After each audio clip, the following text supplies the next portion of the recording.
everyone. It's Monday.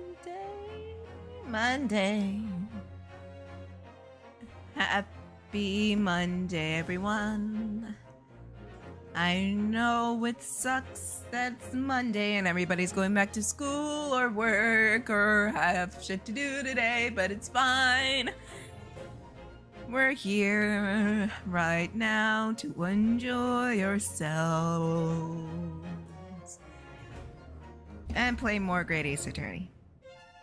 So the last time we left off, Jerry fucking did not like that we accused the coroner as being an accomplice. We found the engineer, Mr. Enoch Trevor.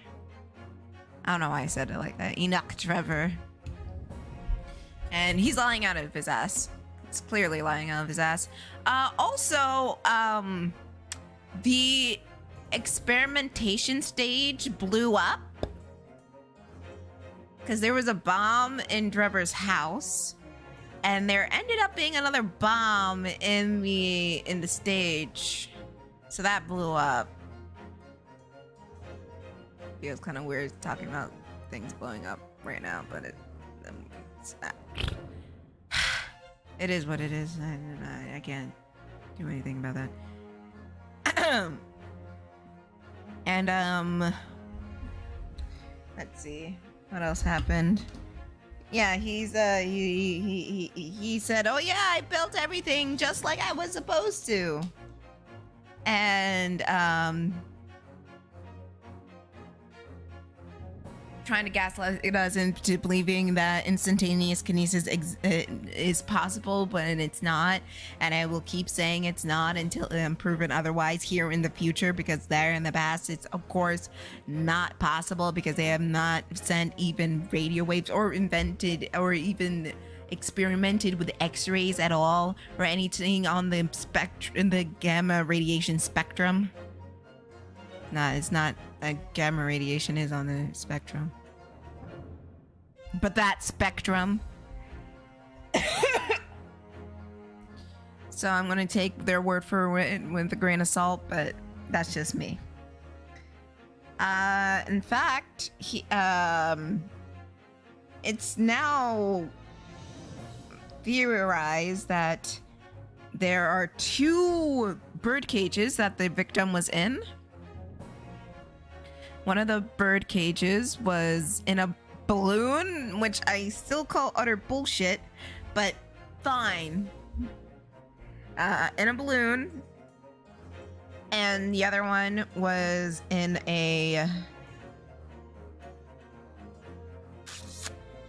on the stage. And there's a trap door on the machine. And it's theorized that the victim may still be alive and faked his death and used the trapdoor as an escape, and the balloon method may have contained a wax figure. And the coroner report, which was made by the coroner, Courtney Scythe, I believe her name is. Yeah, that's obviously fake. And I called out it was going to be fake once I once I saw her name on the coroner's report. I already knew it was going to be fake. We all knew it was going to be fucking fake. Anyways, let's keep going.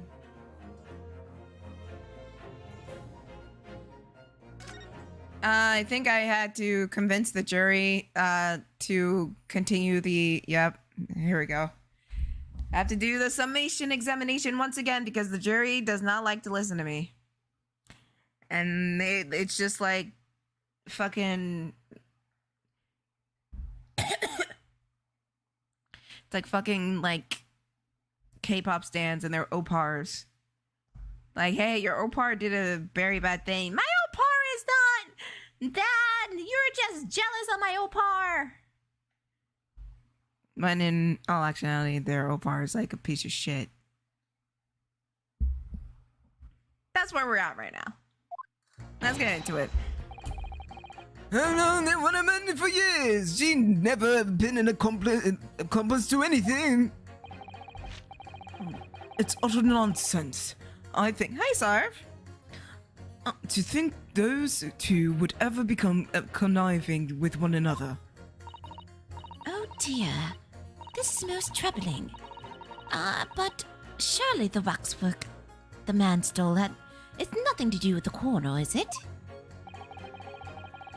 I've had my own problems with the members of the police. I do not trust them much. What does that have to do with anything? To be fair, you're playing a Japanese boy. He is a man. All right. Get it right, horse. And erase his time in England, so yeah, that is true. I'm doing great. My throat's a little scratchy. I don't know. But I'm doing okay. It is storming outside, so if my power goes off, that is why. There's no thunder and lightning, just heavy rain. Okay, sir, what does that have to do with anything that we're talking about, though?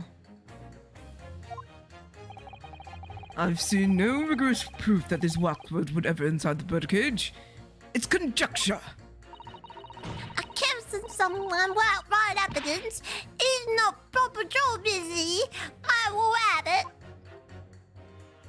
What? Somewhat unsurprisingly. God, that still freaks me out. Seems the introduction of this waxwork model to the proceedings has polarized opinion. Given that its face obscured and its blind in no way resembles a victim, I can only applaud my learned friend's temerity at suggesting that it has Mr. Osman's body double. Yes, the applause is deafening. And yes, I know it seems extraordinary. But that's the point. That's why I have a strong feeling that it's actually the greater clue that anyone has yet to realize. What are you thinking, Mr. Naruhodo? I can't explain why at the moment, but I feel as though there's a specific reason why it has been used, and why it has to be this model. Really? A reason why nothing else would do, you mean? Oh, Odie Osman was the professor. Doy. I don't know why I didn't piece that together in the first place. It seems so obvious now. I should have, but I'm a righteous fool idiot. By the way, the professor is it's a known killer, and the waxwork comes from a museum of known killers, and the professor was a notorious serial killer from 10 years ago who supposedly died by electrocution and came back to life in his scene of the waxwork museum at Madame Tussauds. Yes, and I'm convinced it's something far more significant than than whether or not the mother looked like the victim. Well, if that's the case, we must prevent the trial from ending prematurely at all costs. Agreed. I have to find a way out of this. I wanna press the man who said he has a problem with the popo. Why are you in the fucking gallery then? If you have the fucking problem with the popo, ho? Why do you have a problem with the popo, ho? Why do you have a problem with the popo, you ho? Hi. God, he's hot. I know that woman for years. She never comes with blah, blah, blah, blah, blah. Utter nonsense to think those two would ever be conniving with one another. Blah, blah, blah. Oh dear, this is most troubling. There's thunder outside. Oh God, it's a coming. Storms are coming. But surely the waxwork the man stole has nothing to do with the coroner, is it? I have my own problems with the members of the police. I do not trust them much. Sir, what do you mean by that? Are you saying that because, you know, the coroner is a liar and the autopsy report is probably false? Is that why, sir? What sort of problems? Let's just say I've run into each another on numerous occasions while I've been performing on the streets. Right. I see. Obviously, artists such as myself cannot appear on stage as we work in close proximity of our audience. So we perform our great magic in parks, on street corners and the like. But the police use any... Hey. Did he just say back in my day? Sir. Sir, put the gun away. Stop torning. Sir. Sir, put the gun away, please. This is making me uncomfortable. Excuse me. Put the gun away. Excuse me. Do you have something to say in response to that, Mr. Ottermole? Oh, you're going to the mass murder. Sorry, my mistake. I got confused because I heard you look like him. I look nothing anything like that man. You want to be locked up then, sonny boy? Thanks, Mr. Sholmes. Perhaps we could move on. I was wondering if you had something you wanted to add in response to what juror number 3 just said. And clearly you do. Back in my day, back in the good old days before your kind showed up. You know that's what he was thinking. It wasn't like this. What wasn't it like, sir? We worked our fingers to the bone to earn the public's trust, we did. And by Jove, we earned it. People's respect us back then. Hi, Mal. I'm doing okay. It's storming outside, so again, if stream suddenly ends, my power probably went out. And, yeah. That's it. Respected you? No one called a coroner questioning them in them days.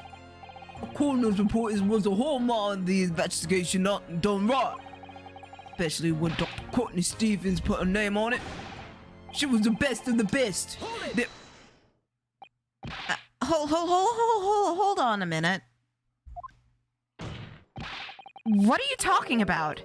Who's Courtney Stevens? Sorry, got a bit carried away there. Stevens is Dr. Site's maiden name. Her maiden name. So that was before she was married. Of course, yes, silly me. It's Scythe now, isn't it? Holy shit. Did y'all hear that? I'm gonna die. Holy shit, that's a lot. That's a lot of thunder. Oh my god, I'm gonna die. Damn. It's tearing up the skies right now. Most likely, everything's gonna go kaput. Maybe not.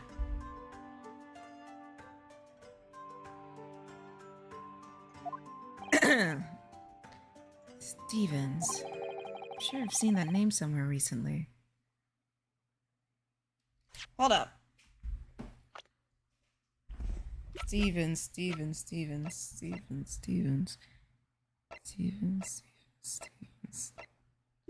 Okay. No. Who the fuck are you? No.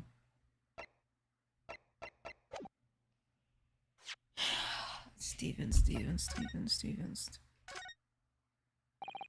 Every article on the front page is news about the great exhibition. Public experiment is shaped. It's all positive and hopeful from coming from Century. Must be. Let's see the gold copy before long. Okay. What about this part? Let me protect. The Kingsman and Carolina generally managed to escape because of the trials. It isn't the first time their henchmen tried to attack Lord Von Seeks. As a result, by the sound of it, it makes you think that that's how the distance system works in London. And there must be dark forces at work. There's no name here. Okay. Useless.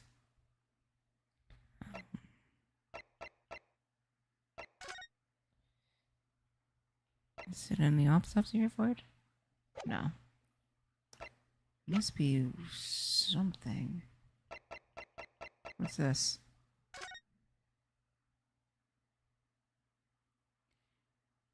Well, yeah, she did the... Oh. Oh. Is he referring to this autopsy report from 10 years ago? So this is fake as too. This is fake as this is fake as well. Okay, I get it. Oh, she's a corrupt criminal. Okay. So she faked it. What the fuck is this? Trying to see if there's anything in the... Nope, it's just this report. Fuck.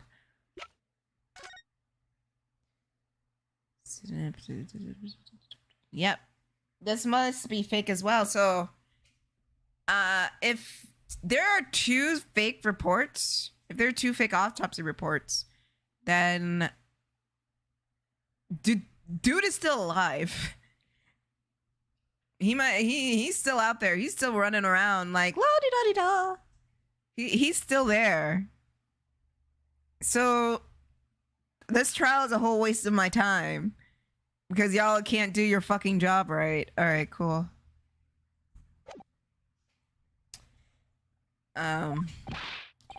Anyway, the point is, those greater days of policing and not like no.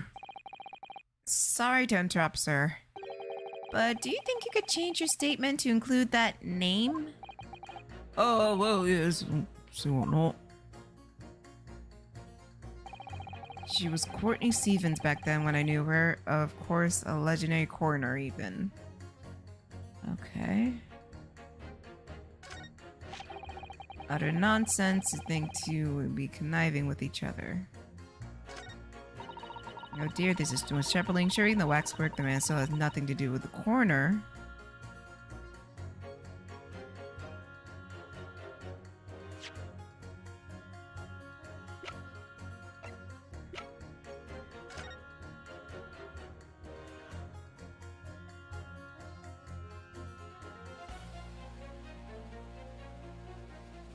Oh, wait.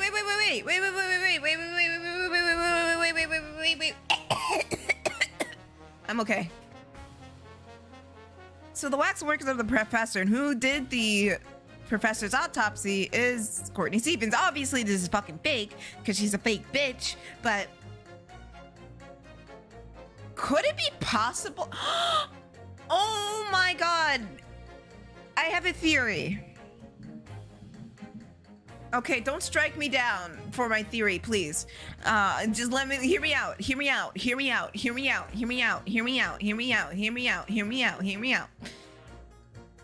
I remember there was a moment where we were in the coroner's office or this forensic investigations office, and she ordered 500 scalpels. And the dude's face is locked, and like the dude's obviously. This is the dude's head right here, right? And there's no opening it.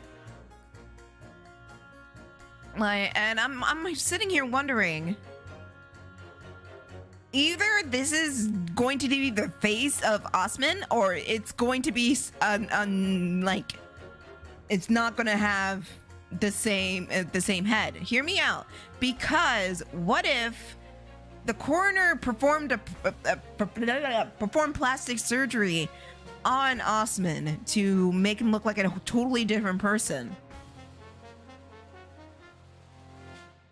And if she did it once, what's stopping her from doing it again? Like, oh, obviously, like, Osman is dead, da-da-da-da-da, he's gone. In fact, it could be anyone on the jury. I don't know, that magician dude is looking kind of sus, not gonna lie. Oh my god. There goes lightning. And there goes the thunder. A bitch is gonna die. Yeah. Chicka. I'm gonna die.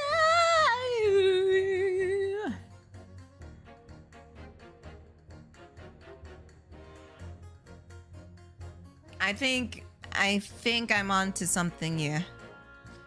I think both Osman and the professor are the same person, just going through plastic surgery. Also, I think those three are a trifecta that are all in on it, probably for money. Maybe the insurance money, maybe something else. I don't know.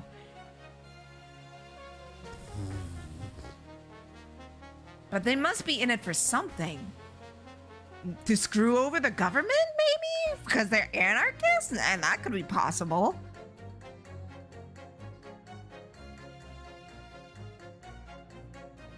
So... Okay, back to the task at hand. If...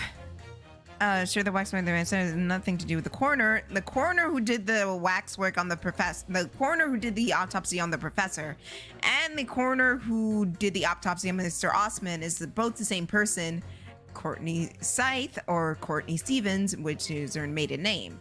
So there is a true connection there.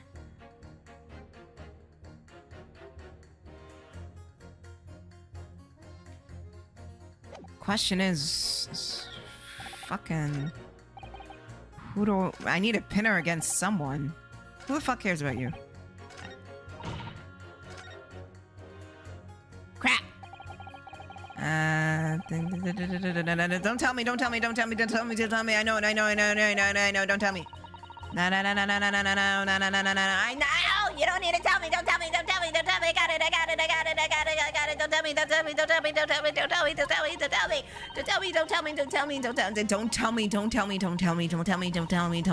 tell me.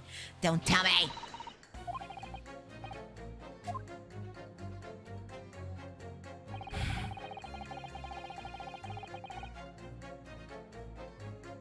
I think this one. With the one that says there's no connection to the coroner. Fuck, let me save first, hang on.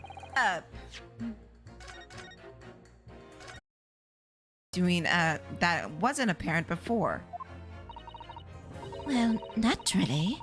As a woman of society, I find such connection and relationships irresistible. But oh golly, I'm afraid I fail to see what you mean. Dr. Scythe's maiden name is Stevens. And through that name, the coroner is very definitely linked to the waxwork of the killer. The defense has evidence to prove it. Oh, goodness. Evidence, you say? Oh, how utterly enthralling.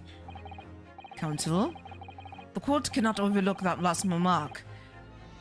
I much very hope there is substance in your claim. Of course, my lord. I would ask the court to look at this. Evidence that clearly links Dr. Scythe to the mass murderer known as the Professor. I know I'm gonna fuck up because it's me. Hey! So... yeah, here we go. She did the report. I have here a certain autopsy report from 10 years ago. A 10-year-old autopsy report? What relevance does that have? It's, of course, from the autopsy of a certain person portrayed in the wax work. The killer known as the Professor. The Professor's... But the man's a capital offender, so... That's right. This is a certification of death that was drawn after the convict's execution. The identity of the killer was never made public, so the report gives few details. But what's important is the name of the coroner who wrote it. Courtney Stevens. Oh my, Courtney Stevens? Oh, struck a light! I don't know why he sounded like that. I don't. It appears that the professor's autopsy was conducted by Mr. Scythe, Dr. Scythe, 10 years ago. A few days ago, Mr. Drebber was very deliberately stole the waxwork of the professor from Madame Tuspel. The waxwork that doesn't in fact resemble the victim, Mr. Osman, at all. And do you suppose there's some unsavory relationship between those events? Absolutely. I'm sure of it. There's no doubt in my mind that the professor's case is that at the heart of a link that we have yet to uncover between Dr. Courtney Scythe and Mr. Enoch Drebber.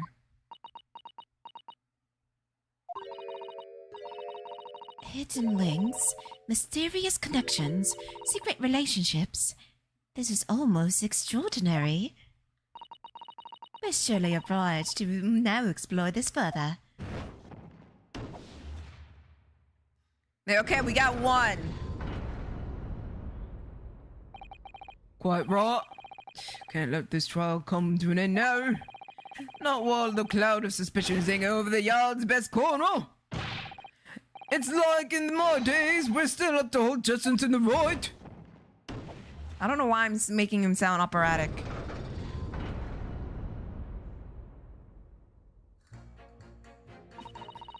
It's the professor. That's what links them. Okay, I see. My own problems with the police, and okay. I have seen vigorous proof. I've seen no rigorous proof that waxwork was ever inside the bird cage. That's conjecture. Accusing someone without the right evidence, he's not a proper job, is he? I won't have it. And we got this goober over here. Utter nonsense to think those two would ever be conniving with one another.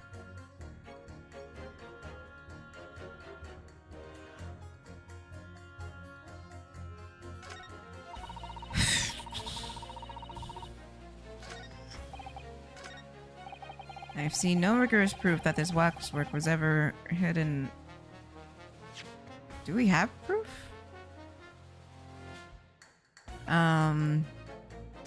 Newspaper. This was found at the site. Screwdriver. No. This was found at the stage. Not really much. What the fuck is this? Piece of broken glass. Small fragment unusually thick. Found in the folds of the screen, especially the waxwork. Oh! Here! Here's your fucking proof. You want proof? Hold it!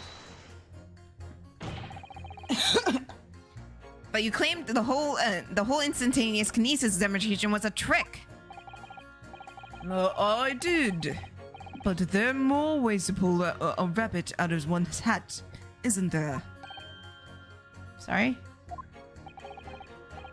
I grant you, given that the cage appeared from the mist, an explosion, there could have been no need to use a real person. But if a waxwork could be used, the culprit could at least have the decency to make it look like the victim. I'm not sure how much criminals are governed by decency. Point is, if you're going to make a claim about the waxwork being inside the birdcage, you need to give us some evidence. Without that, it's not science. Okay. I got your evidence right fucking here, bitch. I got your evidence right over here, still piping hot, bitch, right over here. I got your fucking evidence right over here, bitch, steam papa high, ready to be served. I suppose we should expect nothing less than a logical argument from... Oh, that was a truck. Never mind. argument from a fellow of the Royal Society.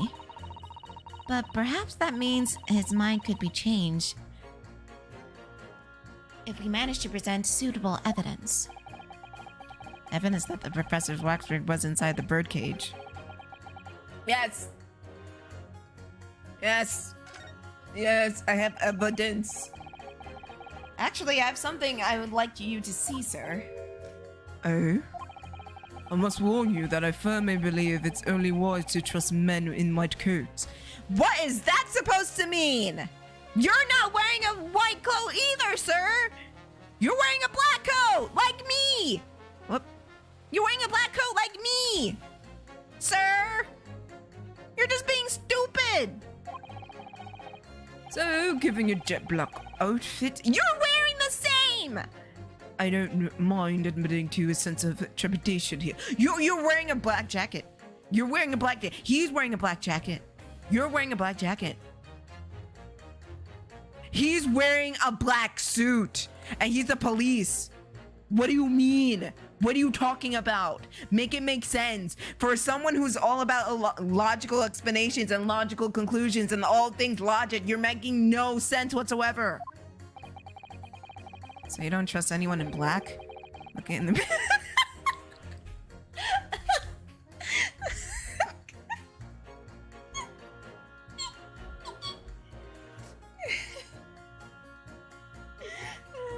Listen.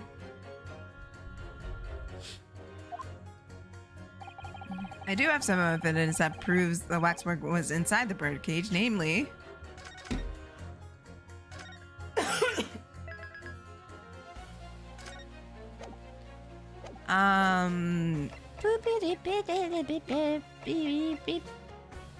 This one was found in his pants, and it was from the crystal tower by the width of the icicle. I mean, the blast. Take that! what's that? Piece of glass. It's unusually thick for glass. Yes, it's a piece of broken glass we found inside the jacket of the waxwork. As you say, it's not ordinary glass, though. It's very thick. Clearly made for extra strength. Much like special glass that was developed for the construction of the Crystal Tower. Oh, holy smokes! Exactly. The centerpiece of the Great Exhibition, where the very incident we're talking about took place. On the day in question, the birdcage fell from above and smashed through a window of that special glass. From hence a small piece originated. Is that it? Precisely. So what do you say? Now that clear evidence in support of insertion has been placed before you. Well, I say I can trust only men in white coats as a rule. However, there's a reasoning when the reasoning is sound, it's fair to say color shouldn't come into it. No, really? Wow, old man. You solved every problem in the world. Wow, science, bitch. In light of what you just showed me here, yes, I feel I am obliged to change my position on the matter. In that case, juror number 4, will you amend your statement now, please? The presence of evidence of the glass leaves me a little doubt that the waxwork was indeed inside the birdcage. Okay. Accusing someone without right evidence is no proper job, is he? I won't have it. Okay, this is easy. Because the evidence is right there. Sweetheart. Oh, popcorn. I'm gonna name her Popcorn because she's eating corn. And she's popping off.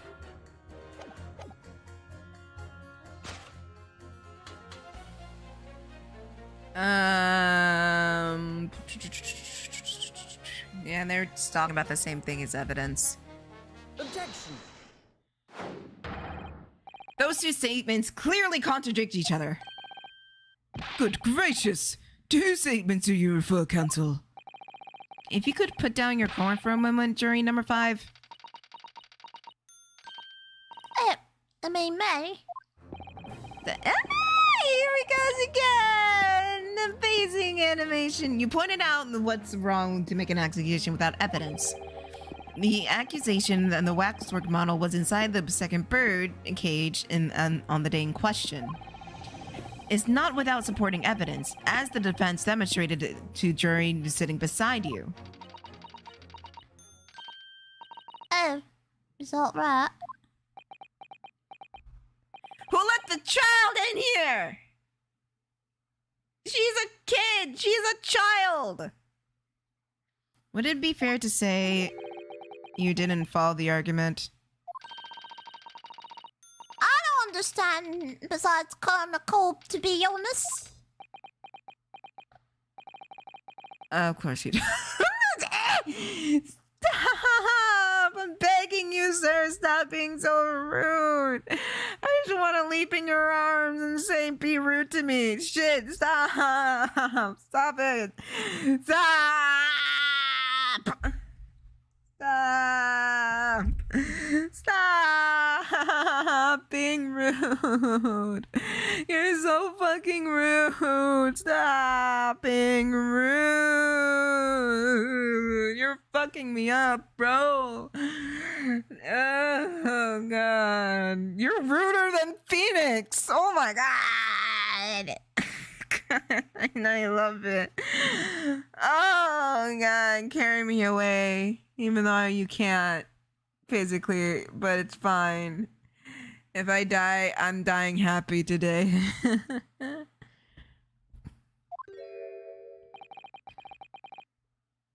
If I could interject here. Please do, sir. Now that this assertion of yours about the waxwork have been backed up by solid evidence, it would be wrong of me as a man of science not to pursue the matter further. Hell yeah. Change your vote, you little shit. This is why we shouldn't let children in here. Well, me too, then. Sorry? If this brainy gentleman says he's right, then he must be right. Must be. Oh, hi, son. I see, I wouldn't dream of going against Colonel Cup or anyone who's stuffing between the ears.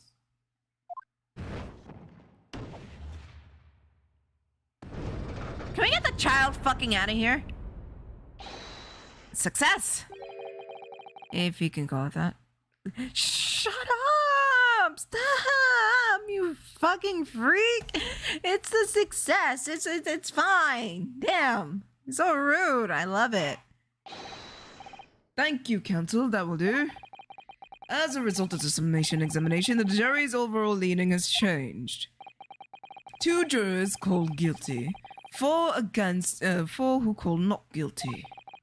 According to the court, it has failed to reach a consensus at this time. The trial must continue. We did it. Oh, well done, Mr. Naruhodo. What a wonderful victory.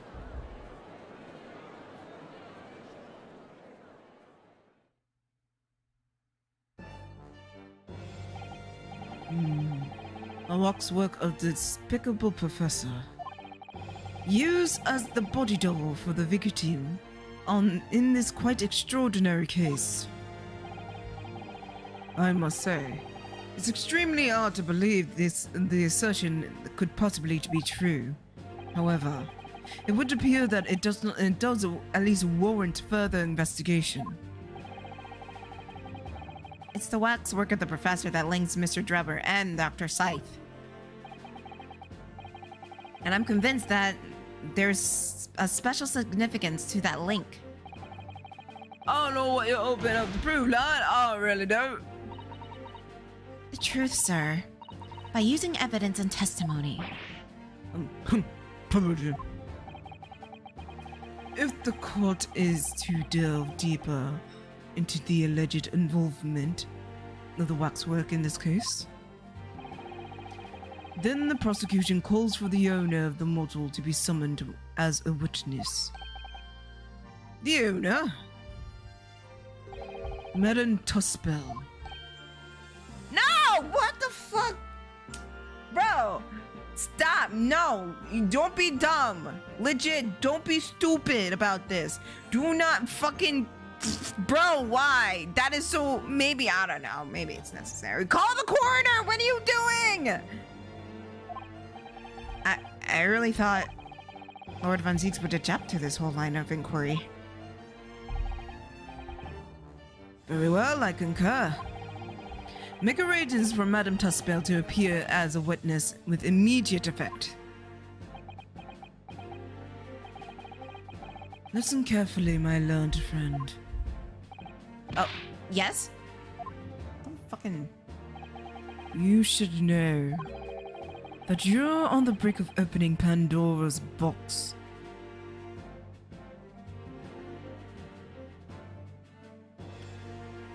I ain't afraid to die.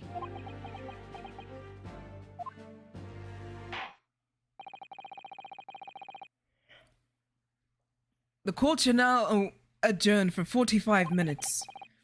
During that time, the prosecution will summon the new witness and prepare her to take the stand. Madame Tuspel, yes. Why not the coroner? Why are we talking to the lady? Why not the coroner? She clearly lied. He's alive, I'm telling you. He clearly lied. Oh.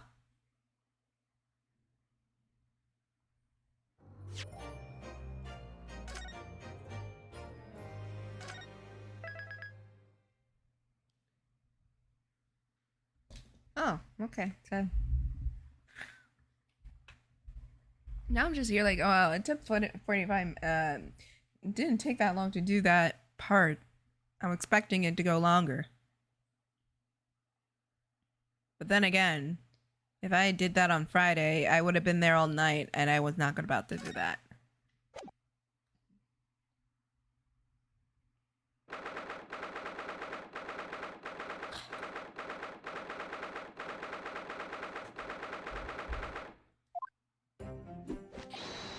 Ah, the knight errant himself.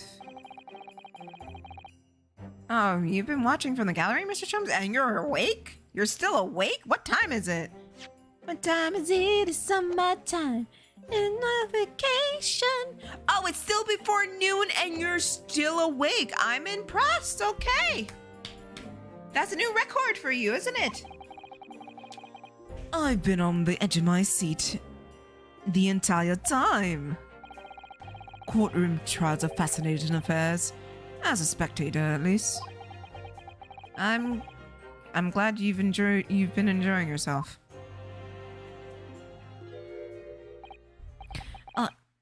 I have to ask.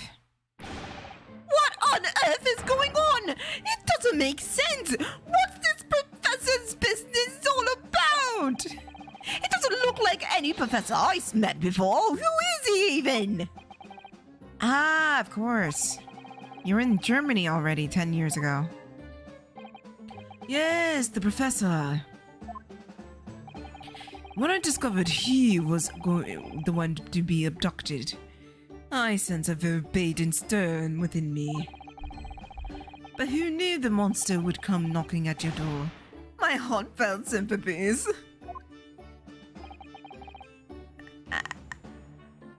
As it turns out, Lord Von Zieks is even more intimately tied to the case than any of us realize, isn't he? Yes, how true. His great friend from university in the dock.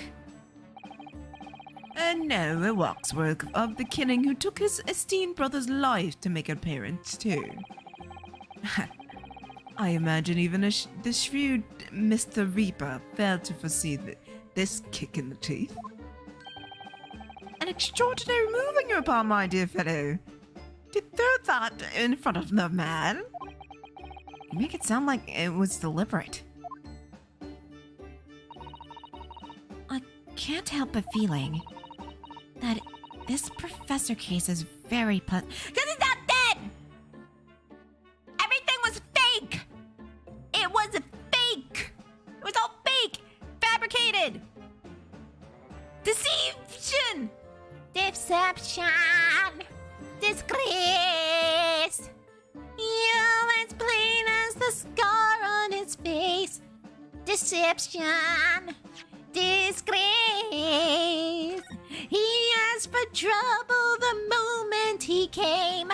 Deception! Disgrace!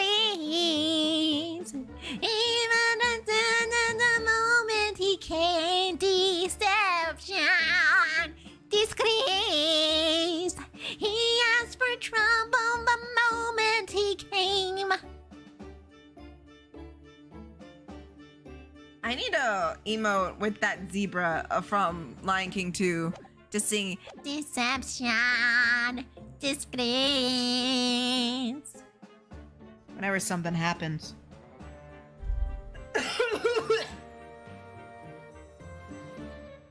Deception! Disgrace! Deception!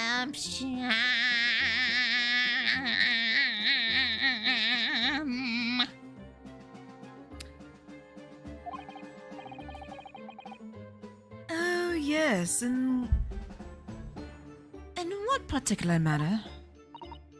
Well, there is Mr. Drebber, Dr. Scythe, and Lord Van Zeeks. It seems that everybody in this trial is linked to the case somehow. Yes. In fact, I alone am not a member of the set. No, that leaves me as an empty set. All alone with no intersection of different. That's a good thing! That's a...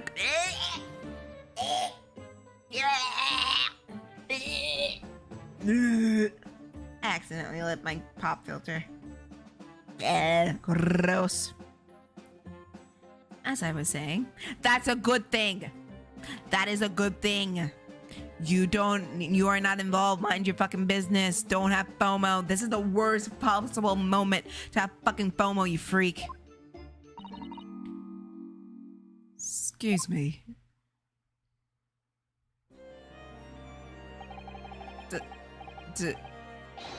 Dr. Scythe? Ah, Courtney Scythe, nee Stevens. Good day to you. Hello, Sholmes. That was very shrewd of you. And what in particular, pray? You requested that a 10-year-old autopsy report from Gregson, didn't you? Why would you assume such a thing? Because Gregson told me. Snitch!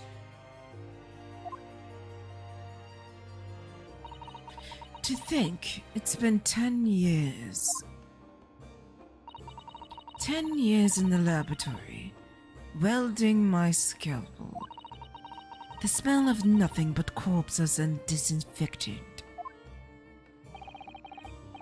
The policeman on the jury says had a lot to say about you, as so happens, Dr. Scythe. And I've accused you of being complicit in what happened. Because you are! You lied! You are a liar.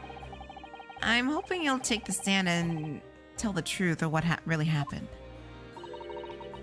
That certainly won't be possible. Lord Van Zeeks won't be summoning me as a witness. Why? Lord Strongholds have forbid. Damn it! Sexy man strikes again. Damn it! He's hiding something. This whole thing is kangaroo court, and this whole thing is corrupt. This is utter nonsense! The fuck? I want to shove a celery stick up his tight ass. Lord Strongheart. The Pandora's box you were warned about is the professor's case. So please don't make a mistake of thinking you'll get any information out of me. But attempting to hide from the truth, that's cowardice. I've always fought crime in the same way I see fit. I have no regrets. None at all. And that's all I came here to say. So, good day to you. Bitch! She mentioned it too. This Pandora's box. What if it's a little box? Hold on. I'm actually gonna turn off my fan. It's not too humid or too bad in here. But watch, in an hour I'm gonna turn it back on. But it is kind of suffocating me a little bit. Give me a minute.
I also picked up some rabbit food. I'm back. Hello?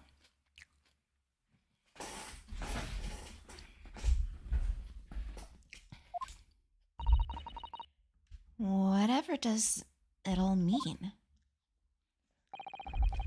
There's really no cause for concern. I assure you, when the trial resumes, the meaning will become all too apparent, whether you like it or not. Huh?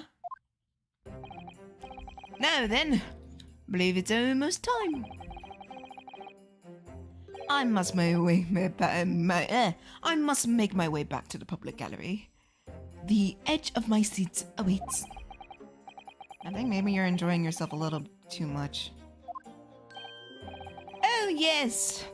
One word of warning before I go. If in the course of the trial this afternoon you perceive a shadow of doubt about the truth, don't let it out of your sight. Pursue it like a dog with a bone. To the bitter end, you understand. Do not falter, whatever may come to pass. All right, I understand. Thank you. Good. I shall make myself scarce then.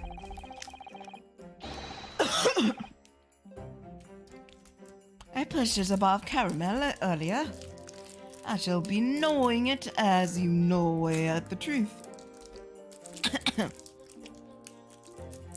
How ironic, I have a Snickers.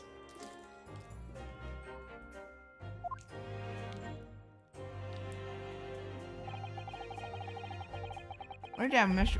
Wow, what did that warning from Mr. Sholmes really mean? I wonder. Especially the bit about whatever may come to pass.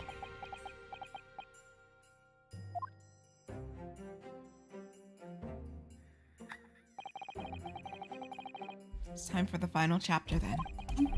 I'm determined to find the truth. No matter what.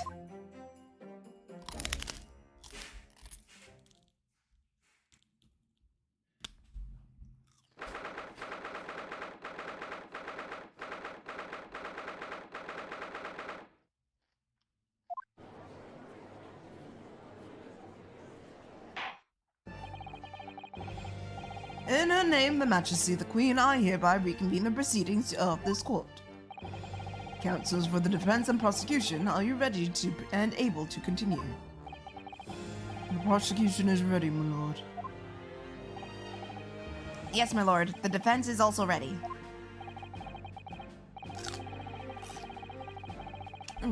As the court is aware, the number of our scrutiny begins with a damaging evidence at the Great Exhibition. Yet we found ourselves embroiled in the details of a convicted felon who was sent to the gallows a decade ago. No, he wasn't. It's fake! This trial has certainly defied all expectations.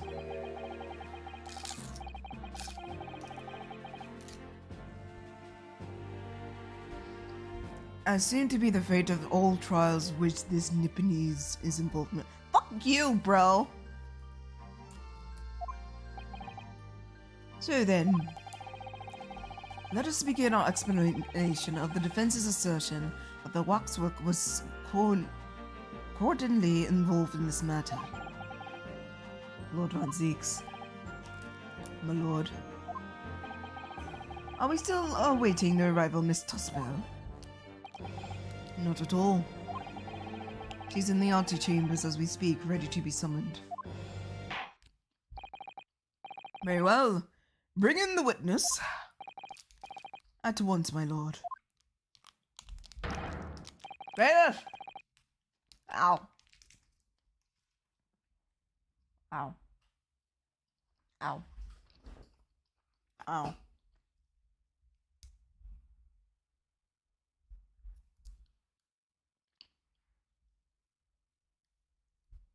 Ow. Okay. Things are about to become a lot more intense.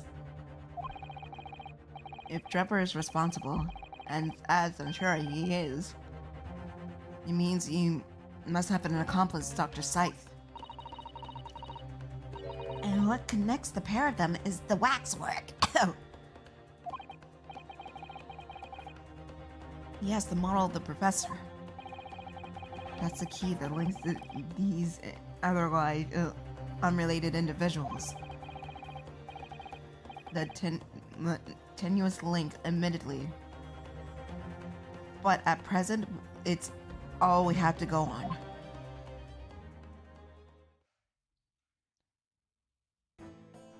Oh my god.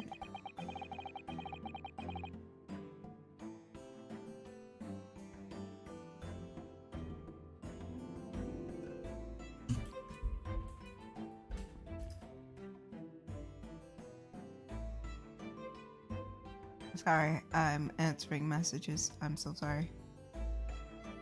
State your name and occupation for the court, please.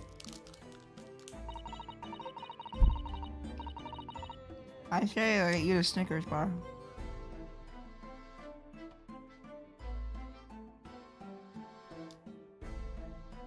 My name is Madame Esmeralda Tospel. I am a waxwork artisan. My properties of the Madame Tospel's Museum of Waxwork.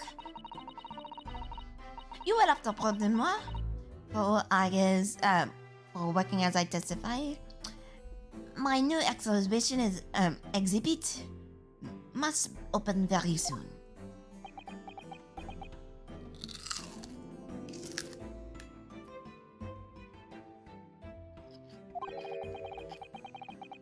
Oh, So he finally gets a statue, does he? Hi, Jessica. Jessica, do you want to come in for a little bit? Now there's 2 of them in the world.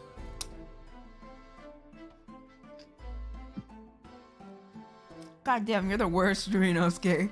I love it. Ow.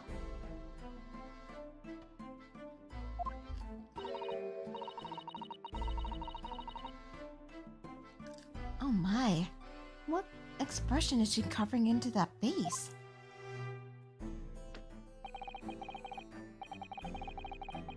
A number of days ago, a particular waxwork model was stolen from your museum.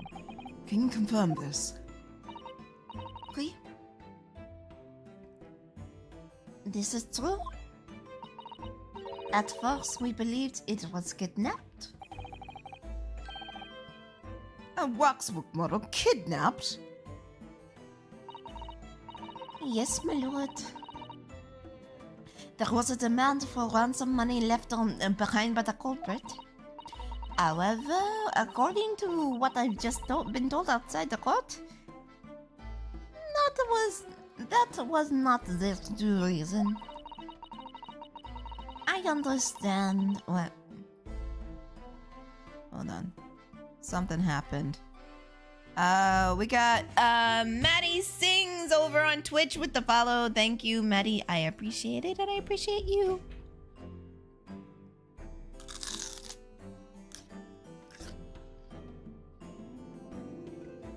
I understand it was utilized as a substitute for the body of the victim. At present, that is no more than conjecture proposed by the defense. This is the victim of this case, Mr. Odie Osman. Ah, but the cars.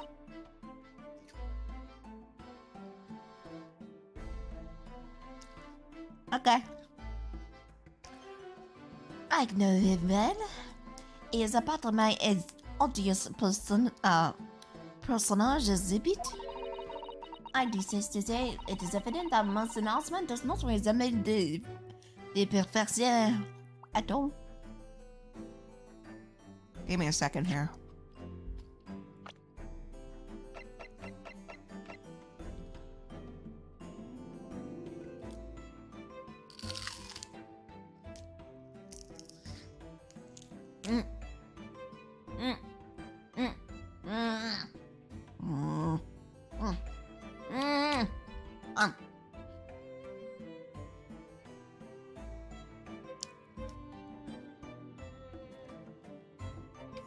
Here's what I'm thinking.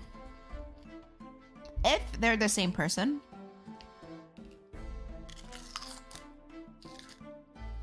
he definitely had plastic surgery. And I'm thinking there's a key feature of his facial features that must be the same if they can unlock this.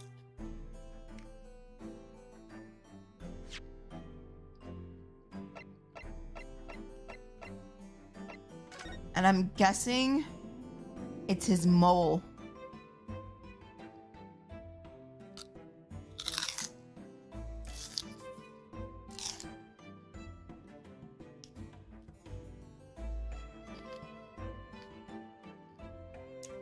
Look here.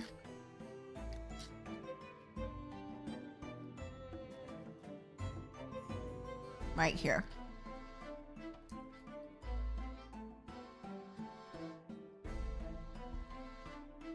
If they both have this mole on the lower left corner of near their chin,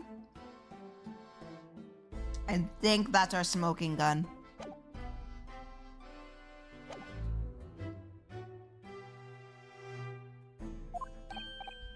Yes, but perhaps their faces are very similar. Ah!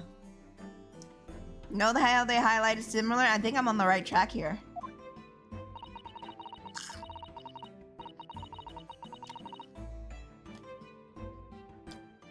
Are you suggesting that we now demask the professor? I hear you, Vicky. But it's strictly forbidden to open the lock. This is absurd. Pardon?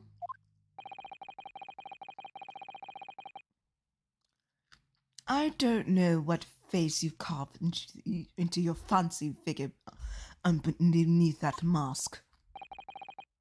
But clearly it won't be of the actual killer. Indeed. The man's identity was never made public after all. The trial took place in a closed court. The proceedings were strictly confidential. The condemned man was summarily executed. His identity remains closely guarded by national secret. There's no possible way this repository of Tawntry exhibits could get into hands on that information.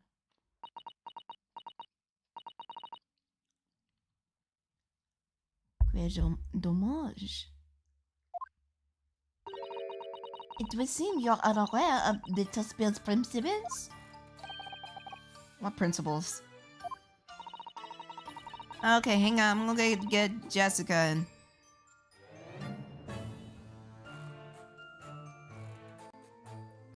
Hold on. Okay, now you can talk. Say meow. Hello, it is me. I have arrived. Why are you so low? Probably because I'm not talking very loud. What? I'm not talking very loud. Yeah, and it doesn't help that this volume is very high. How can we experience the full beauty that is Rinosuke's voice? He hasn't talked yet. He talked in the last case, but he hasn't talked yet. I'll get there eventually. I mean, he talked in cutscenes. And it shook me to my core, where I was just like, fuck. Shit, he sounds hot.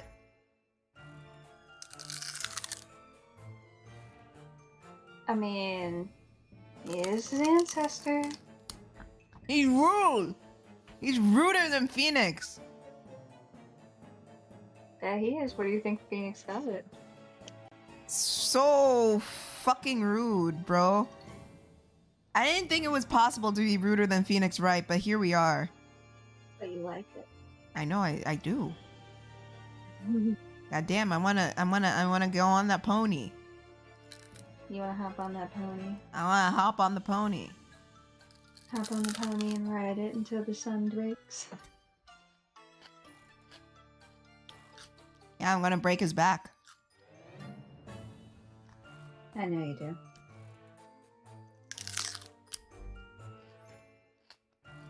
You know about the back breaking technique, Jessica? I sure do. But Peter doesn't.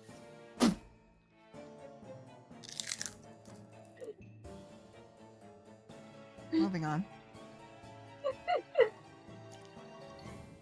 Moving on. I can't help it, the TikTok was fucking funny.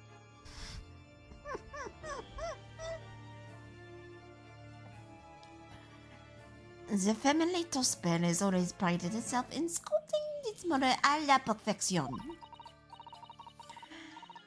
Every detail, including the visage, is fashioned completely fidelity. Et voilà, a principle. Stop speaking in witch. She's French. I know. I said stop speaking in witch because of her hat. There's a well-known Also, legend. sir, stop putting at your fucking chest. Huh? I said, sir, stop puffing out your fucking chest. What? What's wrong with it? It's just like, sir, we know you got a nice body on the day. Put that chest away.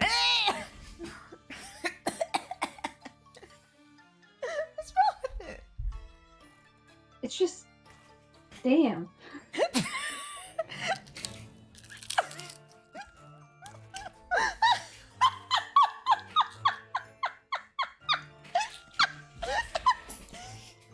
Now I gotta put on my fan. You got me fucked up.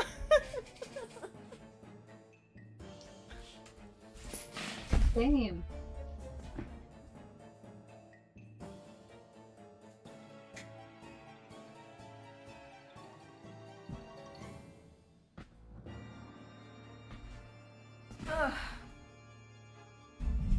Hold on. I need further explanation about this, Jessica. Please indulge me. Listen, he looking like a wannabe big bad wolf without he huffing and puffing with that chest. What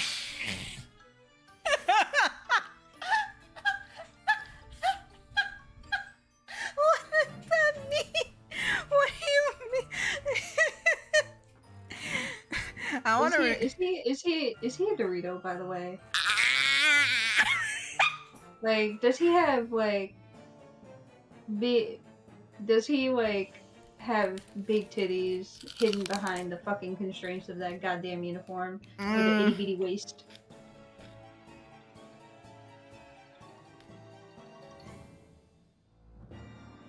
Like, is he a slut under there? 'Cause I need to know. I already know the vampire's a slut. I mean, look at him. But like, what about Ryanosuke over here? I think there's like concept art with him without his jacket on. And that's I would like to see it. that's the most I've seen. Oh, here it is. I would like to see it. You can judge for yourself here. Yeah, who the fuck?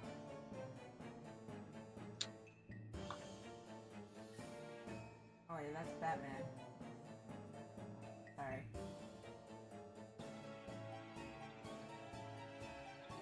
Riveting. Come on.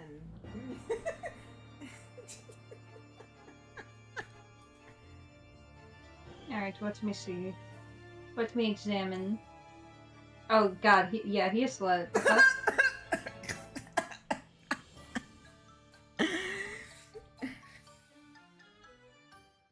Yeah, he built like a K-pop idol with the itty bitty waist.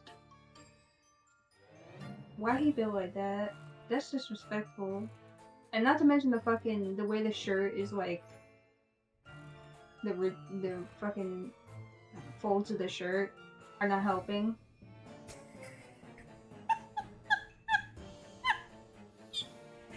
I know you know what I'm talking about. I don't know what you mean. Please elaborate.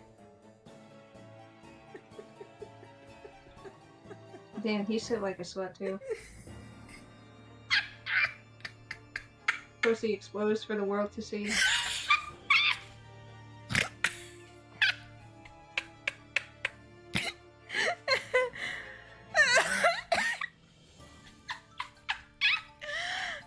Please elaborate for me. What the fuck is there to elaborate on? Motherfucker looked like he got built with a goddamn...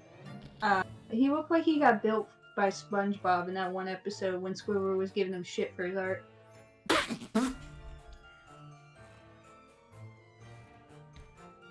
Fucking SpongeBob just went quink and oop, there's the slut.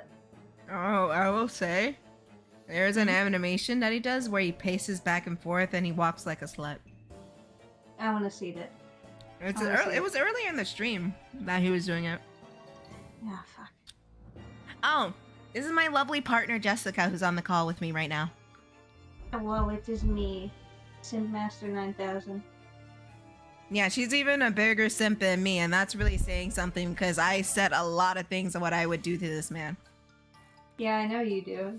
You do it like every fucking stream at some point, and I know because half the time I'll be going through the damn server and I'll see, oh, stream highlights, and it's you just being unhinged.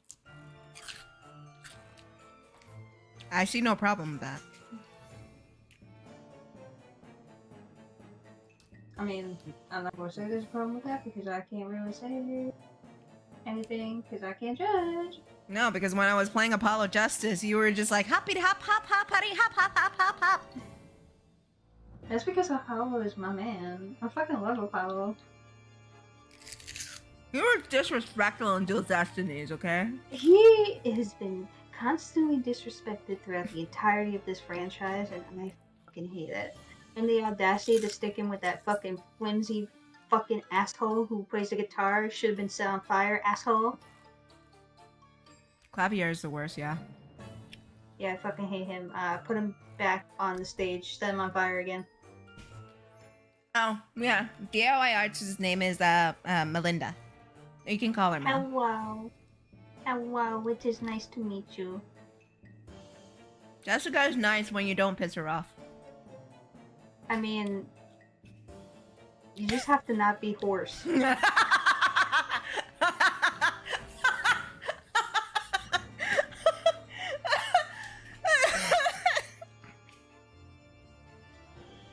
I mean, well, what do you want me to say? I can't defend horse. What? I was waiting for it. I'm kidding, Horace. I'm kidding. It's in reality, you just have to not be Jester. True. That's a battle.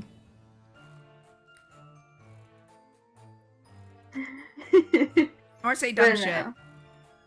Yeah, say dumb shit. Which, you know, when I'm talking dumb shit, I mean like disrespectful dumb shit, not actual dumb shit. Because I say dumb shit all the time. Yeah, you're a slut. Exactly. I'm a freaking massive slut, and that motherfucker got a tiny ass waist. Are you looking for like a clip where he's pacing? Well, I wasn't, but now I'm gonna. Hang on. Horse! Clip the part where he's pacing. Reading the skin. No. You have to do grade Ace Attorney, summation examination. That's where you get him pacing. I'm just gonna pretend like I understood what the fuck you just said. SUMMATION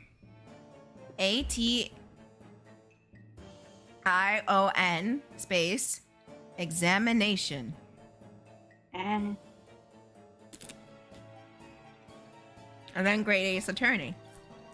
And then you'll see the scene where he's doing the thing and then he's pacing like a slut.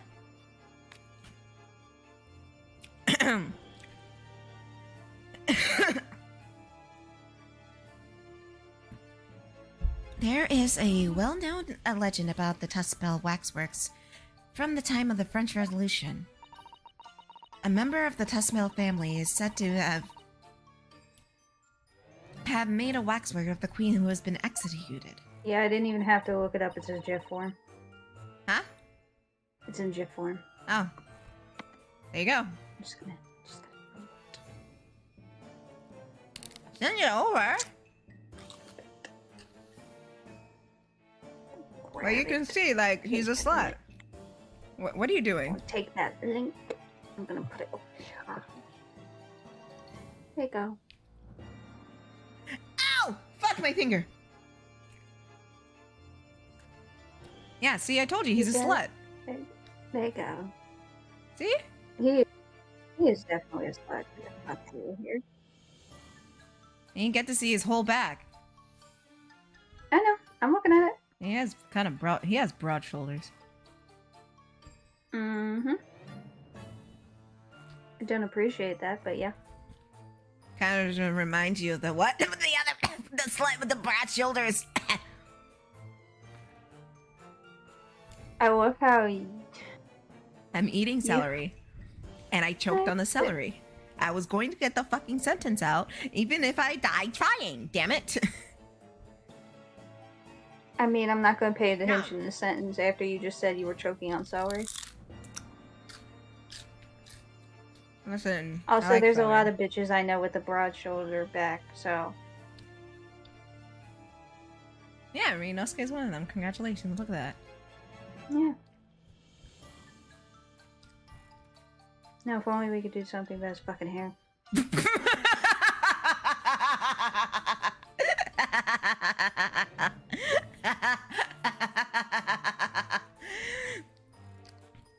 You want to hear what he sounds like? Really?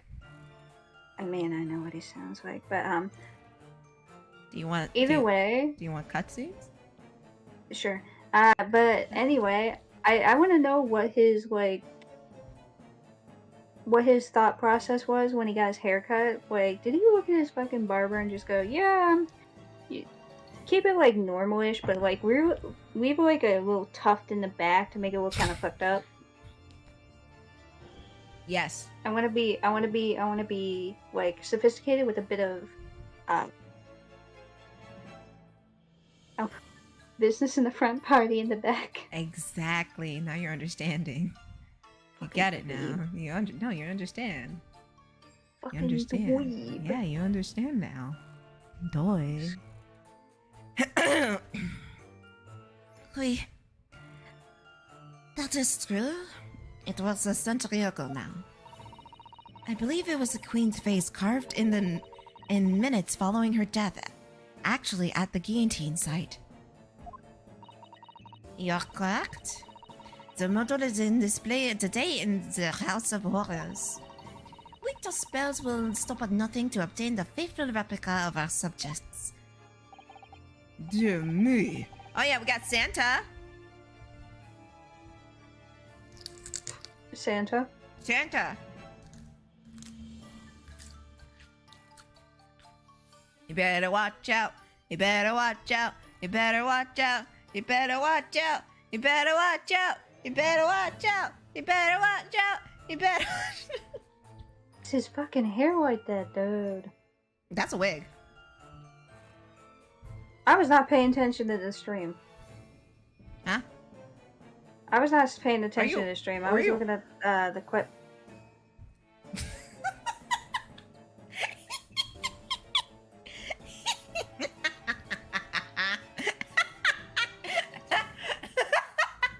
I'm listening to Sherlock. Sherlock Sholmes. He sounds like a fucking loser. Yeah, now imagine that with the other one. No, Why? that's illegal. Why? Because I like that one's voice. I don't want to put it on this piece of shit. Too late. It's in your head now. Kind of hard listening to him speak. Huh? Kind of hard when I'm listening to him speak right now. Oh, fair enough. Fair enough. What the fuck are you putting in that gun?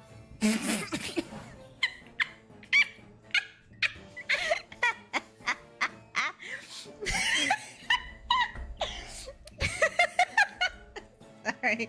This. Why the fuck is that sailor built with stripes? Huh? Why the fuck is this one fucking sailor built like Laffy Taffy, but like two different colors for his fucking face skin? It's a bad tan. He looks like he just got fucking whipped through the ringer at a fucking Laffy Taffy factory where they do the fucking Laffy Taffy in front of you. Uh-huh. But like, it came out fucked up at the end. Don't worry about it. I'm just gonna skip over this shit. I don't want to hear this nerd. Give me the hot one.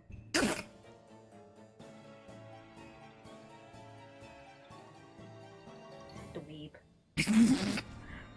It's the only way to obtain a truly lifelike representation of their subject. And it has been in my family secret for generations. Do you mean to say underneath that mask? Oui, the true visage of Zeka is here. This is ludicrous. It's out of the question.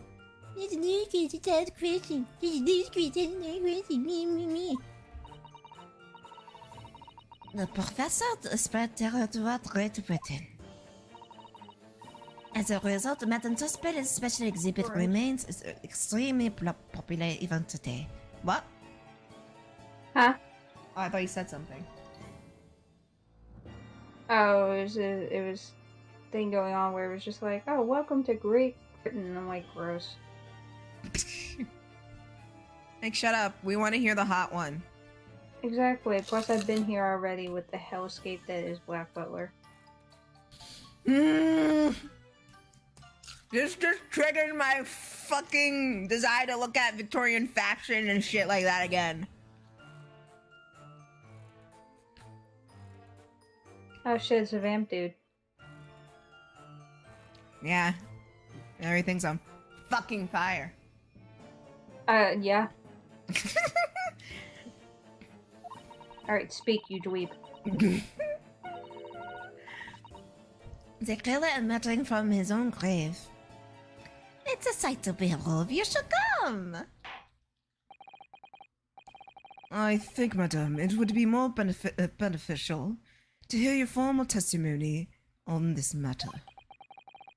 You will explain every detail of this macabre model and your personal involvement of in its creation. With pleasure. If this motherfucker talked to me, I would kiss him. Ooh. You're not scared. I know, right? You just wanna pounce on him. Yep. You just wanna pounce on his back and say, "Get on there, doggy." You just wanna pin him down and say, "God, you're fucking cute." You just wanna do things. You don't know what things, but you wanna I do want to smooch his things. face. Yeah, smooch. Double smooches. Smooches on both sides. Smooch him. I wanna smooch him. I would smooch him if not for my current bunny husband, Apollo. Nah, I'm sly. I'll do it. Yeah, you can smooch him. I mean, you could just look at Phoenix and be like, "Ayo, it's your ancestor, so bitch." That's fine. I'll do it. Okay. But yeah, I gotta be loyal to my boy Apollo. My sweet bunny boy. It was mad rude. Yeah, he was.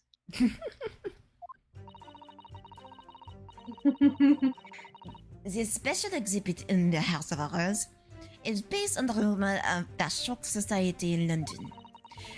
An infection of the visage has taken directly from the corpse in accordance with the Taspers family principles. He's talking in French. Why you got to be so rude? Don't you know I'm human too? Why you gotta be so rude? I'm gonna marry you anyway. Marry that boy. Marry you anyway. Marry that boy. Marry you anyway. Marry that boy. I don't care what you say. Why you gonna be so rude? Why you got to be so rude, baby? Why you got to do this?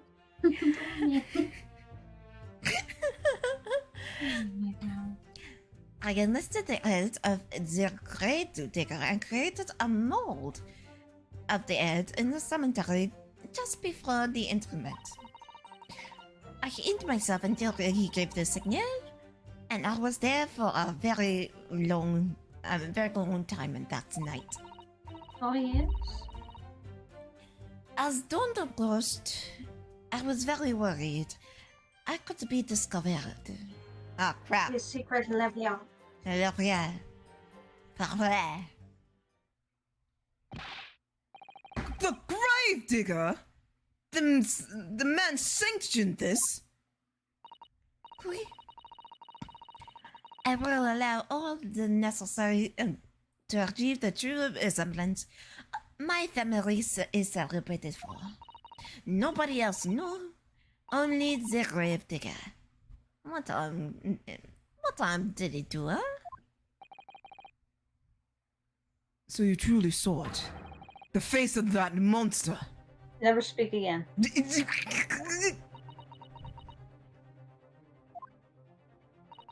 Naturally, I was aware at the time that his identity was a secret. But the spells would not be the spells if we did not sit on absolute fidelity of our sculptures. I don't believe this. Wee woo wee woo wee woo wee woo. It's the fucking mullet for me, bro.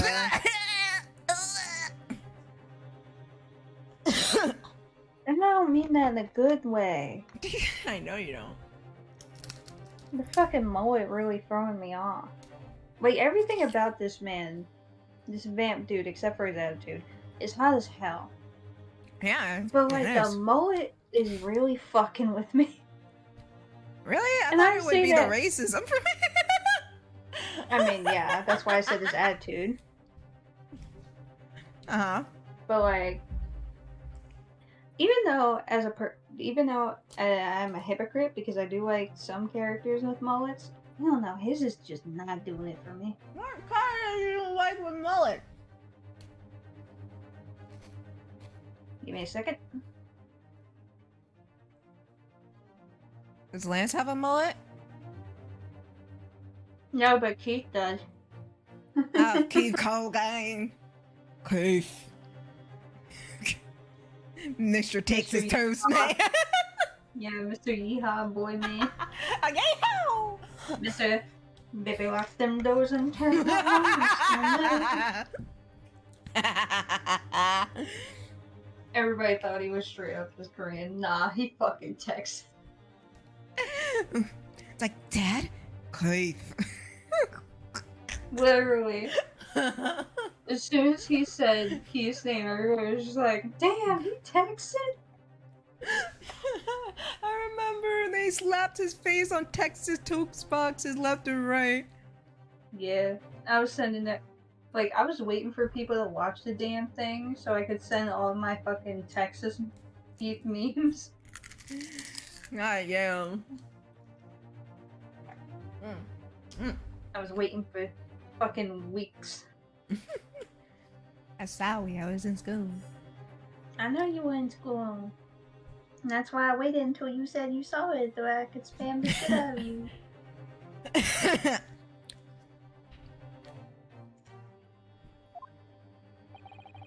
A truly blood-curdling scene in which the murderer emerged from his own grave. The scene depicts what a subject of many rumors in London 10 years ago. I have here a newspaper from that time. Ew.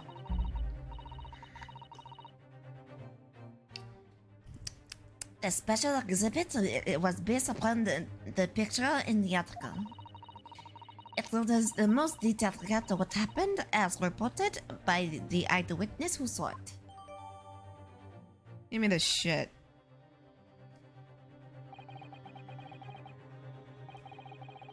Shut the fuck up, you fucking fruit.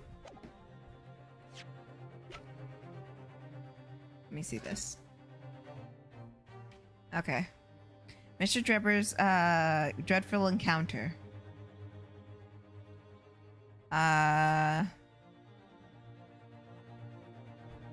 What was Bal Mosque to blame for the Great Blaze? The fire engulfed the popular theater continues to draw attention, and reports of Her Majesty Victoria herself visited the Royal Italian Opera to inspect the site and offer words of condolences to the theater's owner, Mr. Frederick Gay.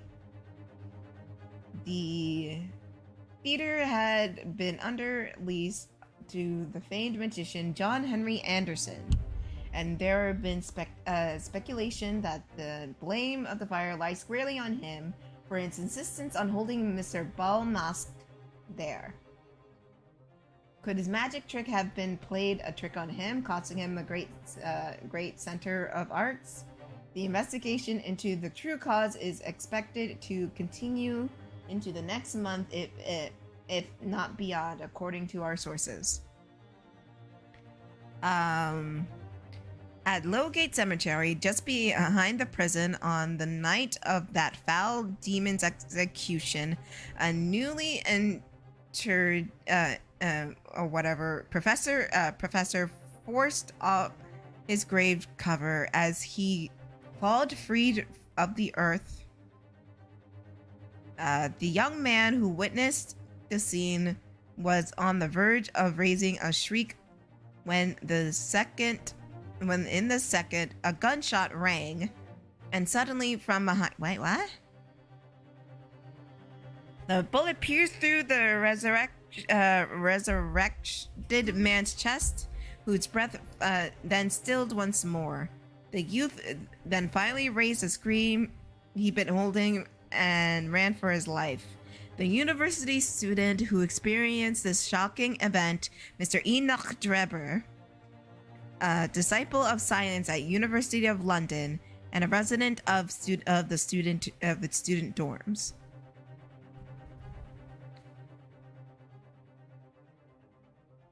Why not show the whole fucking thing? Wait a minute. It has Osman's signature on it. Wait. Osman fucking drew this shit? Wait, what? What?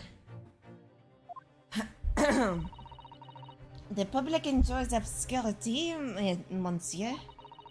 That is why I've reproduced the scene as carefully as I possibly in my museum. And it's the waxwork from the exhibit that was stolen days before the incident of the Great Exhibition, wasn't it? That is correct. The professor, as you see before here. Most puzzling. Counsel for the defense, proceed with your cross-examination. This waxwork links Drebber to Dr. Scythe. And there has to be some reason for that, which hasn't come to light yet. But I'll find it. I'll get to the bottom of this. You can get to my bottom, to what really happened. Fucking heard that. I know. Anyway, just to name a few. Yeah. There you go. Oh, with the mullet? Yeah. That's not a mullet. You had a mullet? Right. Technically, he had a mullet. When? When? God, I couldn't tell you when exactly, but I know he had a mullet.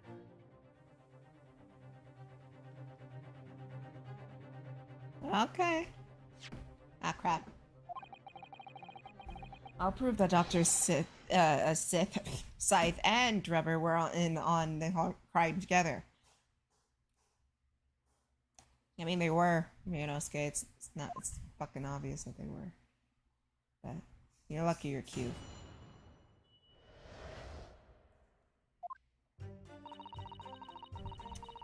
Oh my god, was it really this one?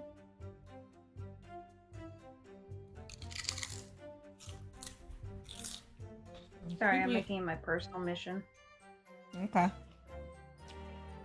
A special exhibit of the House of Horrors based on the rumor was shocked society. An impression of the visage was taken directly from the corpse in accordance with the Tespes family principles.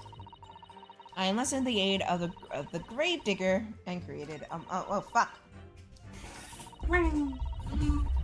Gravedigger and created a mold for the head in the cemetery just before the interment.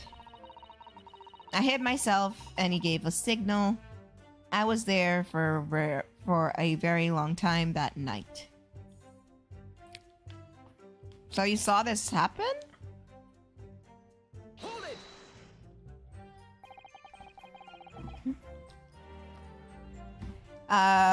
You were there longer than you expected to be? I had some difficulties in capturing the subject's form correctly. As I removed the mask, the mouth of the cadaver fell open, and I have some problems with the chin. What? Dare I ask? The man has been dead for a short while already, you see. His muscles were relaxing, and consequently, his chin could not align itself correctly. Oh dear. What a horrible thought. Under normal circumstances, I could have an assistant with me. However, that night I was alone, and as a consequence, I missed my preferred window of time. What do you mean? Look what she's sculpting. Who the fuck is that? Who do you think? If you tell me this fucking Shlums, I'm gonna fucking kill her. Sholmes? I'm gonna kill her. I'm gonna have to kill her now. Oh well, I guess I'm gonna have to go on trial. That is Sholmes, yes. Gross. Gross.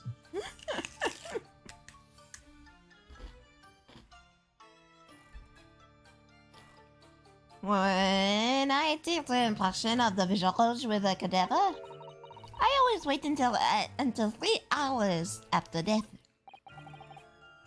Why 3 hours? Is that amount of time significant? It is because of rigor mortis.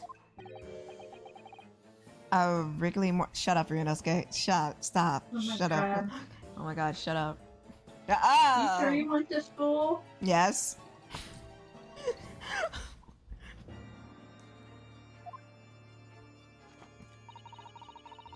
It's a name given to a phenomenon that occurs in recent deceased bodies. It's a rule: 3 hours post-death, the muscles on the body begin to stiffen. By approximately 10 hours post-death, the entire body is completely rigid and inflexible. And then from that point, the muscles slowly start to revert and relax into a relaxed state. The effect is used to estimate the time of death when a body is discovered. Well, that was an education, if a slightly scary one. Nerd. I fucking hate him. Dweeb.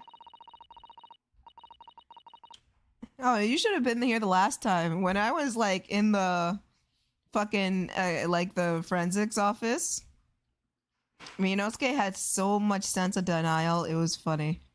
There was like a jar of Please. organs, and he said, "Oh no, they're pickled plums." Oh, no, Mr. Motherfucker. Naruhodo, it's... No, they're pickled plums. They are pickled plums. He's like, my heart is too weak. Let me have this. And there was a little skeleton in a wardrobe. Like, oh wow, look at this wood finish on this wardrobe. It's so nice. Mr. Naruhodo, what about the skeleton? Listen. I'm going to pay attention of the wood finishing because this is how I cope. It's such a nice wood finishing. He's like, let me breathe in the copium. Please. Leave me alone to breathe in the copium. Exactly. As the mademoiselle said, rigor mortis commences 3 hours after death. And it starts in the jaw. I see. So that's why you wait. Before that time, the mouth falls open and it's very difficult to do my work. Ugh. This is getting hard for me to do my work with all this talk of corpses. Shut the fuck up, you weak bitch. I had to read a book about corpses and how they decay over time for a fucking A in class. You. Shut up. I wonder if that information is... yeah. I'm gonna say it's important. Yeah. The fuck else were we gonna do? Just throw it away like a piece of garbage? Like we should with that mullet on the other fucker? They were observing the other body. So this is the death by hanging confirmed at midnight, June 17th. It's a lie. He was mad. Or he was not murdered. My theory is fucker's still alive. You know what? Fucker's the victim in this case. And you know what? He's still alive. Because you know why? He was mismurdered. Coroner's in on it. Because she fucking lied! Anyways. Yes. Is it significant in every way, shape, or form? The information about rigor mortis that you just shared with us, would you mind including it in your formal testimony? I believe it could be significant, you see. Mm-hmm. But that's I'm gonna put a class. razor to his head. Whose head? Renosuke's. That Why? fucking little chunk on the back of his hair is fucking pissing me off. I can't help feeling, after this latest topic, the atmosphere in the courtroom has become extremely grave. Sasato, go sit down. That's it. Go sit down. Go sit down. You had enough. Go sit down. Go. You're done. You're I'm giving you the armband of shame. Go sit down. Only until you sit down can I give you fucking. Can I take back the armband of shame? Until then, armband of shame. Sit down. This is no time for jokes, Mrs. Sato. Madame, would you kindly amend your testimony as discussed? Okay, Santa Claus. Bien, sir. He's Santa! He's actually not a stupid judge! I know. I still gotta call him Santa Claus. Because it's fun. It took me The a other very... bitch, Go on. Pinky Vamp. Yeah. It took me a very long time because it was before the onset of rigor mortis. What time did she get there?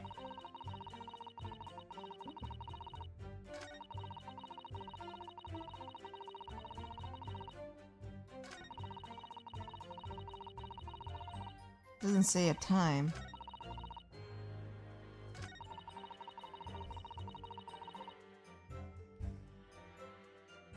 Before the onset of rigor mortis. Interesting. You got any ideas, babe? No. I'm not built for these games. I'm dumb as fuck.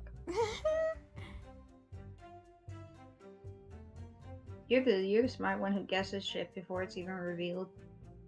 Huh? You're the smart one who guesses shit before it's even revealed. I just I'm used sitting here like, Up. damn, that's shiny, I guess. And then you're like, oh my god, oh my god, oh my god, what if this has to do with this in the case? Oh my god, what if that's the answer? And then like 30 minutes later, after everybody's been fucking stallballing and dicking around for like the longest time, it's just like, wait, this is the answer, and it's just like, I know, that's what I've been saying. And then next thing you know, you solve the case by this bullshit logic that you came up with at the beginning of the case.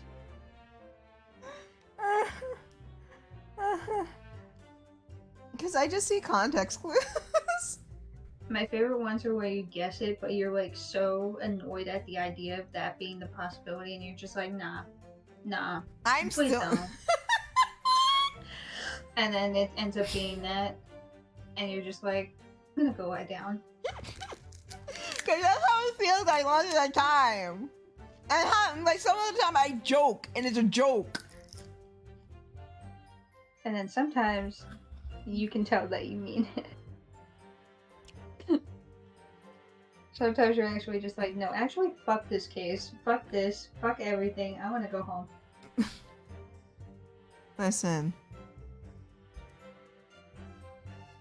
Yeah. This one, they said dude was in a balloon, and I went on a half-hour tirade to say how that's not fucking possible, and he should have died Yeah. from suffocation. That's one of the ones where I tuned in for about like a little bit and then I passed the fuck out. What, my ranting made you fall asleep?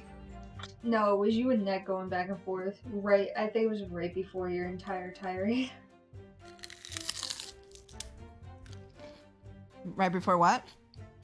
I think it was right before you, like you and Nat were gonna go on a like whole stage about it.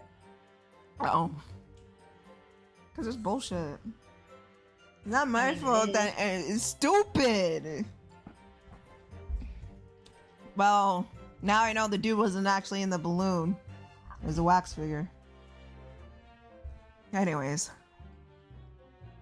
No, still bullshit. I mean, it is.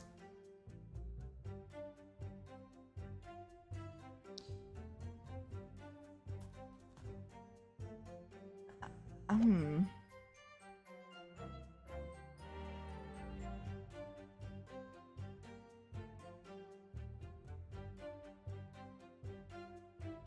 want to see if I can press for more info.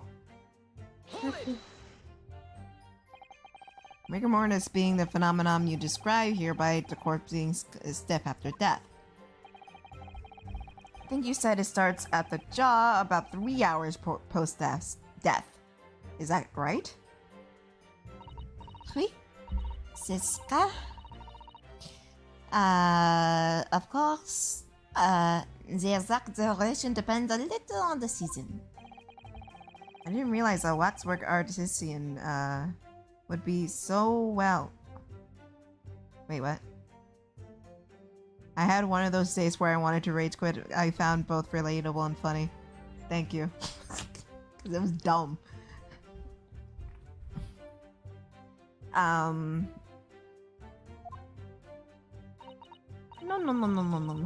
It is all elementary knowledge in the field of legal medicine. Well, I had no idea about it. Maybe I won't admit it to my ignorance about forensic science. I could ask my father to give you a simple primer if you like.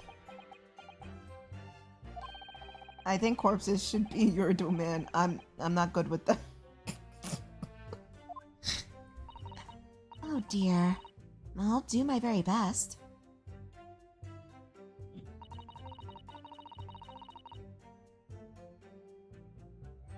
Wait, Dawn?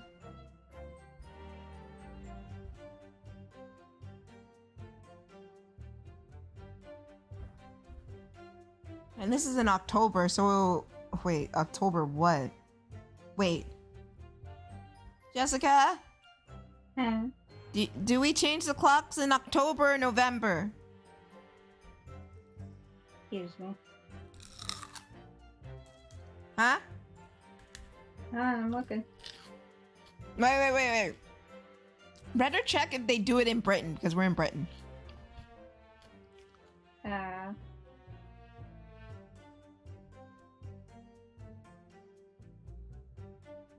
October.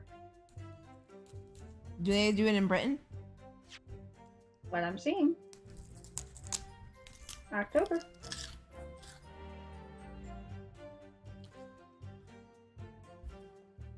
I'm trying to think. That means dawn would happen around 6 a.m., right? Or 6 or 7. Shit. Yeah. And she was there until dawn. Not sponsored.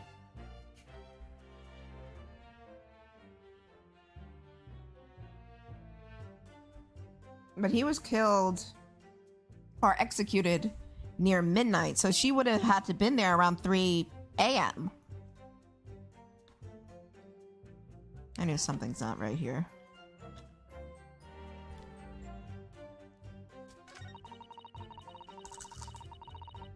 Yeah. I knew something wasn't right here. I knew something wasn't kosher. I knew something wasn't Gucci. Something wasn't in the gooch. Where's the autopsy report? There we go. Hopefully I'm right. Objection! Bitch. Why? Because ain't got no business coming down with that voice.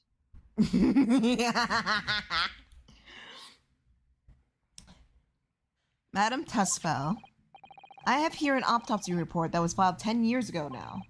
It confirms the death of the professor following his execution in the gallows. And is that a problem?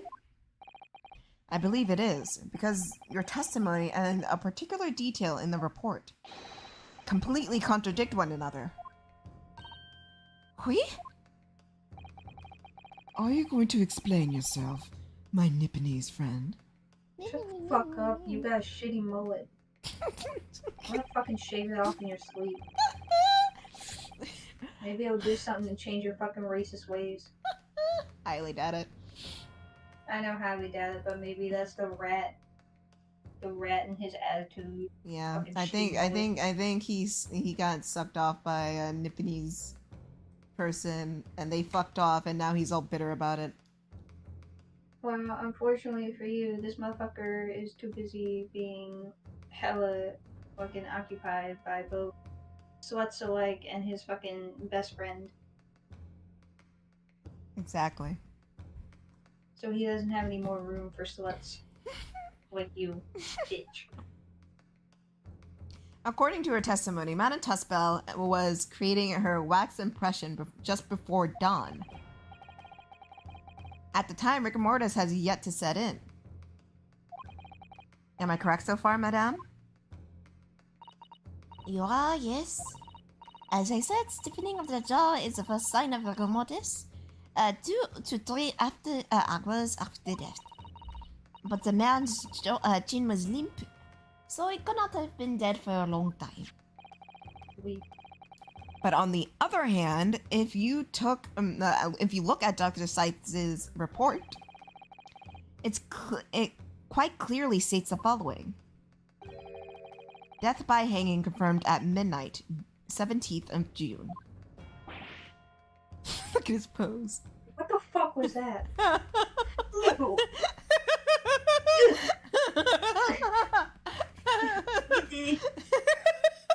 How will it recover? Pose for the fans. Oh. Pose for the fans. Pose for the fans. Pose for fans. You know, it's a wonder how you keep your gloves so clean with all the dirt you retract under your fucking nasty ways and racist fucking attitude. Damn. If the professor indeed died at midnight that day, then by the time you were sculpting his face, rigor mortis would have already have set in. Stop touching your face.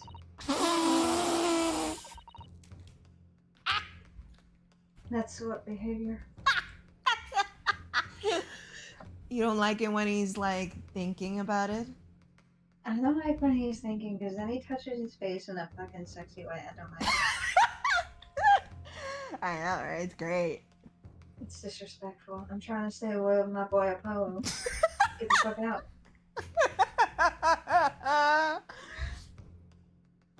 Hey, you're right. The chin would have been completely stiff.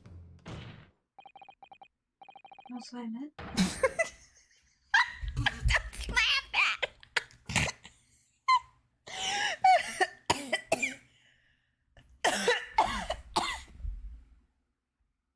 In other words, this report is wrong. Objection.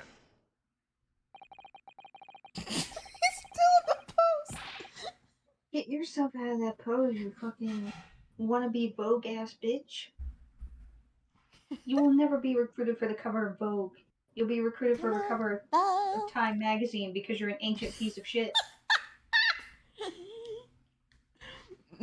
No They put corner. fucking Trump on the cover of Time magazine, motherfucker. Ain't that special? Oh my god. No coroner makes mistakes when recording the time of death. The You're very also idea is racist like you absurd. too, He is. bitch. In that case, that can be only one possible conclusion. The execution didn't actually take place at the stated time. Call him out. Go ahead, do a pose, bitch. Try to pose for the audience. Pose for the fans. You wound me! Fucking dramatic ass bitch. Dramatic ass bitch. Oh! You wound me! Order, order! Order. Counsel, this is beyond folly! Not only did you indict the author of the report, Dr. Scythe, but you also implicate the members of the staff of the Barclay Oh prison. my god, here we go. Oh my god, someone snatched his weave! This man, leave. Close your mouth. Also, don't come in here with that fancy ass fucking objection. Shut up, sit down. Close your legs. Be humble. Be humble. I'm taking your fucking fancy skin away.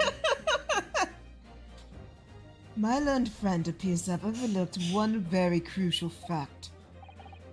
What Whatever fact? whatever those things are on his like side, his like shoulder pads, that was what I'm gonna call them. Whatever they are, they look like feathers, and I'm gonna fuck every single one of them off because he doesn't deserve them. I'm taking your sash. I'm taking the pin that's near your sash. I'm taking your coat. I'm taking your fucking wine bottle. I'm smashing your glass.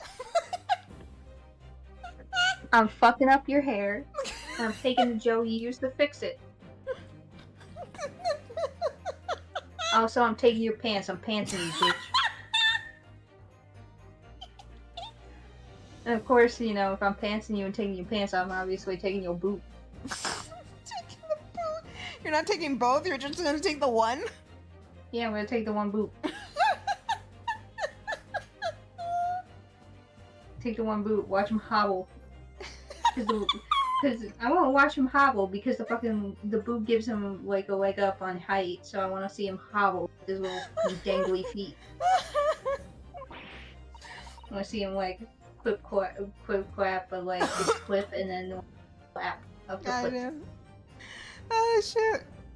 And every time he stands predominantly on the leg that has the one boot, his little fucking toes are dangling. He did. Stealing all of his shit. You should steal the paint. You should steal the painting of himself that he has in his office. I'm gonna steal and burn it. Burn it in the streets. Oh, shit. Hello. Yes, the I'm gonna professor. give you his coat.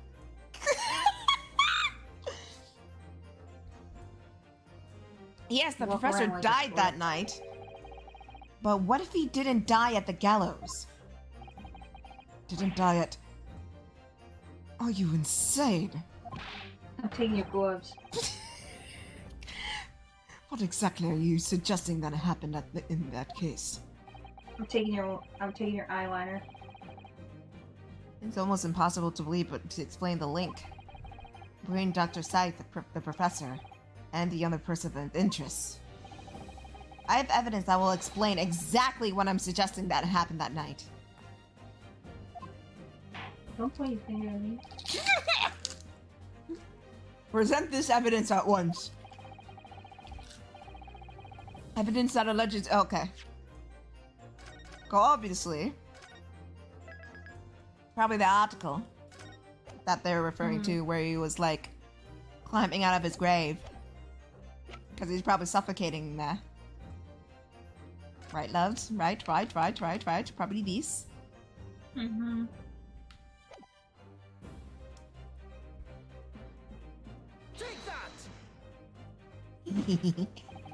Don't sweat me. What happened that night is written in very plainly in this newspaper article. Executed criminal returns in dead of night at local cemetery. Oh, you're suggesting it was a corpse? Lip balm? What? I'm taking this cherry flavored lip balm. It doesn't look like you wear. I mean, never mind. He's a vampire. Of course, he wears cherry flavored lip balm. Exactly. I'm taking his eyeshadow palette. I'm robbing this man of everything he owns, piece by piece. I'm gonna make him paranoid by every fucking time he wakes up. Where are you gonna put after it? He goes in. Are you gonna put it in Ryunosuke's room? Are you gonna put it in Ryunosuke's office? Listen, I'm gonna spread him out. You're gonna spread them out? Where? I'm gonna pull Shlomes and fucking spread them out. Where a motherfucker can't find them. own Goddamn. place. I'm gonna fucking send him on a Blue's Clues adventure. Blue's could do, you can too. Fucking send him. I'm gonna have him fucking Blue's could do into a fucking autopsy report. He needs his thinking chair and his handy dandy notebook. Oh, I know this motherfucker got a thinking chair in his goddamn office.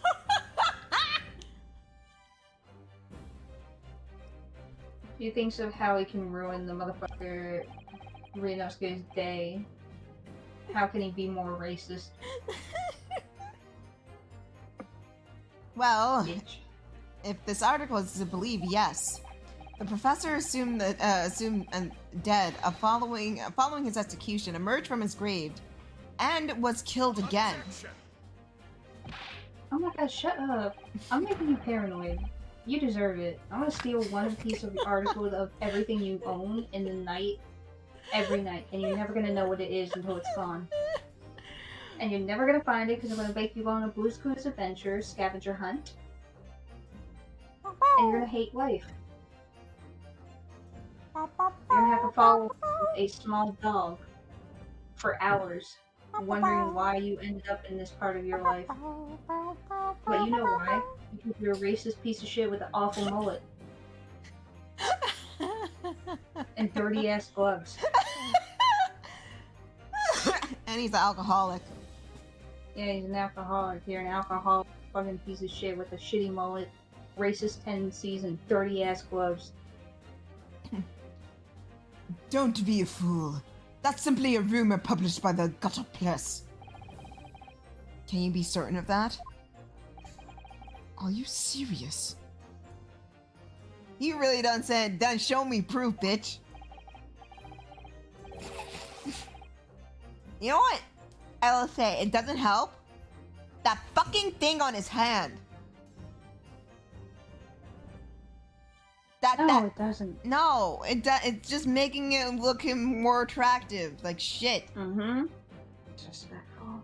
Disrespect. Disrespect. Disrespect. Disrespectful. Put that hand away. God damn it. The point is, as the article says, there was a.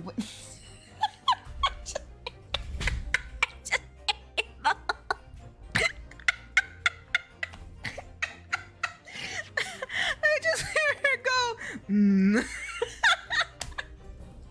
I can't help it. You want to take a screenshot? Hey, give me a second. Hold on.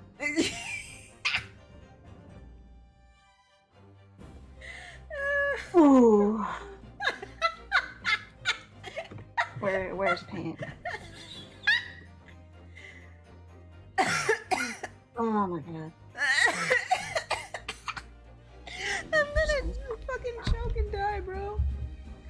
You'll be fine. You've been through worse. You've been through Miguel O'Hara, so you'll be fine. Listen. There's different levels to this. Yeah, I know. I'm currently in the level of hell where I'm just... Hello. Hello, sir. Hello, sir. Can I sit in your lap? Can I sit on you, sir? Thank you, sir. You have the thighs for it. We've seen it. We knows what's under. Never mind. Just in here. Just Let me not give her more ideas. pop it in here. There you go. My word, yes indeed. I swear. My word, yes indeed. That's how I feel about that motherfucker. I mean, bitch. Bitch. Bitch. Bitch. I want him to do things. You know you can. I know you can. It's always the shy ones with the big D energy, you know? Mm-hmm. I mean, you can just save a horse by riding him.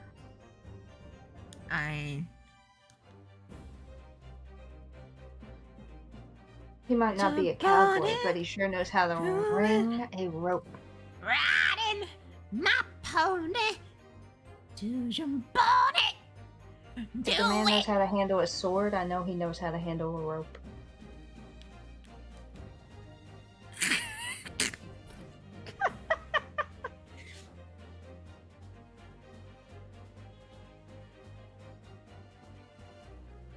I'm trying to behave. No, I'm not. Sled hours are open. Who am I fucking kidding? I want to feel his face on my face. I mean, I want to feel his if lips not on my for- lips. If not for my baby Apollo, the unholy things I do to this man. Yeah, I mean, he's from a different time. It could hypothetically be in a different time, you know? That's the logic I'm going with.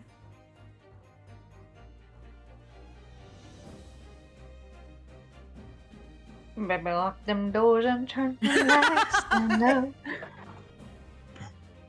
Good about it, do it, riding my pony. Oh, you wanna ride? Ride? Ride? I wanna ride, ride. Ride? Ride down the ride? I wanna ride. You better bark like you want it. What do you want? Of course, there's a witness. Oh, shut the fuck up. The story God. didn't write itself, but obviously the man made it all up. It's mail time. Go sit down. How dare you? Here's Don't. the mail. It never fails. It makes me want to wag my tail. When it comes When in it once comes a while. out to you. Just imagine him saying it in his fucking shitty British voice.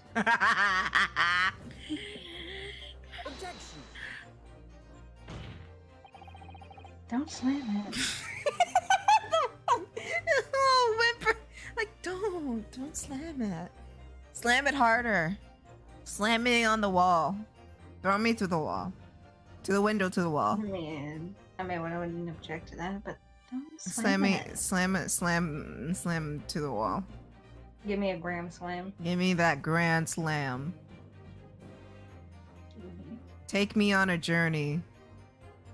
I remember Net is so lucky he's not here right now. Nat would be dying. He I was already know. dying on Friday when I was going off being horny on main. I know, and now I'm here, so it's double trouble.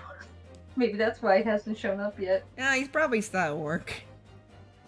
Probably. Then again, he endured a full minute of us meowing at each other. I know. And I just don't regret it. That shit was funny. Especially when he chimes in. I know, song gets Song on gets everyone. fit into, like a whole. It's just like, I know what. I should re-upload that clip. It's so fucking funny. We all know this. We all know this witness well. What? Post Pose. to the fans. Are you Are you suggesting? seeing this, Reginald? I'm seeing it very well, my lord. Are you suggesting, counsel, you identified the person in question? Who am I identifying? That you know who claims to have seen the? Yeah, I know. Your Honor, it's right here in this article. This is the wrong article. He Shit. nodded his head so hard he fucking had whiplash. He gave the fucking camera whiplash. That's why I went. If you pay attention to this name down here, Your Honor, Enoch Dreber and Mr. Dreber, I know who it is. Sounds like a fucking disease. It is. In fact, you can say he's right here before my very eyes. You will substantiate your claims now, then, counsel. Who is this alleged witness staggering in the scene from the cemetery 10 years ago? You can read, can't you? Ow,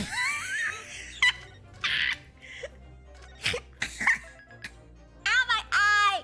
Like, I know you guys are xenophobic, but fuck's sake.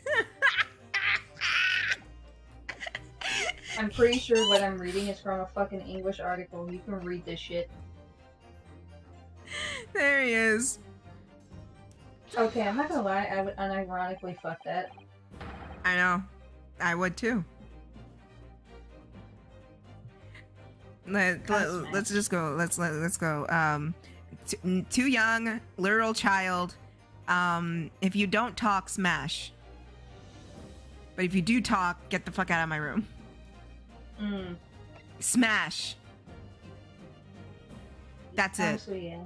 Yeah, I would give it. I'm a pass. You would be a good cuddle.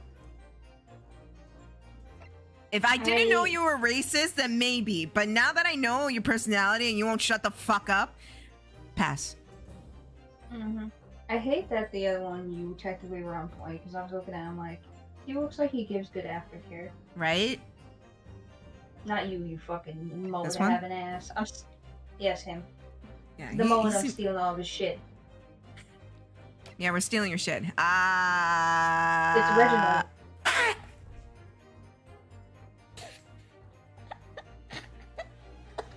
Honestly, I'm not gonna lie.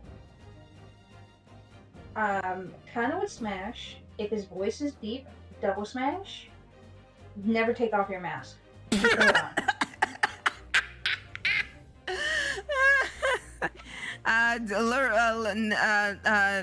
No, she's child.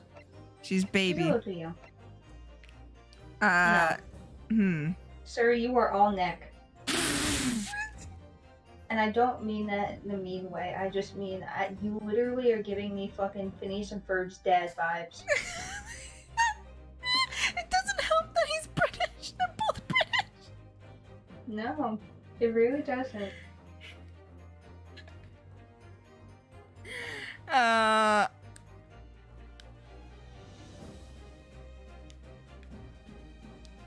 No.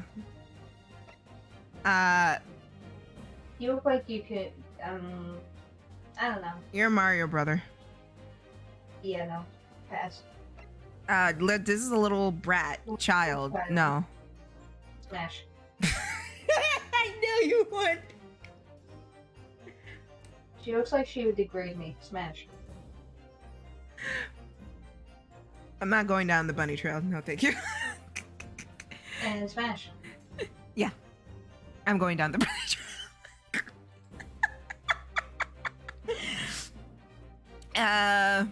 The man in question is Enoch Drebber. Drebber? Why are you shocked? It's in the fucking article, bro. Do you not know how to read? And you're questioning my education. He's just like, Drebber. Its name is in the fucking article. Literally. Bro. That's why I was just like, can't you guys read? You guys can read, right? I know you're old, Santa Claus, but you're not that old. Also, it's in English. It's not in Japanese. And you've always been reading those lists, Santa. So I know you can read. Maybe he's dyslexic. Maybe. I'm sorry, Santa. I'm sorry, Santa. Maybe that's why you have to just check the list twice. Yeah, maybe, yeah. Hashtag we stand neurodivergent Santa. Yeah, we do. Look how we insulted him, and then we were just like, oh wait, what if he's just dyslexic? Like, oh no, that sucks. We stand neurodivergent. I'm weak.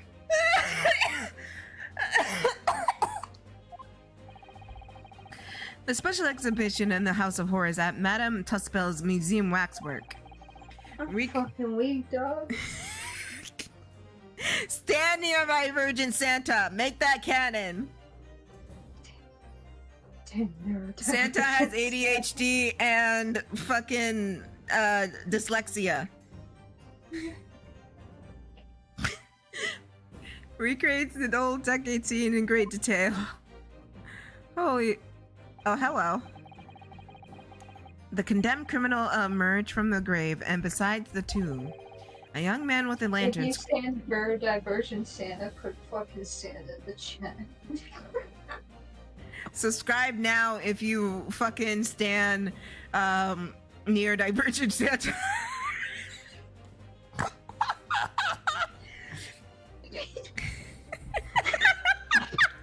What a fucking time to come in.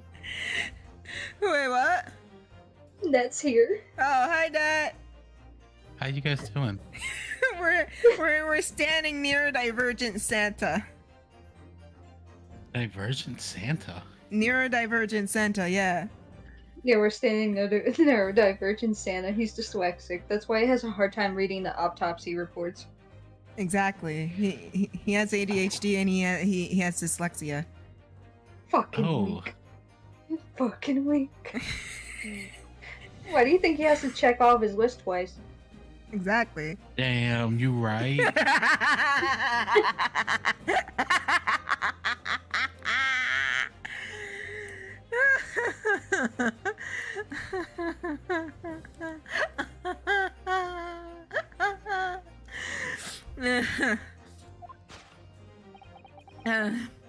And that young man is a 10-year-old and a 10-year younger Mr. Enoch Drebber.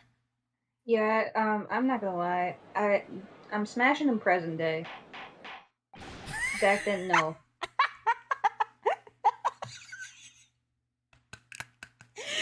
I'm sorry, that goofy ass fucking looking hairdo, that goofy ass fucking looking expression. No. I mean, it's a wax figure. What do you expect? I know, it's just gross. It's that I would incident smash that today's. turned his hair white. Smash! Order, order, order! Surely not, Council. Drebber I'm was there. stealing your fucking gloves.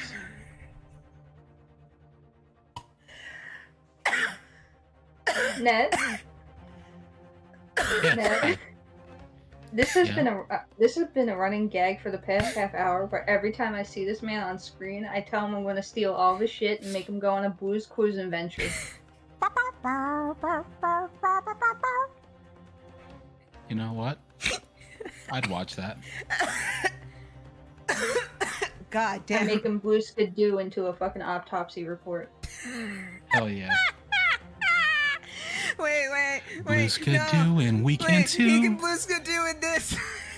Yeah, exactly. Blue skidoo in that, and gets dragged back into the grave where he belongs as a prehistoric fucking vampire ass.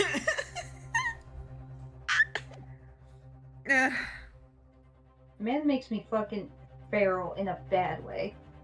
You know, it's fine. With that god awful mullet. What is it all talk about, Mr. Jakaba? Is that name significant?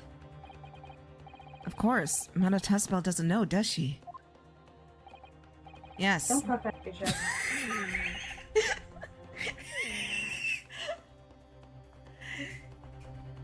You want to feel it, the titties, don't you, Jessica? I don't need to. But you want to. Listen, I'm staying loyal to my boy Apollo. Stop tempting me. Yeah, I do nothing. He just moves, and then all of a sudden you're going feral. I don't even do Listen, anything. Listen, it's not my fault that my boy gets fucking disrespected so much that he's in 2 games that apparently are shit. Okay, Dual Destinies was not shit. Like, the one I'm where he pretty was sure leading the everybody- case, it was one of my favorite, apart from the DLC. Mm-hmm. No, I'm pretty sure everybody really liked Phoenix over him. For a bigger Yes. game. Yeah, well, yeah. Although it was It's so equally divided disrespectful. between Phoenix, Apollo, and Athena.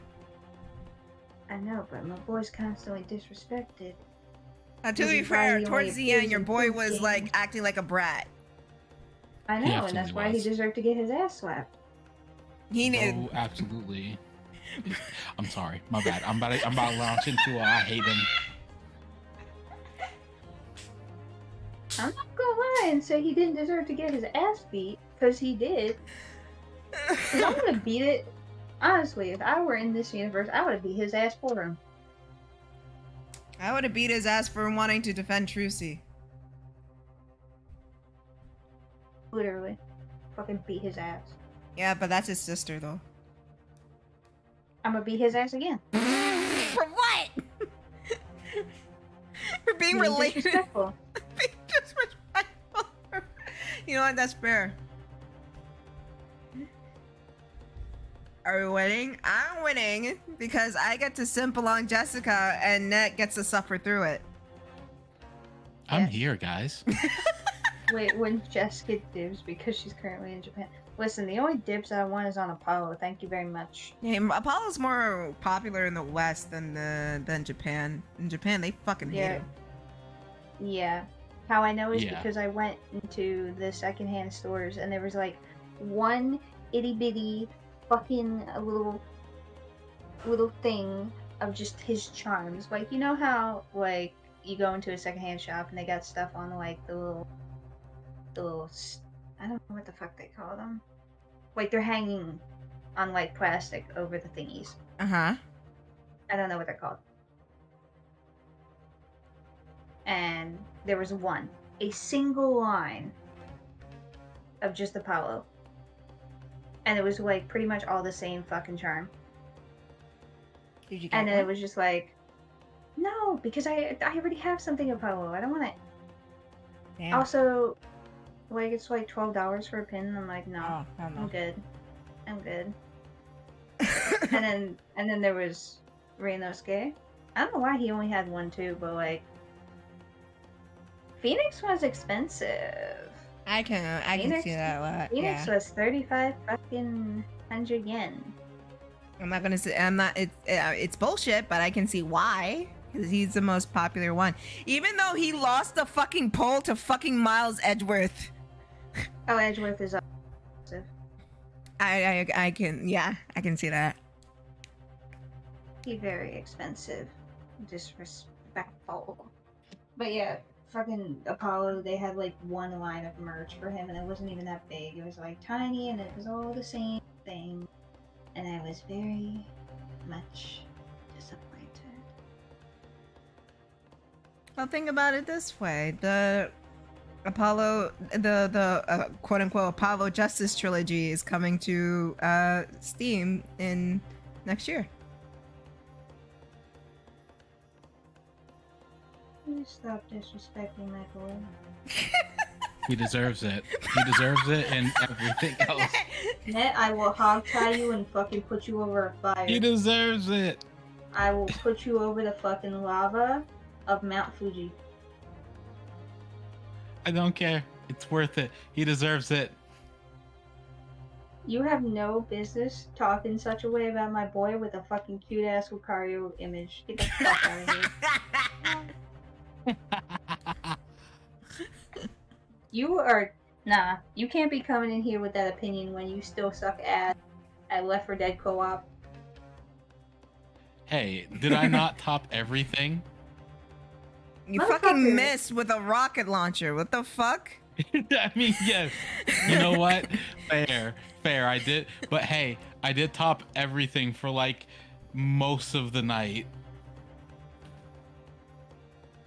You had the zoomies most of the night. What the fuck you mean? Yeah, what the fuck you I mean, true. I was zooted out of my mind, The only- which made it even better. Motherfucker, the only one worse than you is Jester. And that's because Jester has the zoomies backwards. I mean, didn't JP point it out too?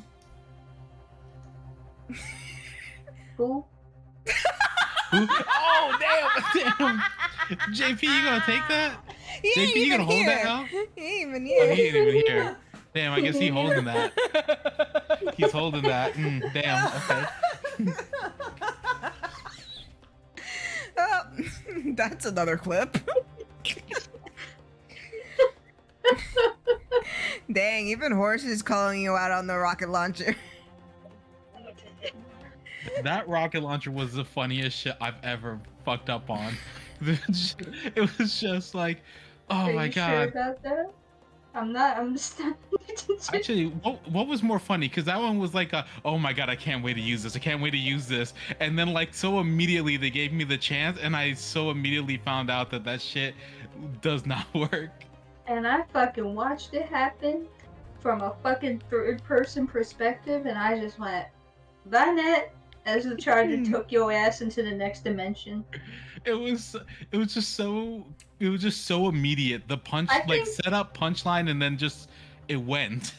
The best part for me was I didn't even see the rocket launcher and pellet go past him. I just saw you get your ass handed to you by a charger. and No, you he did not fucking move. whiffed it.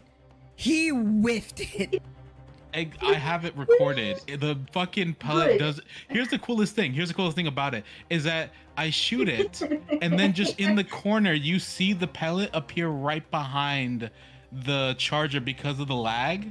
So like I shot it in the right spot, but the bullet didn't even show up yet. Yeah, upload that to the server.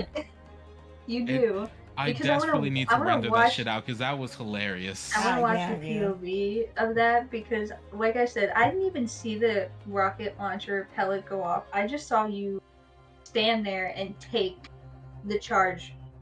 Just straight up take it in the ass. You didn't even hesitate. You didn't fucking move. Didn't do shit. God damn, dude. Yeah, no, I accepted it. Like I legit just took my hands off the keyboard and I was like, nope, no, no, accepted it. I deserve that. That's like when everybody was fucking, like when everybody's surrounding me, right? And then all of a sudden I'm huntered, and I go from just being huntered to being incapacitated, and I just take my hand off the controller, and I'm like, I'm just gonna let it happen. I'm just gonna let it happen. Because be all my like that. teammates are right next to me, and nobody's doing shit. Yeah, you know. Oh my god. Sorry. Oh my god. Oh man. But yeah, the fucking rocket launcher incident, dude. That Jesus. is not helping your case. No, it's not like at all. Yeah, absolutely. But you know what? What? Content. That you never upload. You know that's true. I always Yeah, just do so you stupid can't shit even- for you can't content. even use the Never fucking upload any content content. argument. Because I'm like, I could edit this. Too lazy. It was a shame that shit Jesus wasn't Christ. streamed. Everybody could have watched No, he that in recorded 4K. it. I know, I'm saying it's a shame it wasn't streamed. Oh, Oh, that would have been hilarious. that Yeah. would Yeah, have the been. fucking... The I thought the about live it, action, but I was like- the live reaction would have been fucking hilarious. And the Bruh. worst thing is that I could have avoided it, but I was like, no, I gotta try out the rocket launcher. I gotta do it. The You content. really could. But you Yeah. whiffed it so hard. You whipped it so hard, and instead of like trying to avoid him, you just accepted death. Yeah, just like I fucking Like missed, literally, and you it's whiffed just it, and then you just like take me. Yeah, that was just like, you know what? Well, fuck it. I just, you know what? I give it up. I lost. Bruh. It's like those old vines where like moments before disaster, just just like that fucking. You know what I'm talking about, right? Like the little like start of the song. Yeah, the fucking in the jungle. The jungle.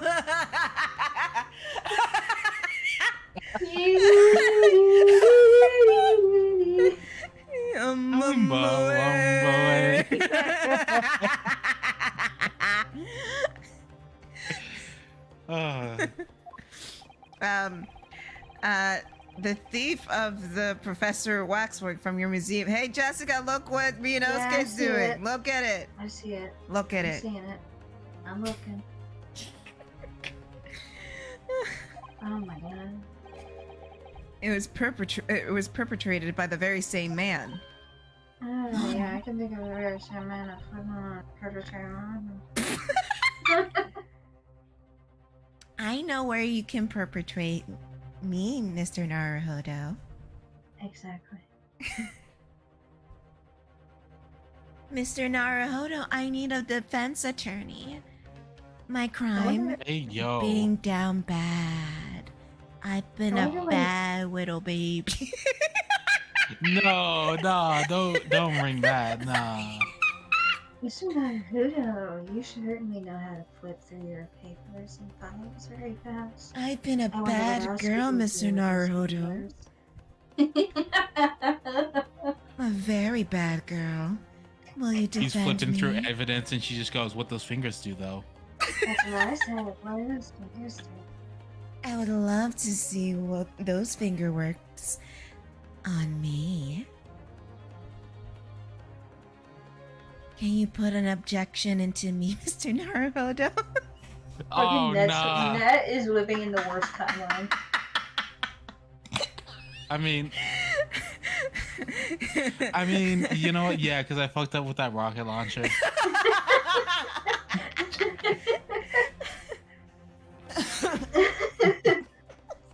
Also, I'm not gonna lie. Fucking, I'm gonna take a break for the thirstiness. Fucking fuck shit to be like to respond to DIY. Honestly, yeah, it would probably be easier to just make your own stuff of these characters because one, there's no figures that I know of aside from like the Nendroids of any Phoenix characters. Did they ever do And- small figures for them? That's what Nendroids are. Oh, fair. I know for a fact they only really have Nendroids of like the Phoenix characters. If there are any actual figures of Phoenix Wright and Edgeworth, it's probably just gonna be them. Most And likely. I only say that because I went to the Capcom Cafe during a Phoenix Wright event when I first came to Japan. And they had like full scale life size like statues of them. And I do have photos that this one's gonna make me send her. Yeah. What do you have to say now, bitch? Madam Tuspel, it would appear you know the name of Enoch Tripper. Oui, yes, I know it.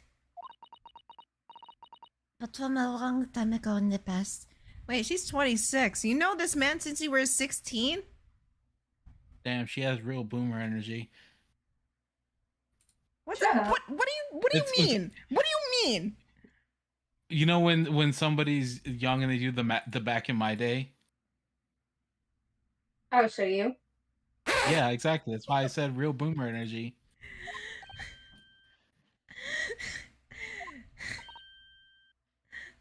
I can't Except even for talk. us, like things are like 20 years back now, so I guess you know we're starting to get shut there. up, shut up. I'm gonna fucking choke you out, bitch. I will choke slam you, bitch. I will shut up. Shut up. You know it's true. Shut up. You know. Shut up. I don't care if the cheater girls are 20 years old. Damn it. Shut up.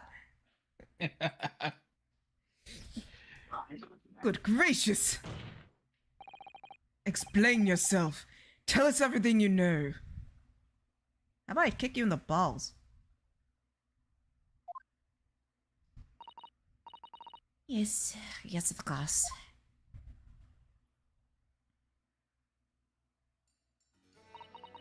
The story of the young man and the terrible sight he witnessed in the cemetery 10 years ago was published in every single newspaper in London and throughout Great Britain. However, all the articles and the witnesses were simply described as a certain young man. No details were published about his identity. His name was never revealed. That is, apart from one newspaper.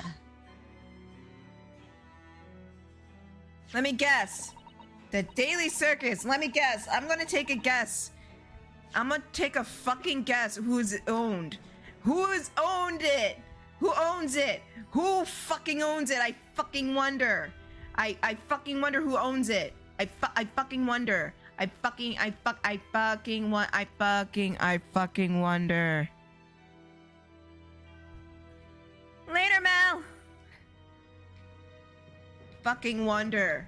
Fucking wonder. Net. Yeah, I'm right here. What do you Who owns the newspaper? mean? Who owns the newspaper? Who owns the newspaper? I don't know how to pronounce her name.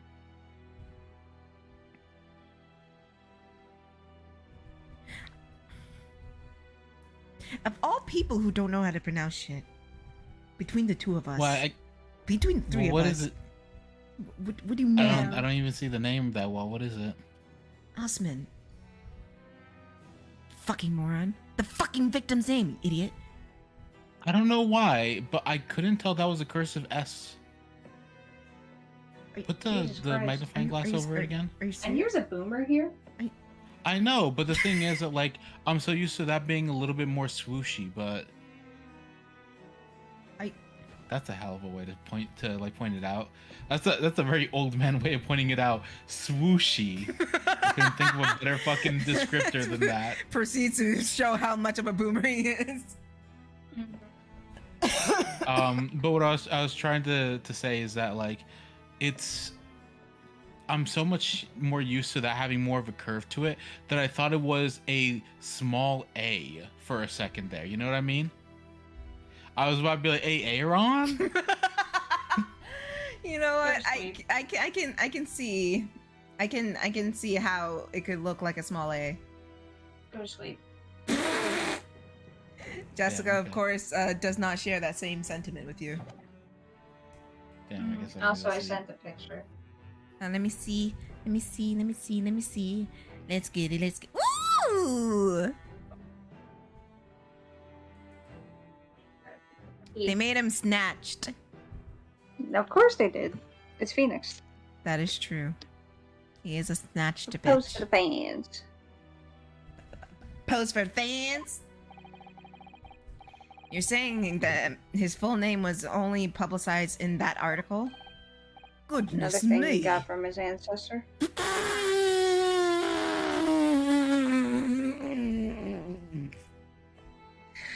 You know, there's a reason why I like that pacing animation so much. Because he snatched in the west like a slut. Damn, Marinosuke, I didn't know you were a slut. Oh, Runa, why are they calling you a slut? Are you a slut, Damn. Damn, that's a hell of a way to put it. I didn't know Runa was a slut. Oh my goodness. Dear me. I still can't get over the fact that Apollo's fucking Japanese name is very different. Oh yeah. What is this Japanese thing? That's always forgot. Hold on. I put it in the chat.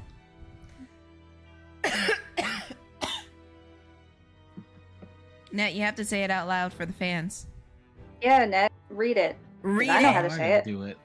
What I gotta do it? Why you bully me? Shut up, nerd, and read it. Why you bully me? I buoy you I whenever I buoy fucking you. want, bitch. Now read it. Go ahead. No, Read Pronounce it. it. no, we Do never it. lemon pledge. Do it. Don't Pronounce it. do it. All right, let's see. What did it say? What did it say? I don't know. You tell us. You ain't gonna trick us like that, bitch.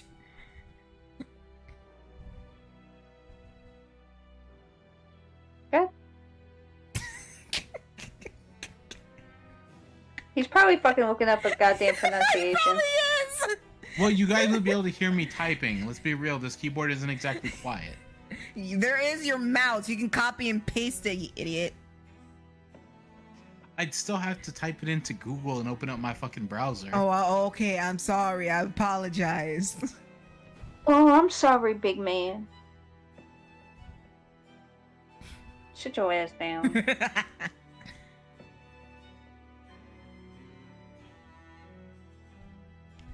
I genuinely don't know how you would pronounce that. I kind of. Here's the thing, right? Is I see that first name and I want to say like Yusuke or something like that, but I don't No. think so. Cause Mm-mm. yeah, I was gonna say that's probably more like Spanish fucking pronunciation bullshit, fucking with what that should be. Mm-hmm.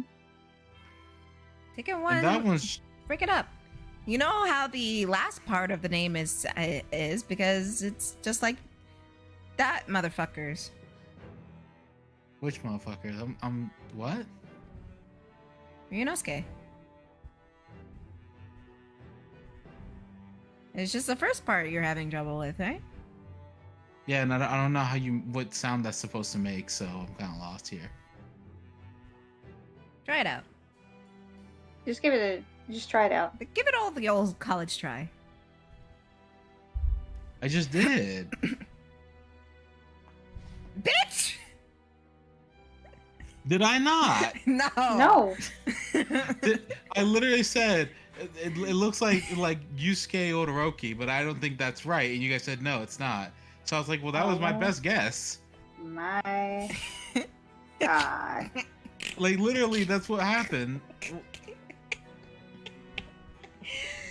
the fuck y'all want me to do? Just look at the word and how do you say the first part of the name? We've been literally calling each other this all stream. Y'all have. I've not been here. I've been working. Oh my God. Context Y'all clues, welcome. use them. Hi, JP.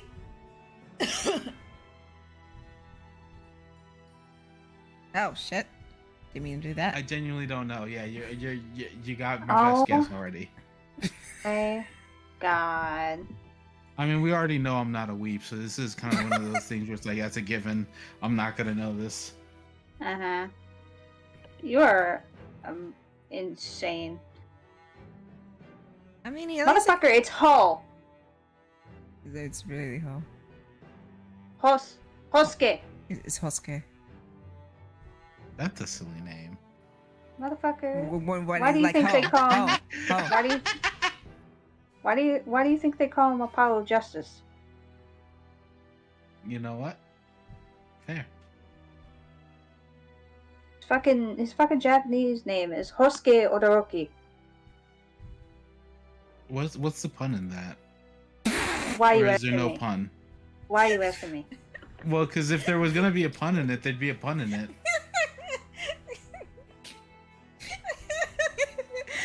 All the fucking names have puns, dude.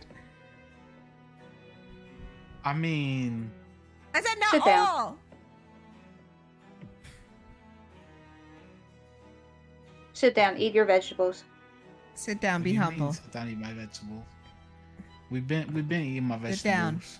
Be humble. Sit down, eat your soup. I like soup. You like Yeah, soup? you're gonna need it. You need your soup, Grandpa. Your teeth aren't as good as they used to be. The first thing I say is I like soup. Yeah, It's like Yeah, 'cause you're I like grandpa. turtles. because you're Grandpa. Now sit down, eat your soup. Oh right, I showed you guys that thing, the thing where like he came back. Who? Oh, yeah. The I like turtles kid. Yeah, bro came back. Yeah, that shit was great. Go sit down. Um, Don't tell me that shit wasn't good. That shit was good. I'm gonna tell your ass to sit down, though. Go sit down. Yeah, Eat your soup. what do I do? he Why can't. would I do Man's got. You could, cause he can't remember the word hoe. That's why. Damn. The Spanish dude had to think about how people would pronounce that using English. Sit down, eat your soup. Damn, y'all racist. Okay, that's crazy. The I fuck can't you believe mean? You better take that back, bitch. I will fucking end you, bitch. I will drive there and knock your door down myself. that. Take it back. That was Piece of shit. Oh shit.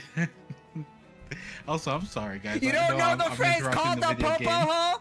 Called the popo ho? I know you know the word ho. Whoop whoop. That's the sound of the police. Whoop whoop.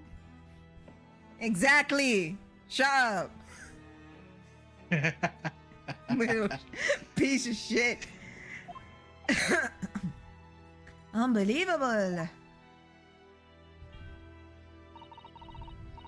When I read the article, I went to meet with the man.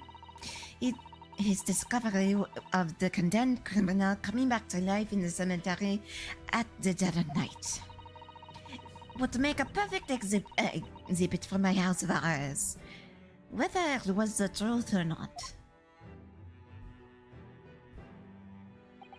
I see. So, you went to meet with Mr. Drebber in order to sculpt the waxwork of the man, did you? Exactamente. He was studying science at the University of London in those days. He was just a poor student. I paid him £5 to model for the waxwork.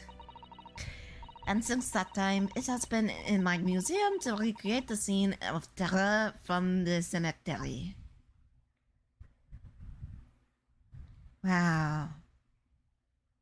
Wow. Wow. Wow. Wow. Wow. Wow. Wow. So, 10 years ago, a young man appealed to the public about an extraordinary event he witnessed. A criminal who had been put to death and re-emerging from his grave in the middle of the night.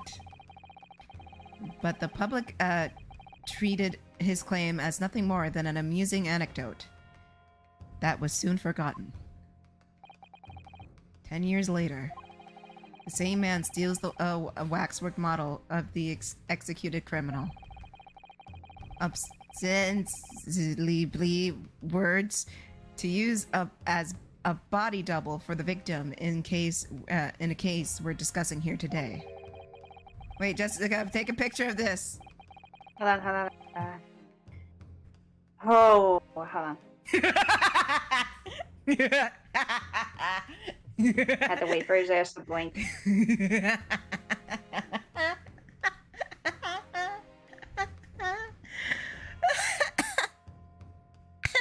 So what's up? No. Shut up, Ned. He didn't do anything. He was just... She's No trying. hesitation. It's on site. She's trying to take a picture of the great Ryunosuke. I did. Okay, you did? Yeah, look. Hell yeah. We're making an album, okay? Whew. We're making an album. Oh shit, Yeah. for real? Hell yeah. Damn. Wait, did you get this Yeah. post, Jessica? Oh my god. What? I'm just asking. Hold on. Gotta make sure I don't get him blinking. There we go. Slut. So the question is, why would the man do such a thing? Is he a slut? Which brings us into 3 days ago, when the birdcage crashed into the Crystal Tower. Wait, is this a different Ooh. pose? No, it's the same fucking pose. Oh, What do okay, you mean? okay. I don't know. Poor Net. Damn, she's just firing shots at everybody. Sit down. Be humble. Eat your carrots. It'll help you see better, boomer. Put on your glasses. Yeah, I exactly. left him at work. What the fuck you mean Of you left course. your glasses at work? Why you like this? Sounds like an old person behavior. It's just what happened. I left What him do at you work. mean no? What do you mean? You left him at work. What else could that mean? Oh my god. You're like, what could that mean? No, shut up!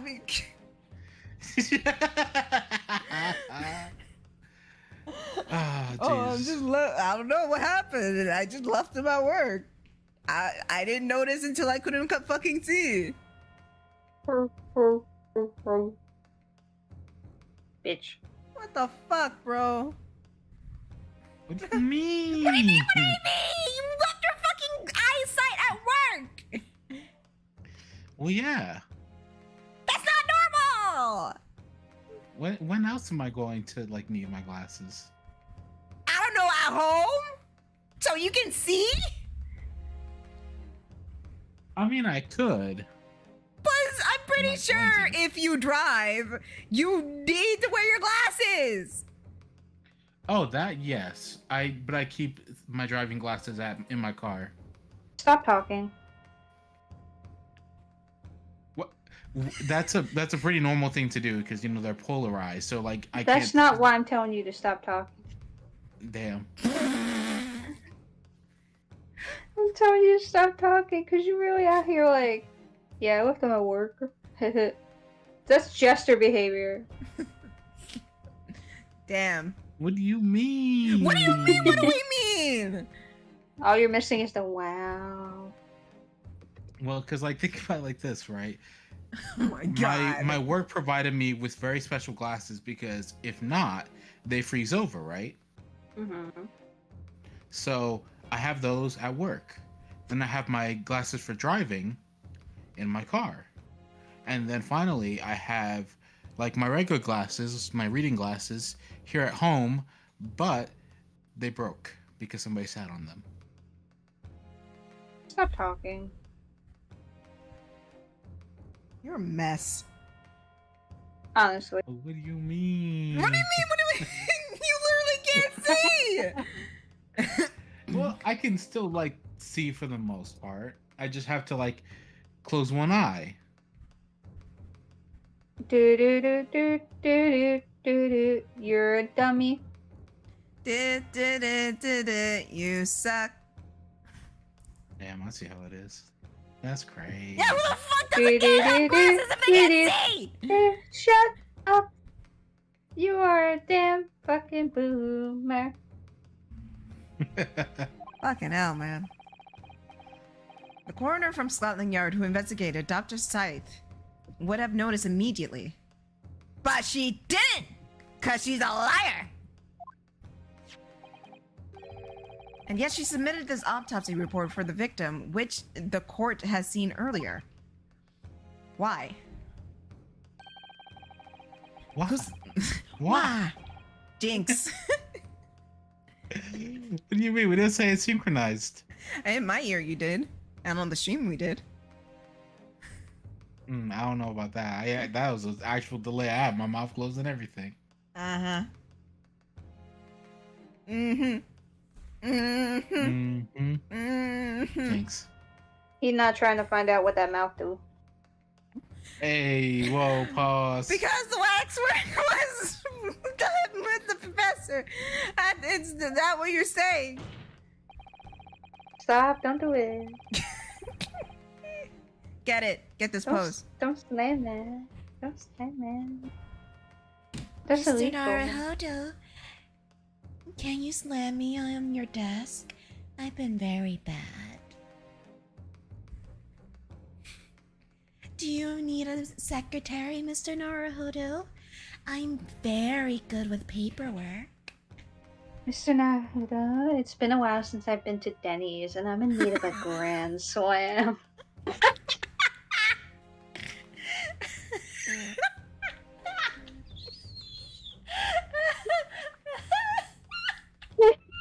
That Well, one guys, got I'm me. gonna head out for today. Y'all have a great. That one got me so weak. I fucking couldn't finish it.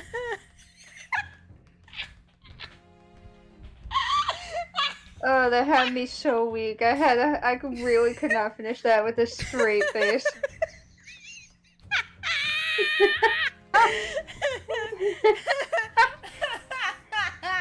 I don't think I can talk. Oh, JP's here. I just realized. Hey, JP. He's here. He's been here for quite some time. I was not paying attention. I was too busy in the fucking hellscape we've been in for the past 10 fucking hours. Mr. Naruhodo, it's that time of the year again. My yearly examination. I hope you Yes. observe Mr. me. Naruto, back at it again in crispy. Yes, Mr. Naruto. It's that time of the year. Where we go to Daylight Krispy Kreme savings. Yeah. and it's get daylight a savings. nice and creamy donut. Donut. And you know what they say? It's daylight savings. Which means I have an extra hour to spare. What should we... Oh, whatever should we do? I finished my work early. I guess I just have to go to work overtime. What character brought this on? I need to Huh? What? know. What character got introduced that brought this on? What do you You're mean? looking at a You're looking- motherfucker. this guy. Oh, you the horny hours finally set in again? Yeah. They've been here. They've been What the here. fuck do you mean? They've been here since before you got It's in. true. Yeah, We were legit, literally you missed saying the thank whole God Ned- segment. Thank God Net ain't here because he would be suffering. Now you're here. Now you're suffering.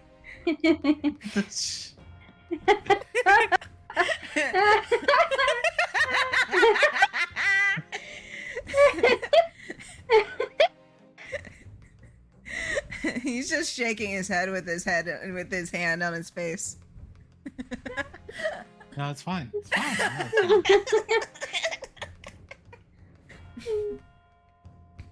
Damn, Ned, you making me dehydrated. I'm gonna need to be a little bit more thirsty. Damn. Oh fuck. I'm fucking up, guys. Oh, Mr. Naruhodo. I'm a little bit thirsty. Do you have a hose that you can quench my thirst with? If Yes, I hear it Net. sprays quite a lot. that was a hell of a stretch, I'm not gonna lie. I mean, Mr. He is Naruhodo also likes to stretch suffering. me out. Make sure I'm very nice and nimble. For when I transport important documents. Not to mention, very important cargo. I hear it's a wide load.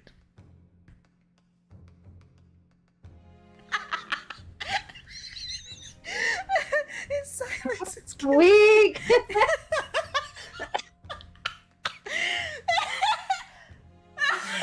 Oh my god. We've been on this still for like 2 solid fucking minutes. Take the picture. Oh shit. Fuck, I forgot. Give me a second. I gotta get Net's fucking weird ass out the way.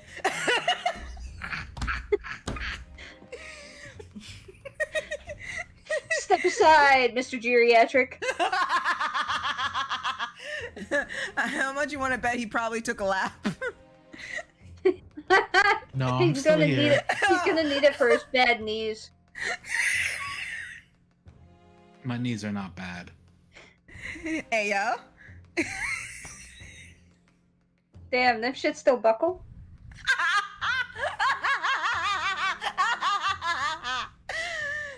Oh, JP in the chat ain't better. He's saying, "Stop, down, girls." Ah. I'm sorry, Mr. Job. We'll cut back a little bit. I'll go down for Mr. Naruhodo, if he commands me to. Because I'm his loyal, faithful secretary. God, I'm choking on my saliva here, but you know what? I wish I was choking on something else.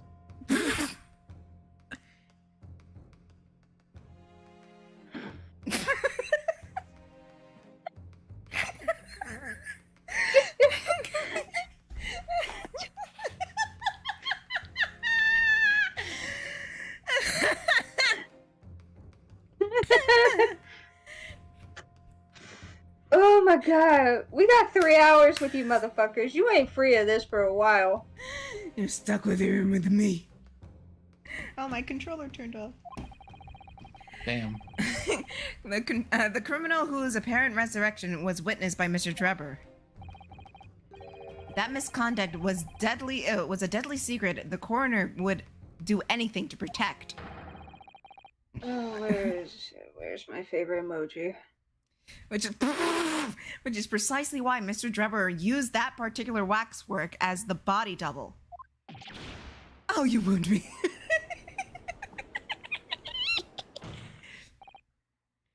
My lord. This court must summon Dr. Scythe to the stand. You can summon me, Mr. Naruhodo. I'll say whatever you want me to say. The defense is determined to find. Wait, did we get his?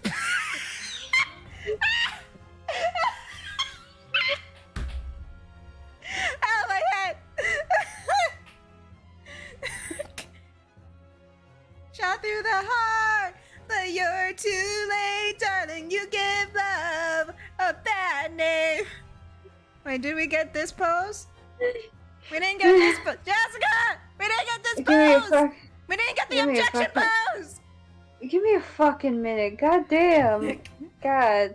This motherfucker's working me through the bone. Well, Mr. Naruhodo requires What? everyone to Net work left. extra long hours. Net left. He did. I feel bad. Drag his ass back in here. Wait, where'd he go? I don't know. Bring him back in here. Bring back how? How am I supposed to bring it back? I think he needed a lap.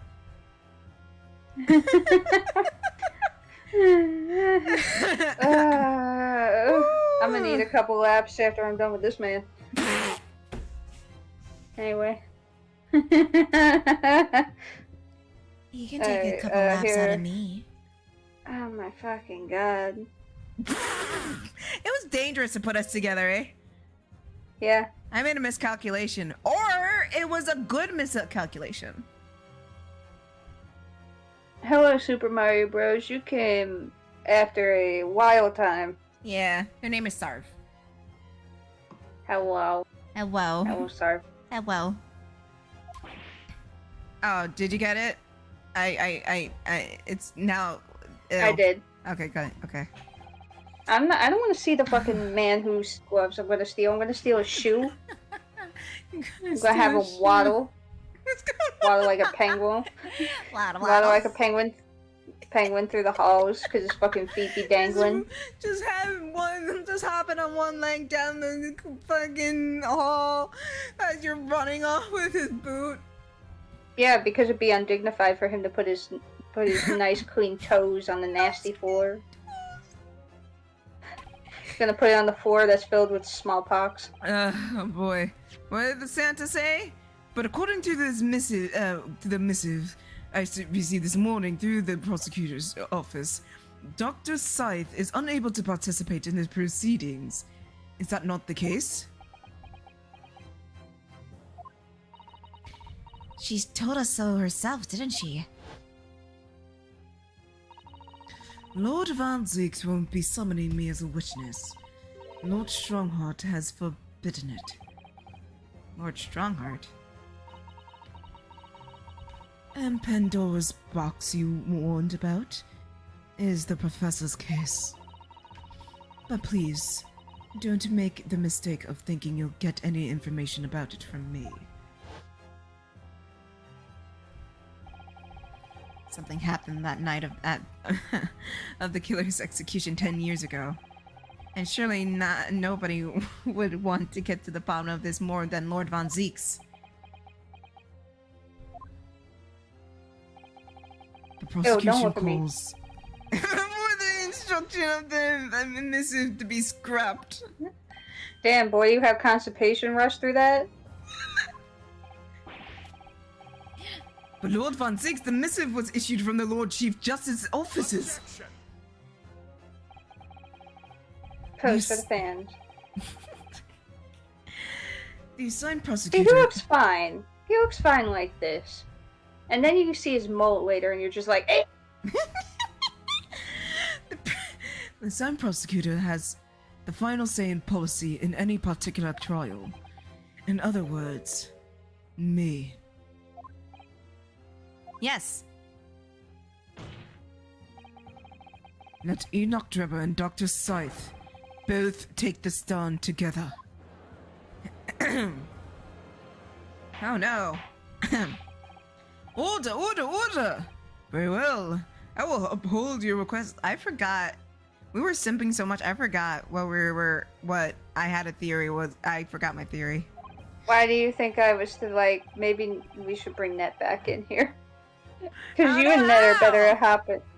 Listen, I tried inviting his ass back in. He just has not come in. Ned, come back! Message him, Ned. ping him.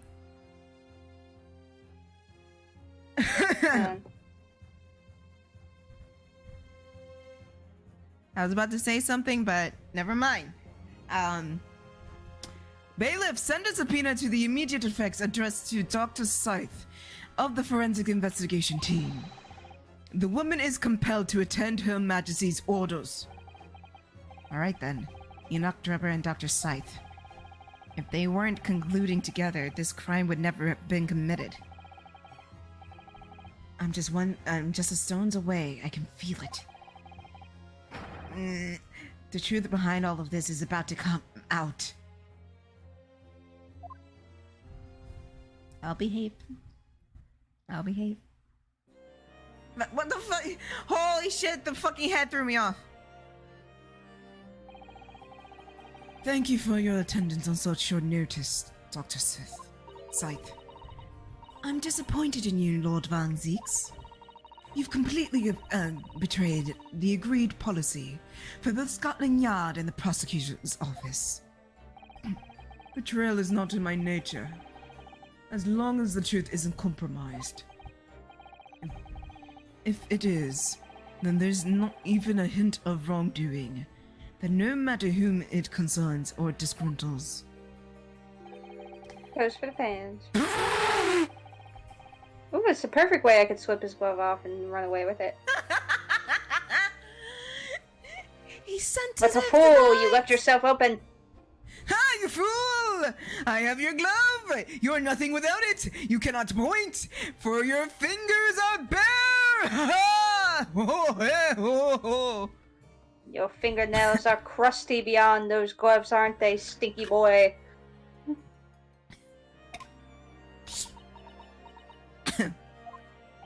You good? Yeah. Mr. Drebber, you took the. Oh, did you get it with the paper? Oh my god. I'm just asking. No, I didn't. Give me a minute.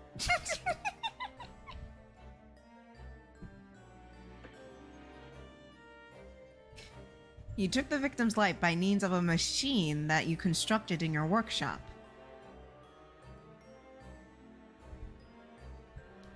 You get it? Yeah, I got it. Honestly, we would still smash. And Dr. Scythe, as the investigating coroner, you were the first on the scene to examine the victim's body. It is the belief of the defense that you collaborated with each other and you were both complicit in this crime. And where is your evidence? At present, we have no definitive evidence, but we do have a very significant clue. What are you talking about? I am talking, of course, about the waxwork. This model of known killer, known as the Professor, who was sentenced to death 10 years ago. You don't need to tell me. I witnessed the man's execution with my own eyes, and officially pronounced him dead. That remains to be seen. Is that so? According to this new newspaper reports from the time, on the night following his execution, the killer came back to life. Waste my time. And the sole witness of that mysterious event was you, Mr. Drebber, wasn't it? Beep boop bop. If what you saw in the in the graveyard that night 10 years ago wasn't some chilling fiction, but reality, it would make you privy to a very great secret of Dr. Scythe's. A secret so profound, it would compel the coroner to agree to collaborate in your evil scheme, in fact. Beep boop, beep boop bop. Mr. Drebber, tell the court. Tell everyone the truth of what you saw the night at Lowgate Cemetery. Boop boop bop beep boop.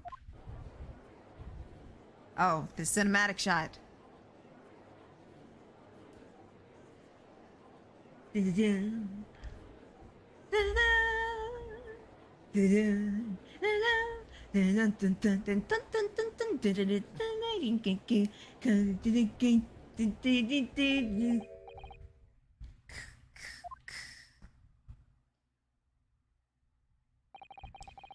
What an interesting twist. When at the time, not one person would take me seriously. Yet now, here we are, 10 years later, and suddenly my story matters. And in court of law, too.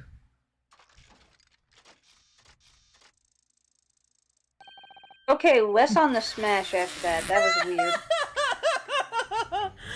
That didn't do anything. You know, he busts a move. Ooh, No. ooh, bust a move. Nah. You. I'm gonna need him to take the. I'm gonna need him to take those freaky marionette fingers and put them away.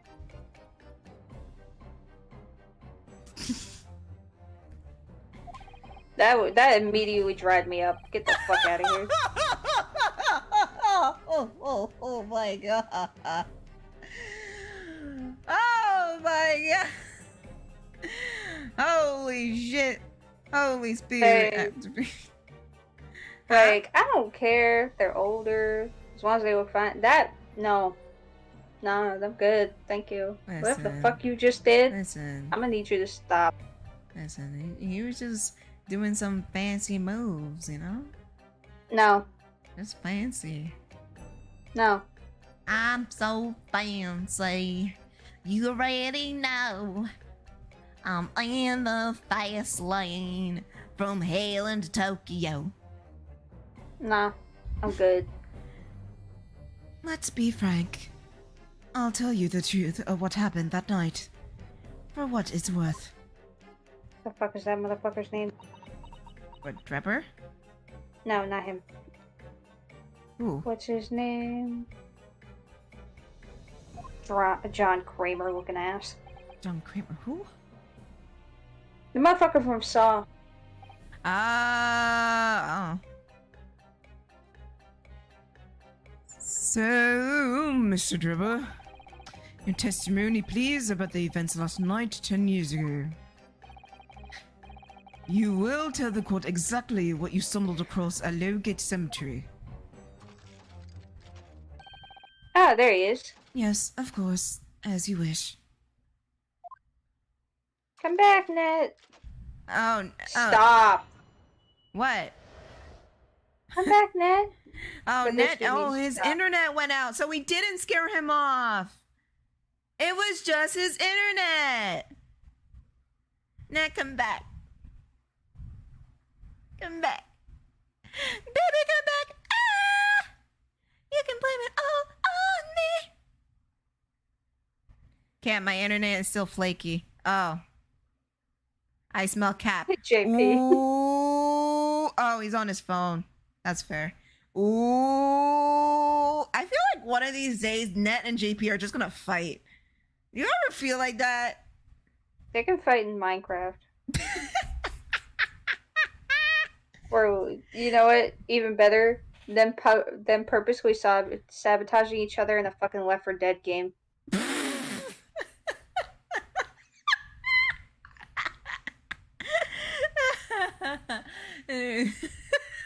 What? Nah, JP's the homie. JP's the homie until he lets a smoker get you.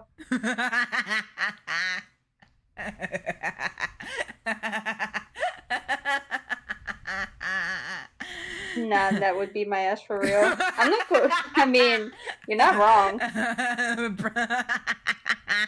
I love how Ned was just like, nah, JP's my homie. I wouldn't fight him. And JP's just like, nah, I would get my ass kicked. You see?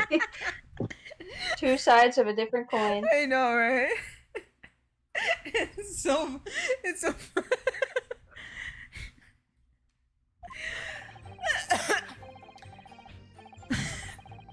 If we got in legit fight where there's no rules, I'ma lose. I mean, Ned has street smarts on his side, so yeah. But that's right, I respect him. Damn, he's not the homie? Damn. Damn. Damn. Damn. Damn. I told you, Ned. He wasn't the homie. He was not the He would let a homie. smoker get you. He does That not way want to he'd do have the a fair homie. chance in the fight. He will put hoes over homies. Yeah.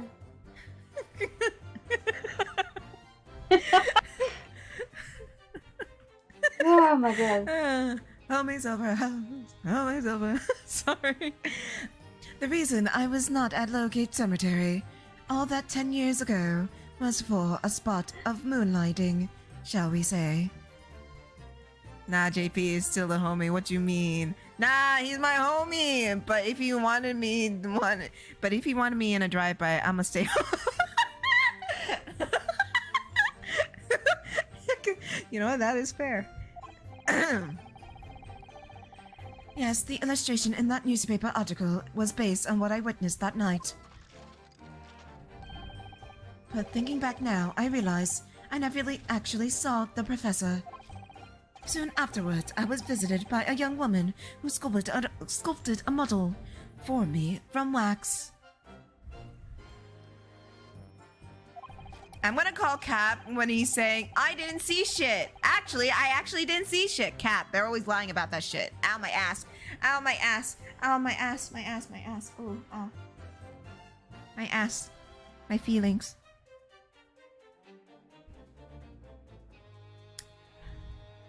Then I gave up on my dream of becoming a scientist. It was all because of that newspaper article.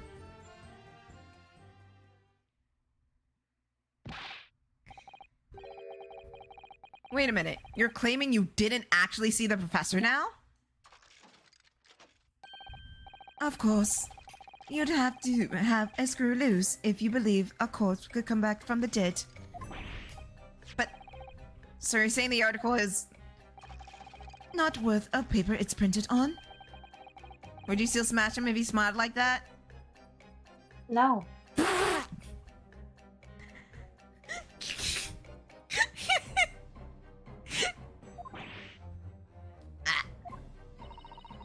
If the details of the article are true, it nullifies your argument about why Mr. Trevor and Dr. Scythe would be working together. So he's discrediting himself to cripple my argument? Tell me, witness. You claim to have been in the cemetery for some auxiliary. How did I read that? Business. Can you elaborate?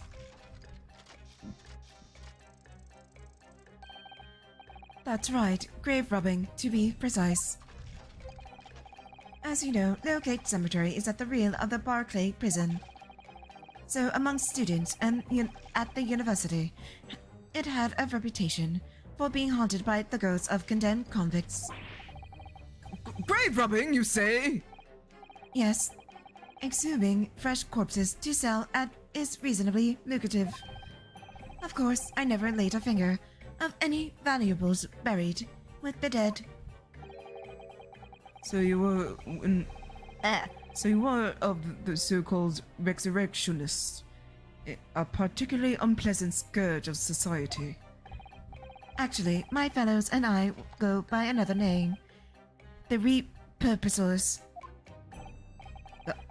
That's quite beyond the pale. You would invite divine retribution, sir. Yes, well, I think I suffered retribution enough. The Daily Circus eventually unearthed my name and put it in print. It caused me great headaches. In the end, I had to leave the university. It was the only paper with bad grace to identify me unambiguously. I might add. I see. Out of interest, who drew the illustration for the article? Yes, it was the reporter who exposed me. He sketched that right in of me as described at the scene. Obviously, as time ticked on, I bitterly regretted what I've done. Claiming to have seen something I never truly saw. Very foolish. Foolish. Cap! Cap! Stop the cap! Cap! Okay. Cap! I Cat. was confused. I'm sorry, sir. I actually didn't see nothing, so you can disregard this Nipponese! testimony. Oh.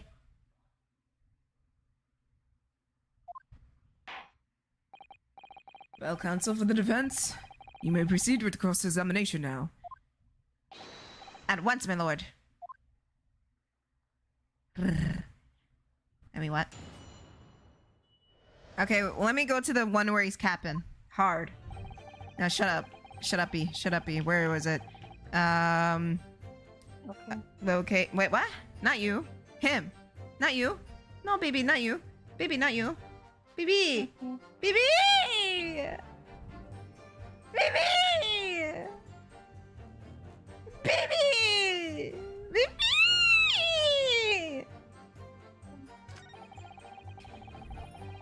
Yes, the illustration on the newspaper was based on what I witnessed that night.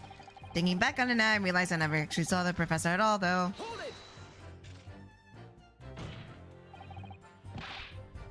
What are you talking about?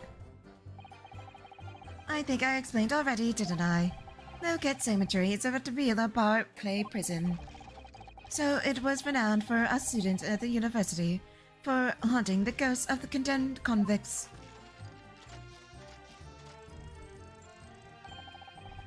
For some absurd reason, I was scared of the graveyard at night. As a result, only too willing to believe that nonsense about the dead coming back to life. But you said you actually saw it! I said when I see what I'd seen in my mind's eye. After all, resurrection is impossible, isn't it? You'd have to be unhinged to think otherwise. Unless, of course, you have evidence that proves I encountered the professor that night?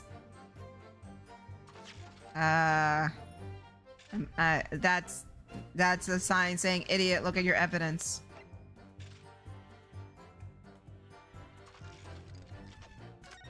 It would be this, right?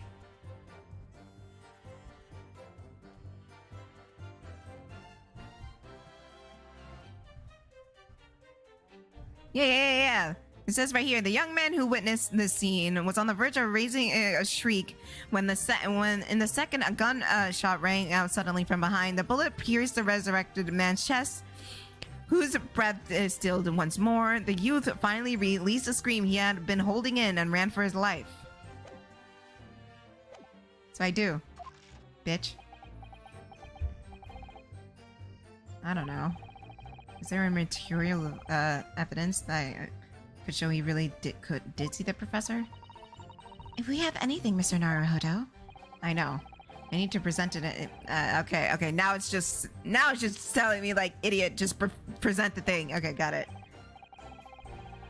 The point is that night was a pivotal moment in my life. No one fucking cares.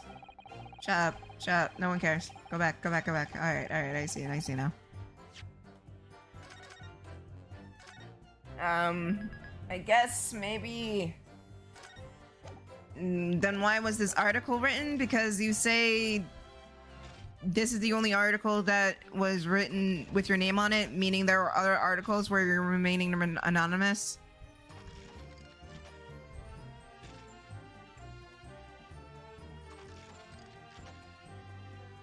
How he twirls his hands. Jazz hands. Still. Jazz hands. Did you just say ew? I said still. Would not smash.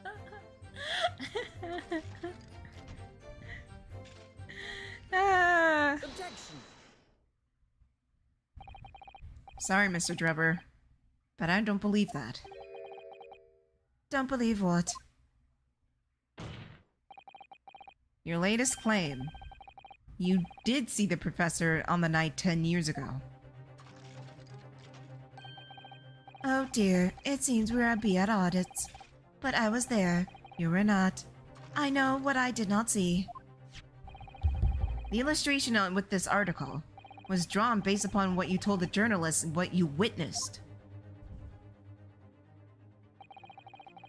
A figure emerging from the tomb, wearing an iron mask.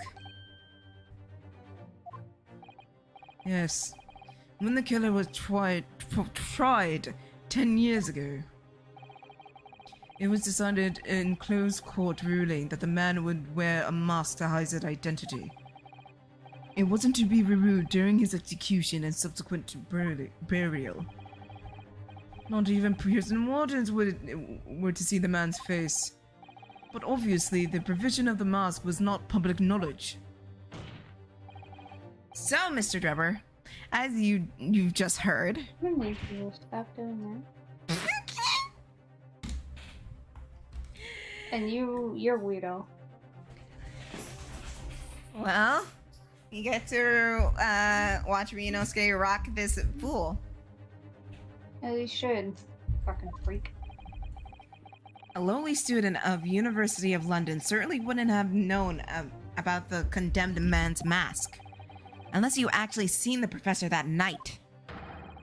It's inconceivable that the artist would have included the mask in that illustration. Look at that slut. Anyways. Slut. Order, order! Well, Mr. Drebber.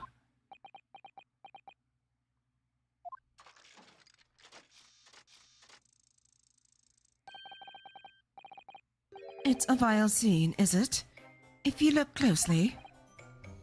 What? And as I've already said, it pains to point out I was utterly petrified. Which is why I had it in my head that I've seen such a blood-curdling sight. And afterwards I came to my senses. And realized that I had been mistaken. What the fuck? You're still saying you didn't see, bro? If you're stubbornly sticking to that story, written witness, then amend your testimony and explain exactly how you think your eyes deceived you. It was for the fans. Of course, of course. Only happy to oblige. I can't believe it. He's still going to concede to the point.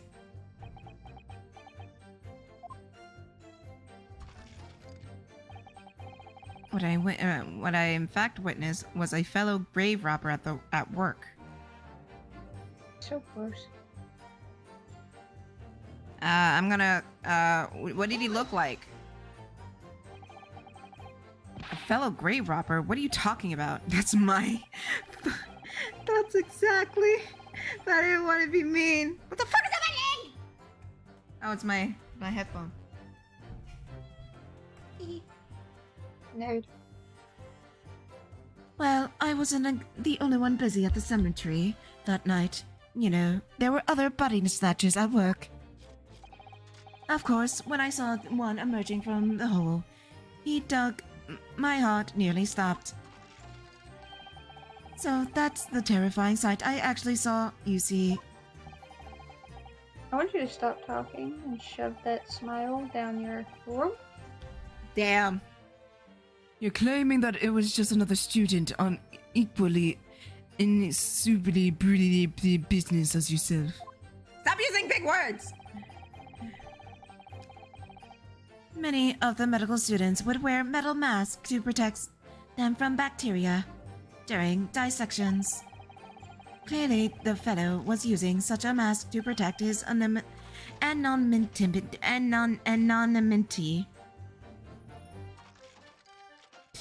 You need you to sit down. You're so old, your bones are cracking. I think he's a robot now. Yeah. But there's more to the story, isn't there? The article goes on to say, In the second, a gunshot suddenly rang from behind. A bullet pierced the resurrected man's chest, whose breath then stilled once more. We might assume that in the sexton discovered the miscreants at work, perhaps, and fired upon one of them. If a grave digger had shot someone in the cemetery, I think it might have been rather big news, my lord. Yes, well. I can only assume that... Strange indeed. Oui, mademoiselle. I can only assume that there was an embellishment bolt after by me. Oh, okay. Oui, mademoiselle. Vous voulez parler à ça? Dis non. Parlez-moi. Excuse me.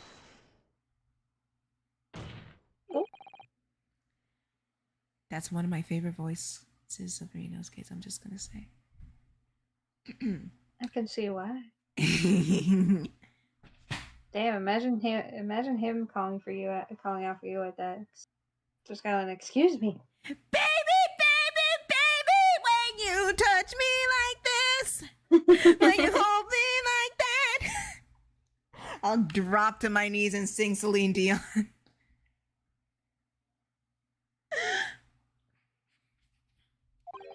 It's all coming back to me. Exactly. We'll both be on our knees, crawling towards him, just singing Celine Dion.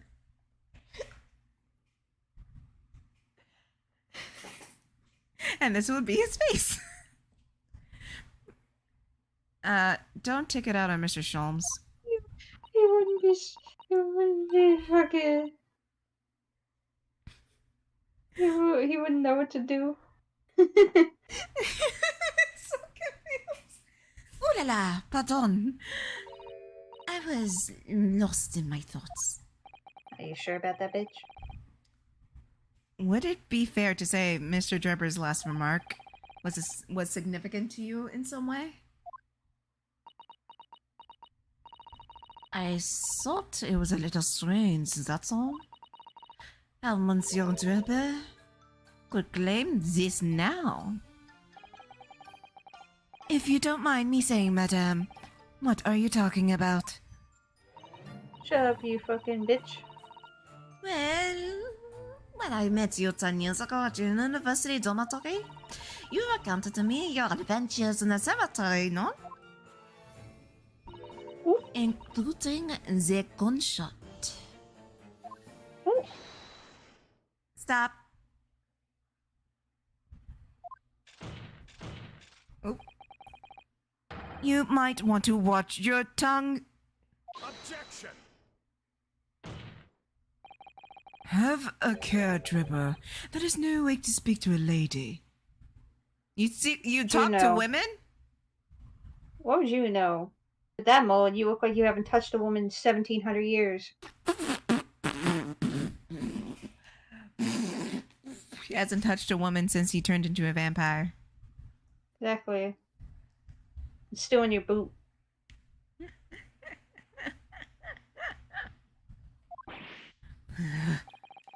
Please, madame. I'm not even gonna run with it. I'm just gonna walk because I know his ass can't hobble fast enough to get to me. Probably fall on his stupid face.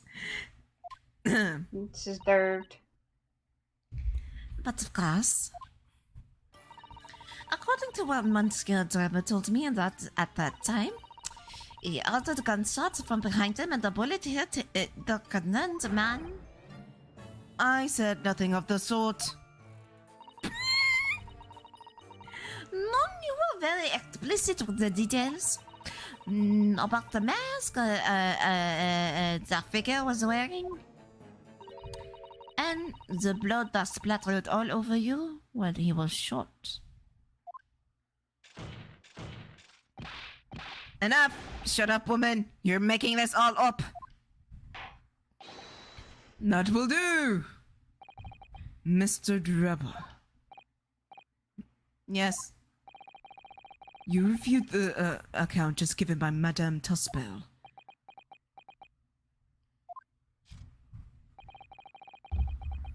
I have no recollection of ever saying those things.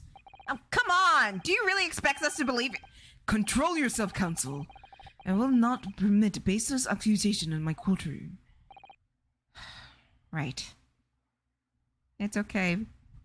It's okay, Big Papa. Under the circumstances, I think it's best that you supplement your testimony with a statement to clarify your position on this witness. Burberry boot! Fucking shut up, bitch. Oh my god. Very well.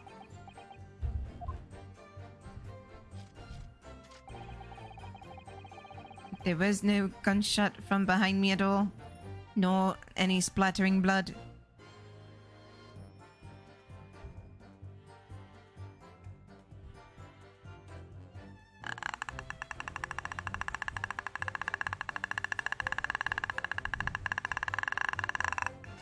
Why?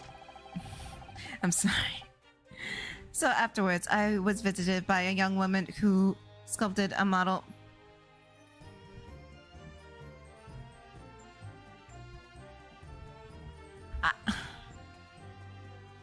Then,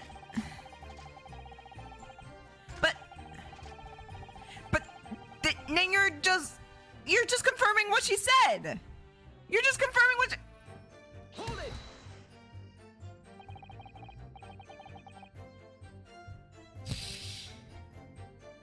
That young woman being Madame Tuspel, of course.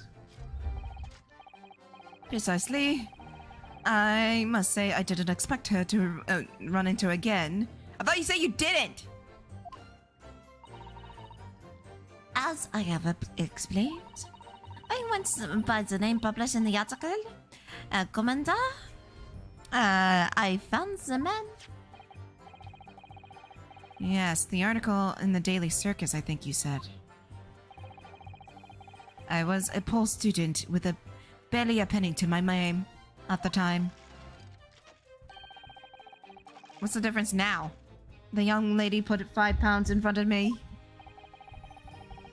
So you readily consented to having your waxwork of yourself made and gave permission for it to be displayed. I did. I should sell what little I had to sell, I concluded. Ah, oui, I remember now. I purchased something else from you that day. That's, Now, the best.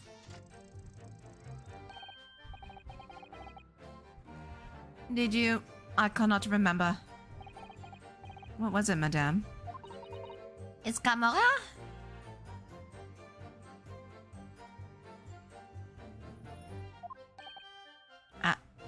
Wait. This camera? You mean this camera? Round around the neck. Oh, so it is this camera. Because it was from his waxwork. Did I look at it already? Oh, I did. Hey, Jessica, look at his illustration. Yeah, he got a fucked up haircut. It's just from the sides, not even from the back. Damn, they fucked you up like that. Yeah. Hey, Yorkie, you got a nice face. You do have a nice face. It's smoochable.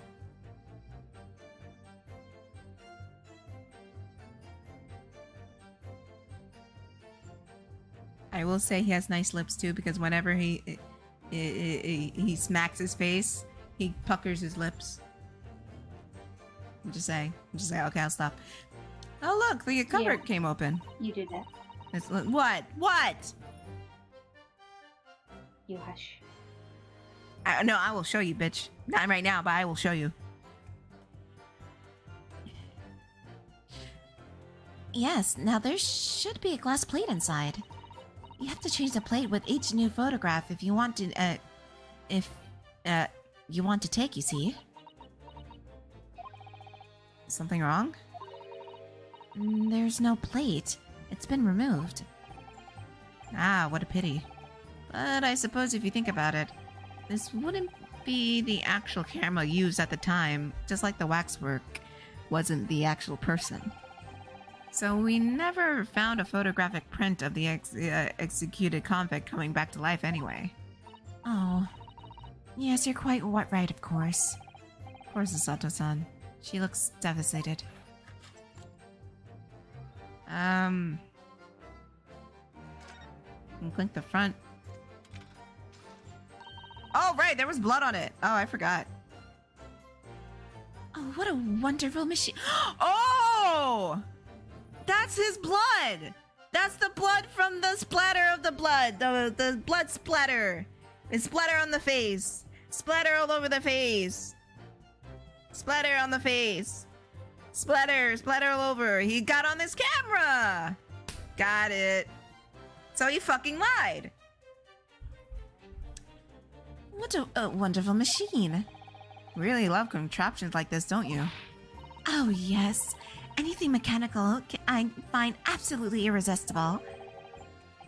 Almost irresistible, surely. Well, whenever I see a pocket watch, for example, I can't help myself. I simply have to take it apart. That's worrying. Yes, father tells me time is by the rumblings of his stomach now. He's giving up on having a watch. Bro! Professor Mikitoba. So this must be the blood of the convict. Get the fuck off. Fucking stupid fly.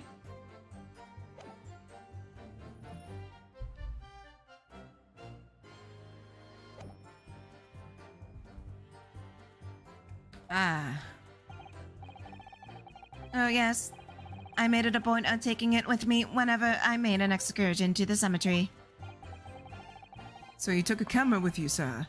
To what end? To record details of the body whatever. Oh god. But I had no intention of ever visiting a graveyard again after that night, so I sold it. Ah, I see.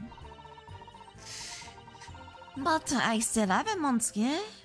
It is a part of a special exhibit in my art of hours. I am very meticulous about such details. That is the spell way. It would seem then, this is the very camera Mr. Drebber took with him to locate. Yeah, I got it. Yes, interesting. Okay. I see. So this is your camera, bitch. Bitch.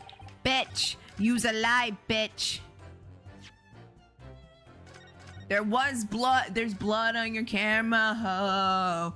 There's blood on your camera, ho. There's blood on the camera, ho. Whoa, whoa, whoa, whoa. Whoa, whoa. Where's the camera? Yeah. Objection.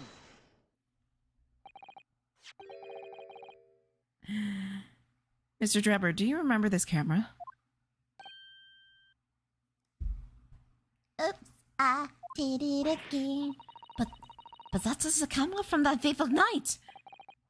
Yes, we borrowed it from the House of Horrors. It's the camera you took with you to the cemetery that night, Mr. Drebber.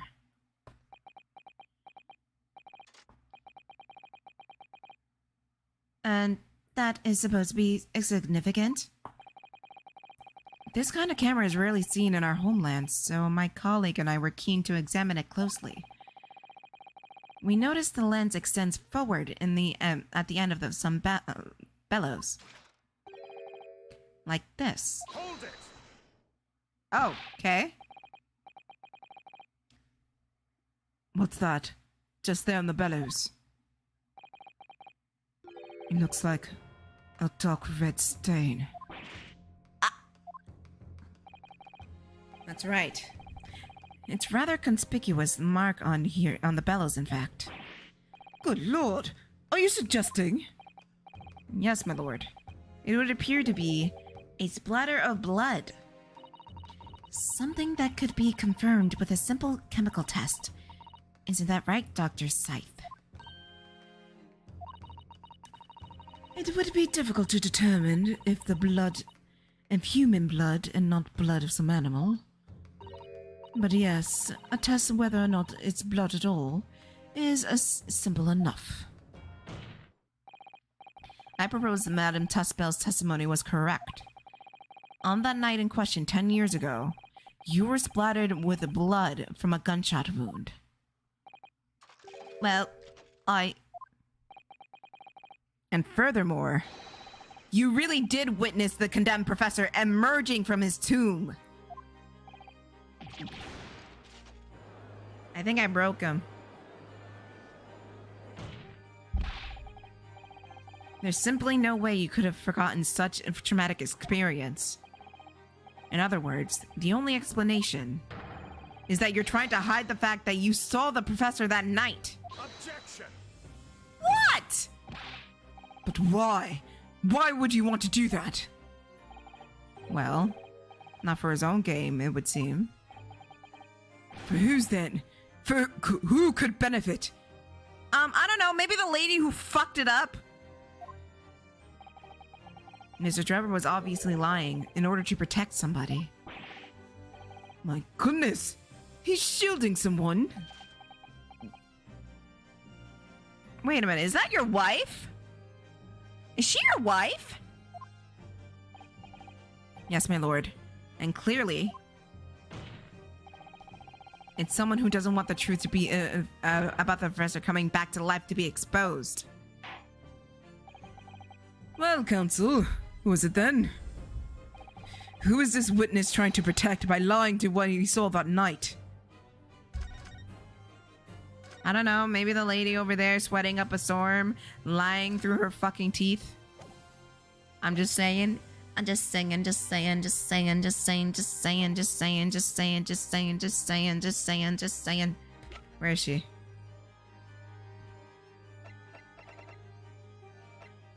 Yeah, her, wait. Oh yeah, she's older than him. He looks like he's like 53. Anyways. Take that! The obvious sender is Dr. Scythe. Scythe? Whatever do you mean? Imagine if the convict would have seen sentenced to death was not in fact killed. Imagine if that were come to light. What are you insinuating? And imagine if the convict in question was the country's most hated mass murderer. That was if it was the professor. That would be an unprecedented scandal. Objection! This is beyond a joke. Need I point out that the dead cannot come back to life? He wasn't dead, you fucking moron! Do you have so much hair gel in your hair that it just blocks your brain receptors or something? Like, he wasn't dead. He did not get killed by hanging. If anything, he just nearly passed out, and people thought he was dead. And then he regained consciousness, you fucking imbecile. Jesus criminy. It's not that fucking hard to figure out. Oh my god. Jesus. Idiot. Would you mean that the execution never really happened? Yes, that's exactly what it would mean. Objection! Once a man's sentenced to the gallows, he hangs. No one could escape that, not in Great Britain. Objection! But the fact is, there was a witness into the fact that the man did escape his hanging. If that were really true, Counsel, the implications of misconduct would not stop at the supervising coroner. It would take the honor of the entire judiciary from the ground up. Yeah, you think?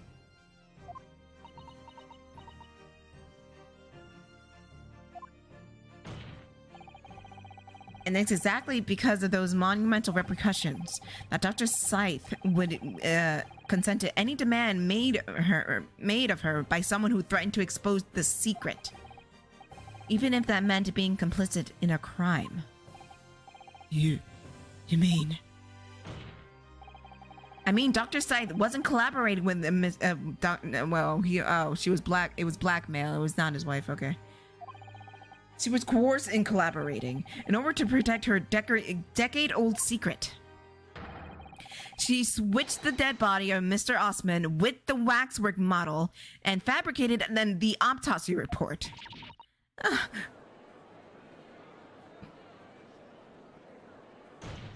Up, there goes the leg. Lord Van Zeeks. First, I'm taking this boot. Take the boot! Take it. Take the boot! I'm taking the boot and I'm running. Run!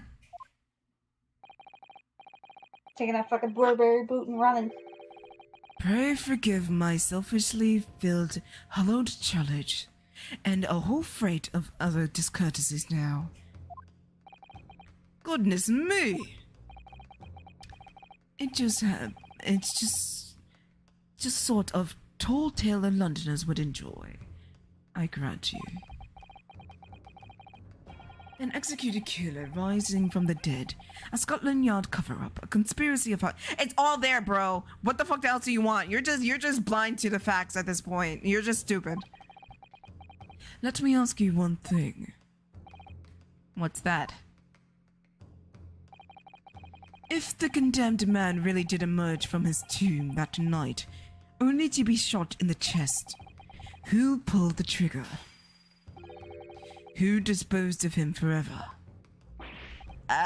Well, I don't fucking know.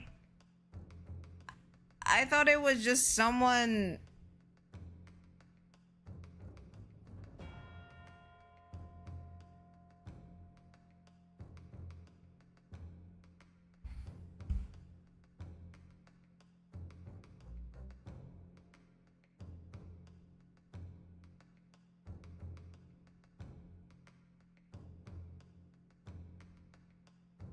Oh shit, it was her.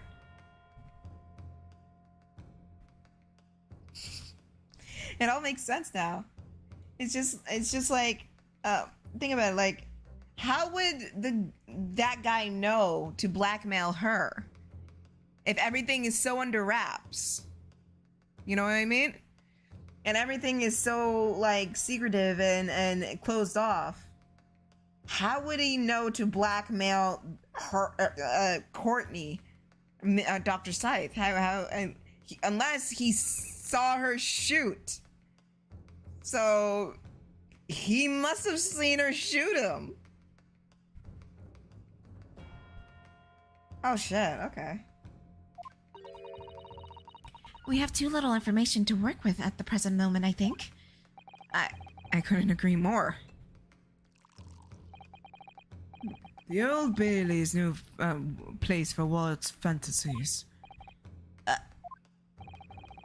Have you considered this, my learned Nepalese friend? Considered what? Do you realize the dangerous endeavor in which to coerce this woman to such criminal activity? It's a tantamount of declaring war on the entire British police force and judiciary. Quite.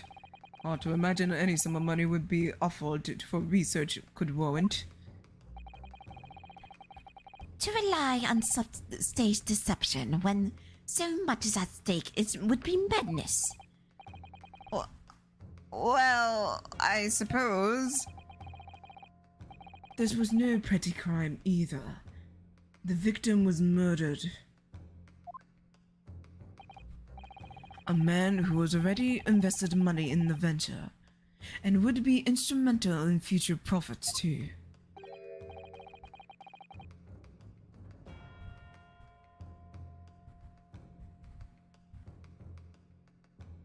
You! It was you! Not you! Her! She did it! She was the first one on the scene! She probably helped him switch the bodies, and then while he was lying there, Boom! You! So you can screw him over! Oh my god. It makes total sense.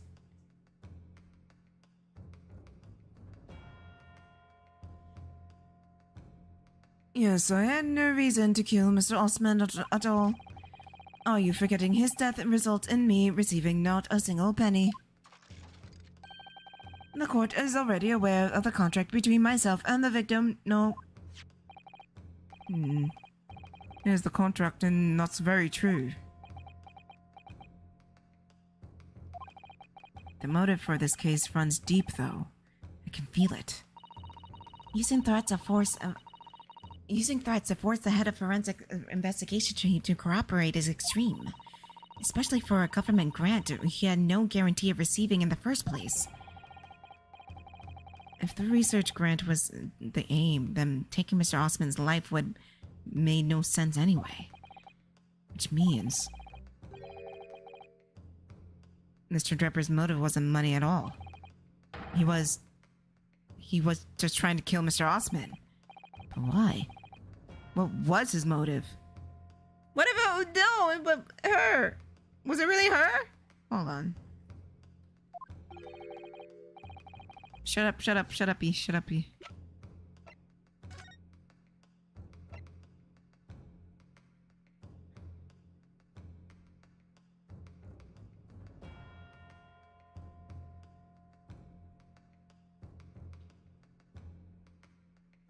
Wait a minute.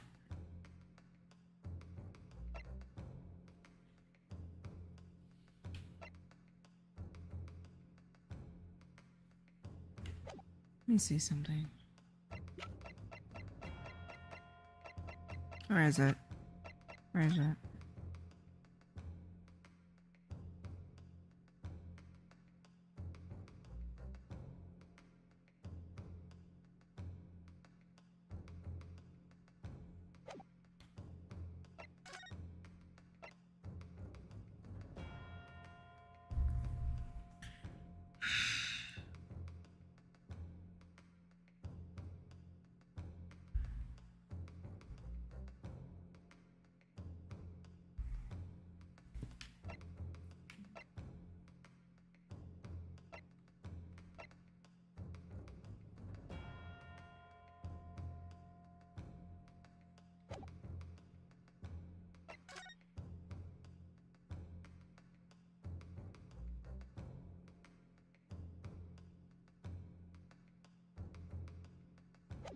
No, that's his signature, I think. Wait a minute. No, wait. No, I think that's his signature. I'm trying to see any discrepancies here. But it's exact. Wait a minute.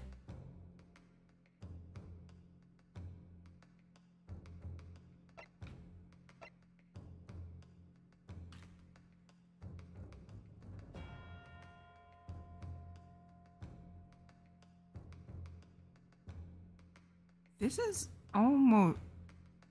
This is 1 for 1. Look, right down to the little dot here.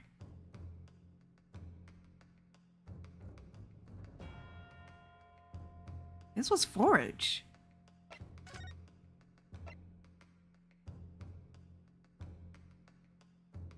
This is forgery. Because at first I thought this little dot here, where the start of the A is and where the loop is at the end, between there, I thought that was like a little smudge on my computer, but it's not.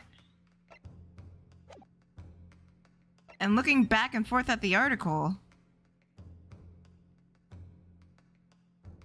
there's that little dot in between as well. And it's like 1 for 1.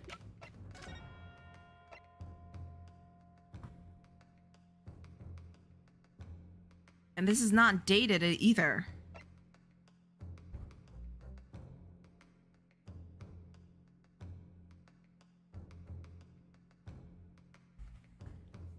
Okay, so maybe I jumped the gun with the corner. Hold on.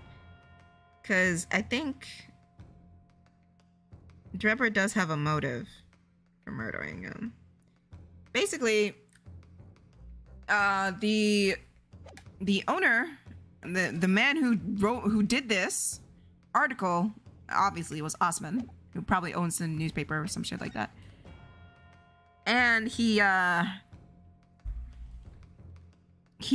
said that it ruined his life, right? It made him, it basically ruined him, and he had to leave the university.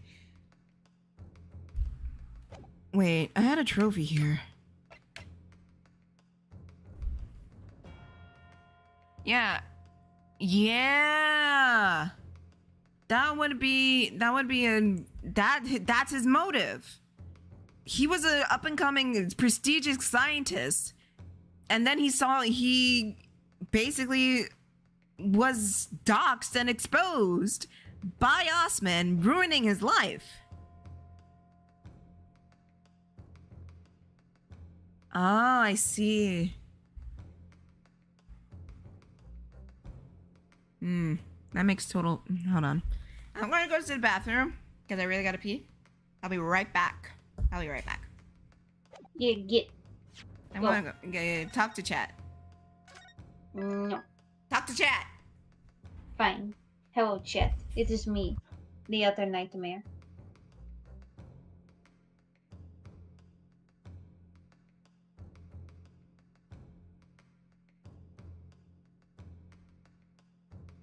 You are stuck suffering with me. Until further notice.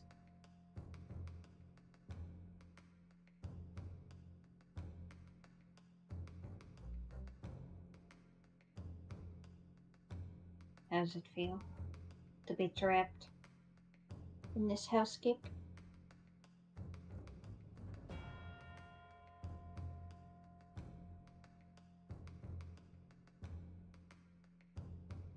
I am a nightmare considering I was being in an entire thirst round with this one that was making JP suffer. So yes, I'm a nightmare. And I'm okay. I'm just a little tired because my sleep schedule fucked up.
Yeah. Honestly, that's why I've been rather quiet. I'm starting to get tired.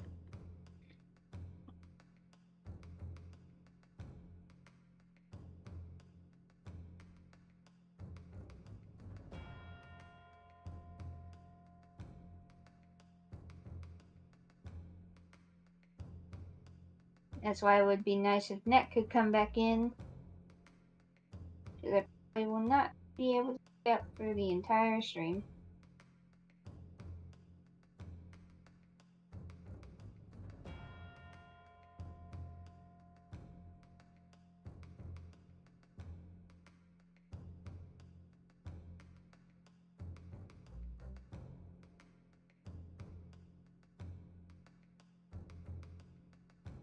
So I've seen the messages in the server. Funny how that works. That's like my roommate waking my ass up because they decide they go to the bathroom but take no consideration in remembering that they go into the room that's right next to my bedroom. So every time they shut the door, normally I can hear it slam. And then I can hear the toilet roll. because it's attached to the wall that's right next to my bed.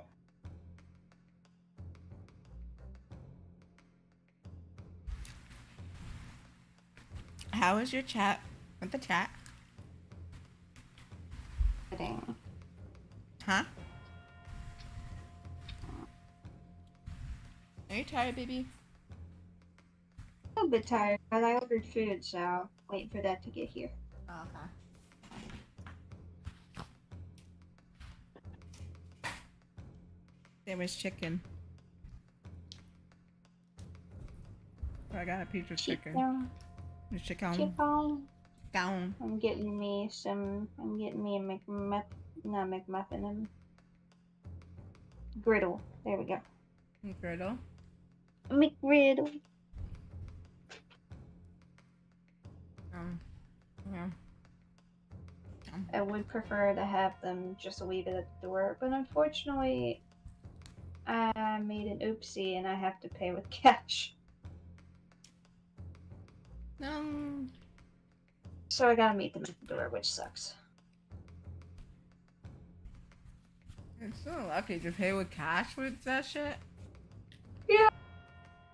Because the thing is, here they have a system to where they do have people who take cash that do Uber Eats, and they just pay at the register, and then they take the cash off you. Okay.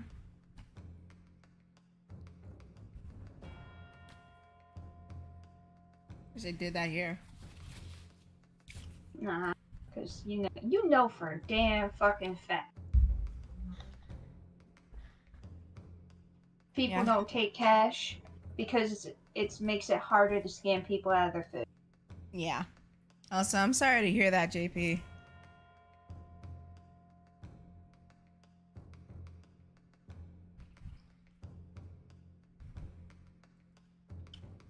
They fucking do that shit all. Mm. That's why I rarely don't order Uber Eats at home. Because I know these people fucking steal your food and they eat that shit. Oh, yeah. If I'm getting shit delivered, I'm getting shit delivered in that weird, stinky delivery truck that this, like, dude clearly does weed. Friggin' drives in, he comes up with your pizza, and he's just like, hey, how's it going? Yeah, we get that? You're like, yeah, man, it's great. Thanks for the pizza. And he's just like, that's cool. And Later, he JP. And he Sorry. leaves and you never see him. What?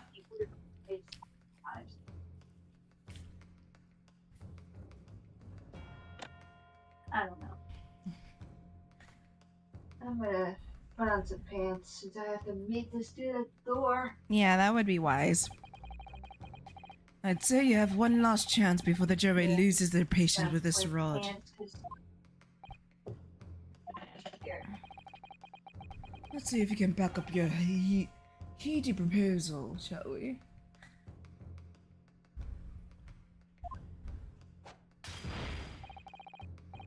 How do you explain this engineer would throw all the caution to the wind and threaten his own country? I love how his little assistant just ducks out the way. At this point, I'm not prepared to listen to any more outlandish conjecture without proof.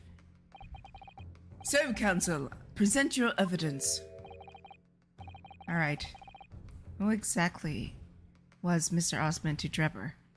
A pain in the ass! There was a connection that there was...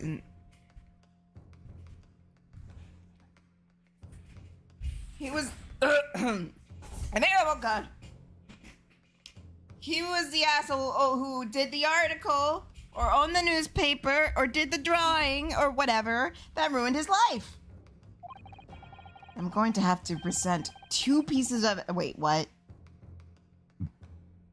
What?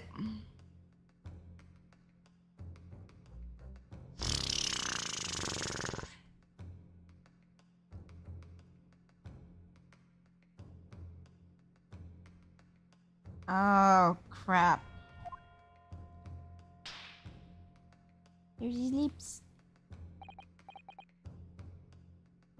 Yes, my lord. Okay. One of them must be the article. Because that proves that this is their connection. This is the article that ruined his life. He made that article that ruined his life. And... But maybe... I don't know. Trophy is all I got to say, like, he was a prestigious science student who had his life ruined by that article. That, I mean, that, from process of elimination here, I think that's, to get the story right, I think that's what I have to do. Fucking 2 pieces of evidence, are you fucking kidding me? Y'all are greedy! The evidence that establishes motive and explains why the witnesses wanted the victim dead is right here. Okay.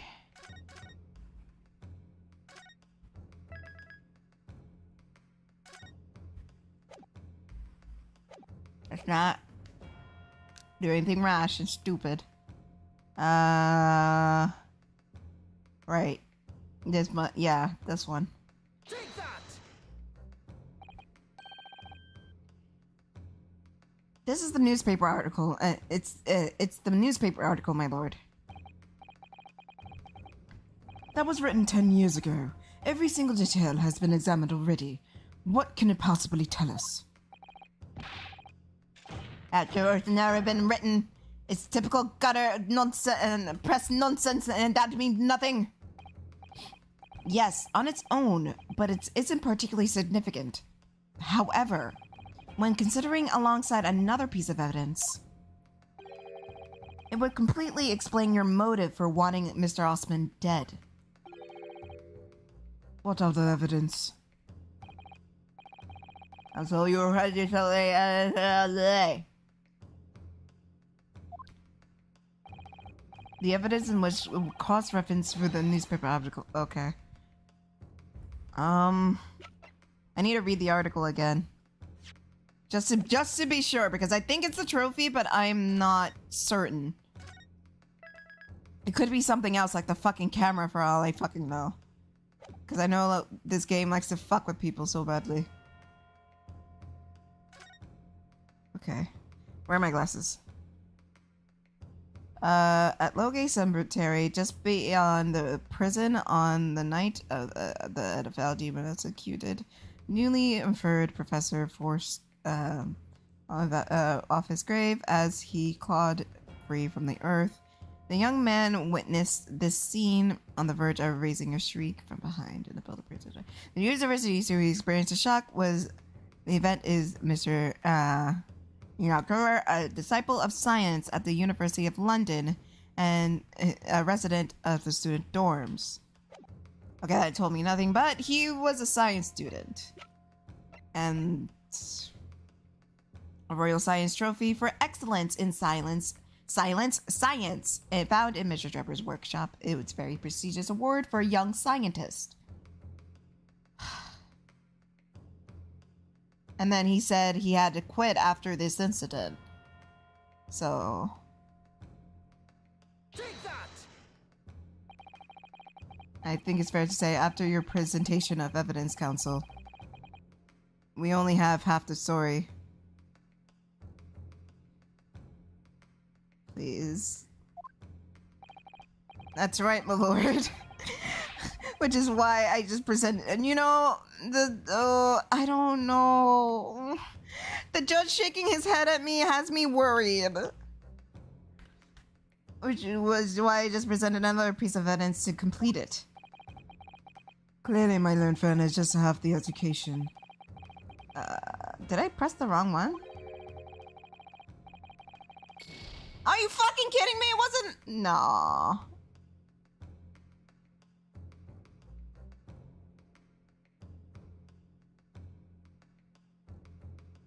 Fuck. Okay. Okay. Okay, so it wasn't the science trophy. My bad. Nope. Wait, did I press load? Yeah. Go back. Mulligan, my bad. I was thinking wrong. Which evidence, lost reference the newspaper article is splashed and noted for the deed.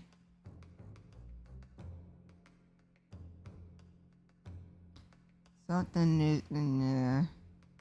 Okay.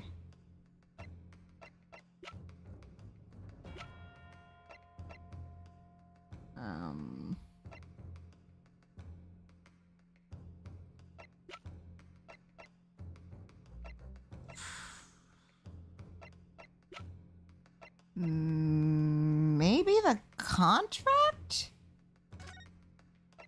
The signatures were 1 for 1.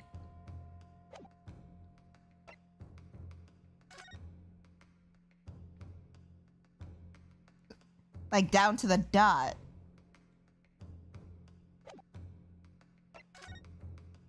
So at least it's not, either it's copied on or it's a forgery. But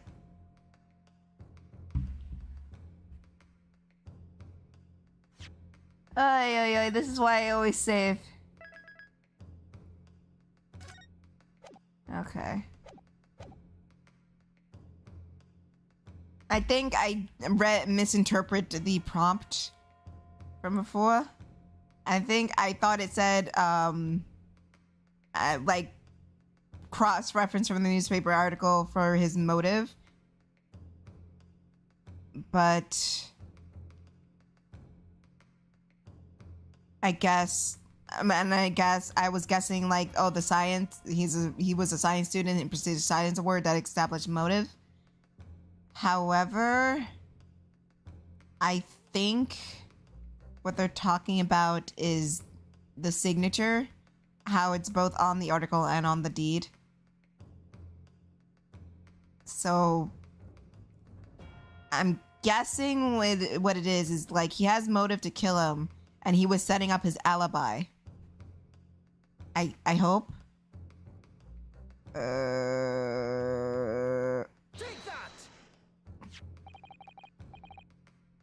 It's this contract, my lord. Mr. Drebber is the this is the contract you signed with Mr. Osman. Yes, that's right. The very document, in fact. I hope this... Okay, this might be it.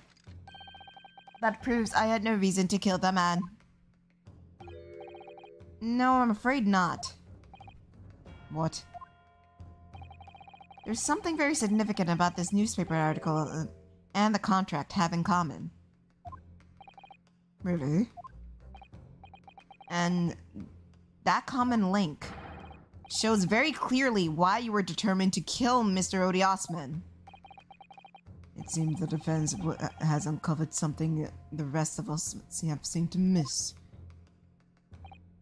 So, my learned friend, point out what these two pieces of evidence have in common.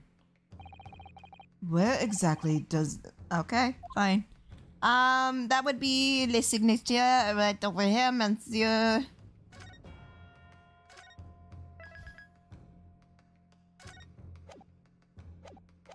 It's 1 to 4 and 1, monsieur, right over here. What these two pieces of evidence have in common is a signature. A signature? A signature that illustrates, on the illustration, accompanies the 10-year-old article, and the signature on the contract belong to the same person. What?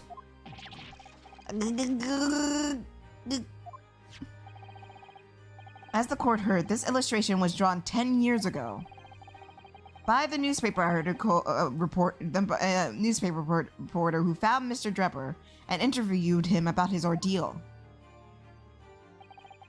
If you look closely, the reporter's signature can be found on the bottom right-hand corner of the drawing. And if you look at the contract here, which is signed between both the witness and the victim last year, you can clearly see Mr. Osman's signature at the bottom. Let me see now. Good lord, yes, they're identical! In short, the journalist who drew the illustration and wrote the article published about Mr. Drebber 10 years ago was the victim of this case, Mr. Odie Osman.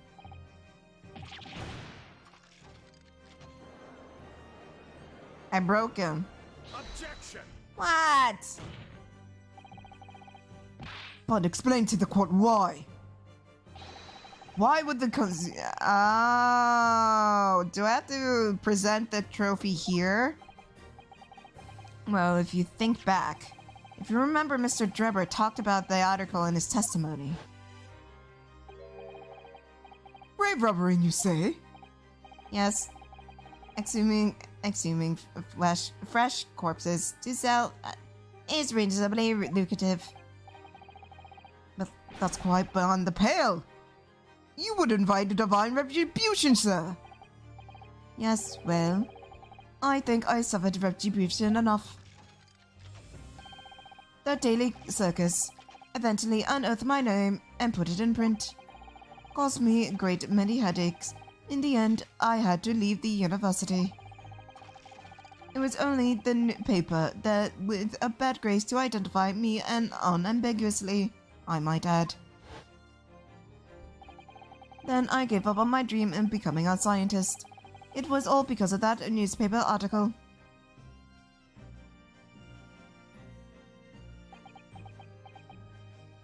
Oh. At the time, you were a student of the University of London who dreamed of becoming a scientist.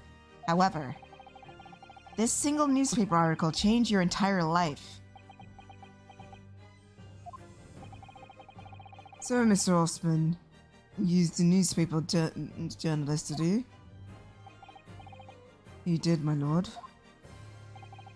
In fact, it's widely held belief that Osman managed to position himself at the heart of his criminal network, thanks to many dubious connections he made during his time as a reporter.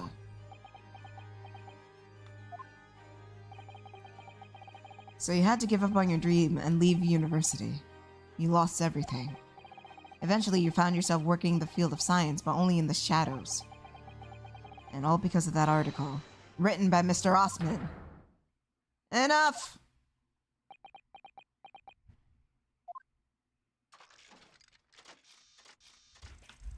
Sir, I'm gonna need you to stop being fucking weird on name. You can't. Gross ass. Stop this endless drivel about my life. What? Explain yourself, Mr. Drummer. Yes, it's true. I did leave the university as a result of that article. But it was the straw that broke the camel's back. What do you mean? Almost every student in the science faculty was too poor to actually conduct any research. But they struggled with their own hypotheses anyway. We all did. Not only to have them taken by vultures.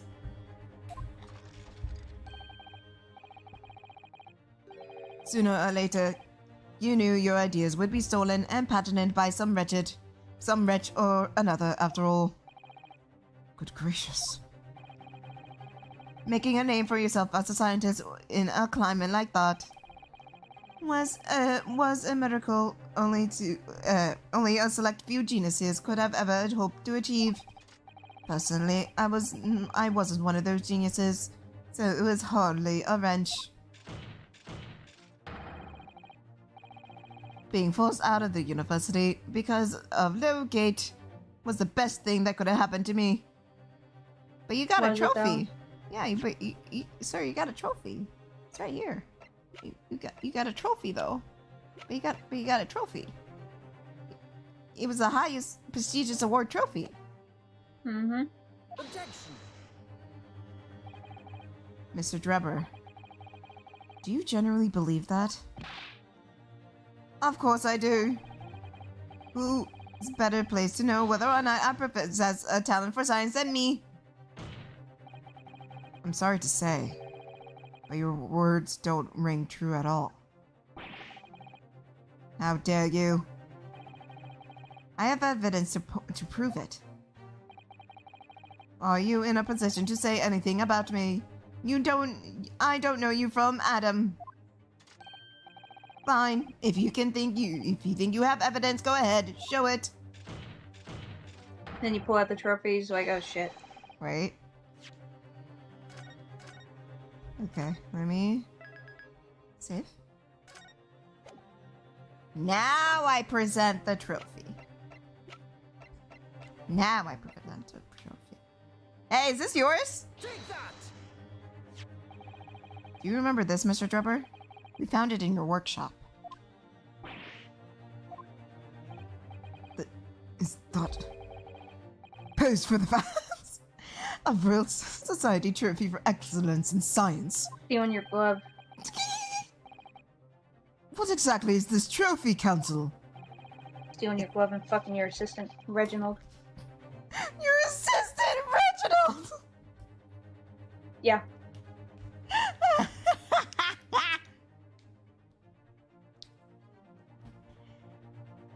It's the greatest honor that can be bestowed to a young scientist, my lord.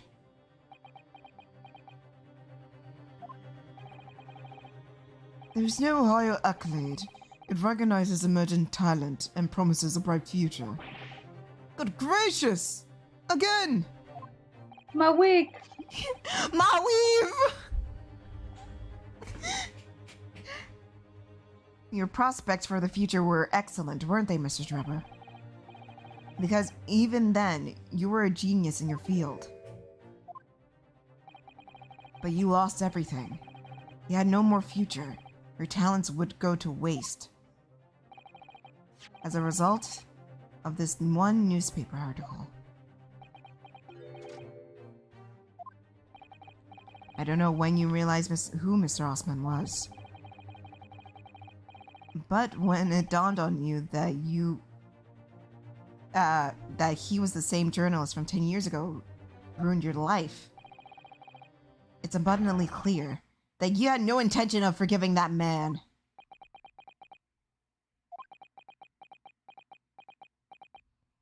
Tickety, tickety, tickety, tickety.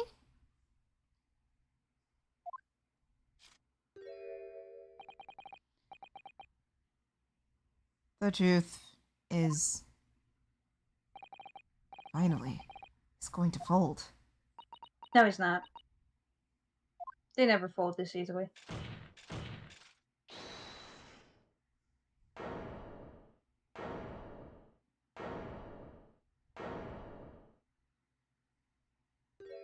What do you want?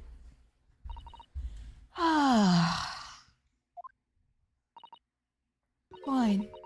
Clearly this has run its course now. What? I admit it. All of it. What? What are you doing?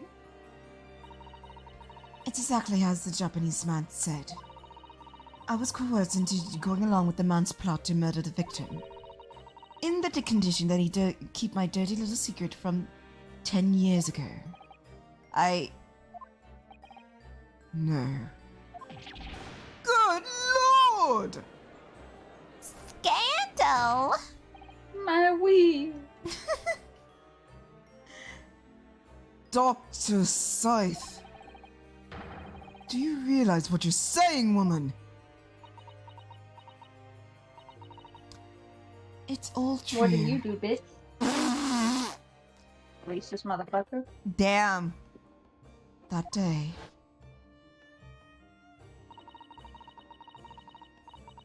When I arrived at the Crystal Tower, I saw the birdcage. My heart nearly stopped beating.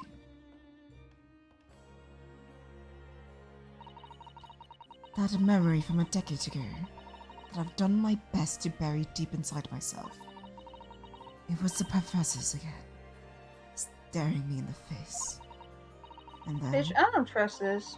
I feel Wow. like you were quiet this whole time fabricating this fucking story. Probably. Before I had the chance to react, I noticed something. There was a note tucked inside the model's jacket. Be okay. Dr. Scythe, you will go along with my plan. From someone who knows the truth about what really happened that night, 10 years ago.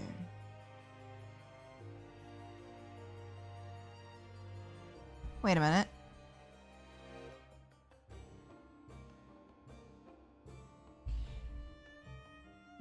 I don't. Honestly, I don't think he was blackmailing her. Because if he was blackmailing her, why would he react that way? You know what I mean? Beats the hell out of me. Beats the hell out of me. But, hear me out. Hmm. What if it was the victim who was blackmailing her? Yeah. Possible.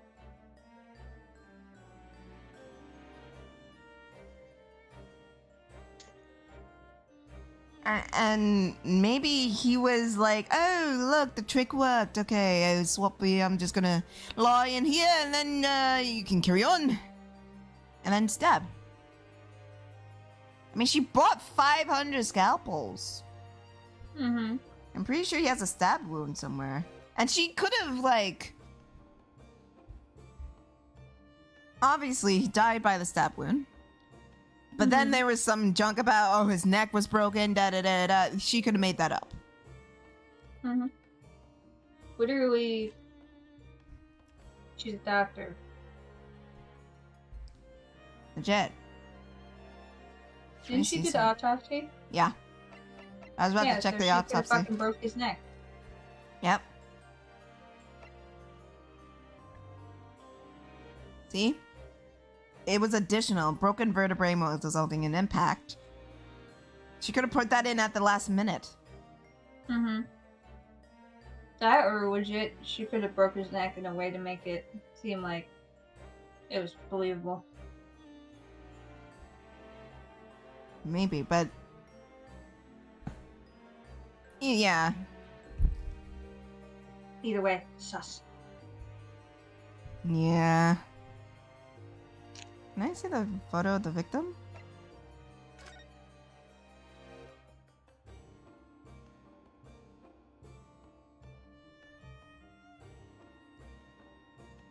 Yeah. I think that's what happened. Hmm. Everything was such a spectacle. He dropped through the trap, went up there, and he said, "Oh, you found my note. Don't fuck it up." And killed him.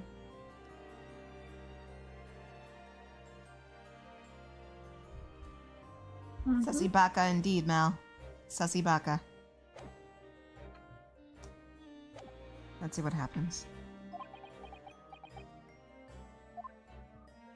The sussiest baka that ever did. The sussiest baka that ever did baka the sus. Mm-hmm. All the instructions were there in the note. Every detail meticulously written out.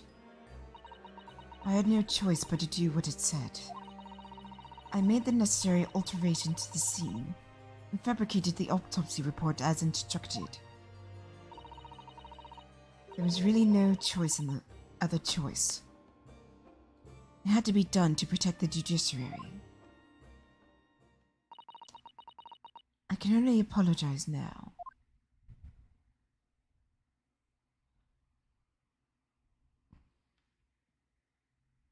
Originals, you believe this shit?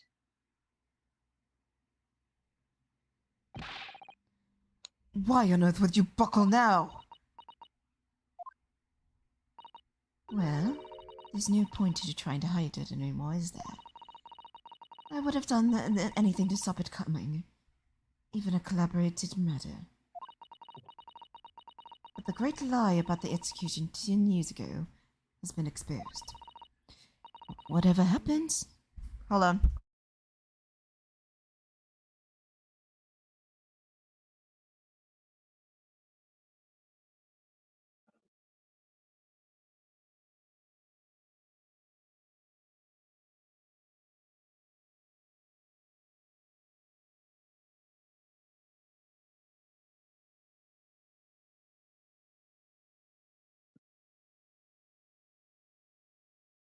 And from the inside.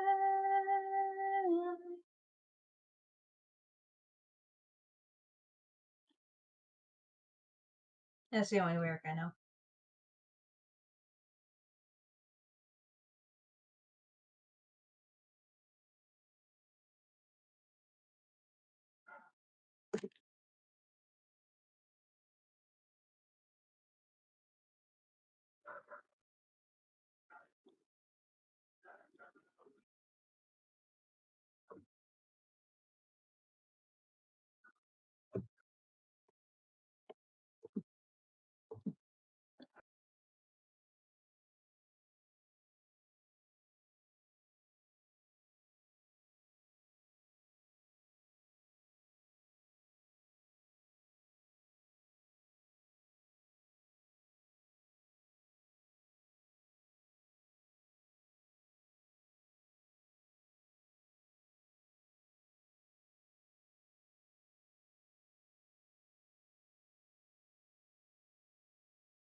We're probably gonna be here for a hot minute. Hold on.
My mom is so funny.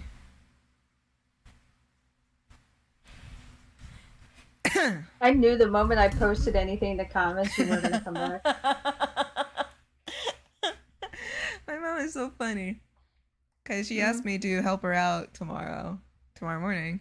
I said, I got to clock in at the time, at the time you said.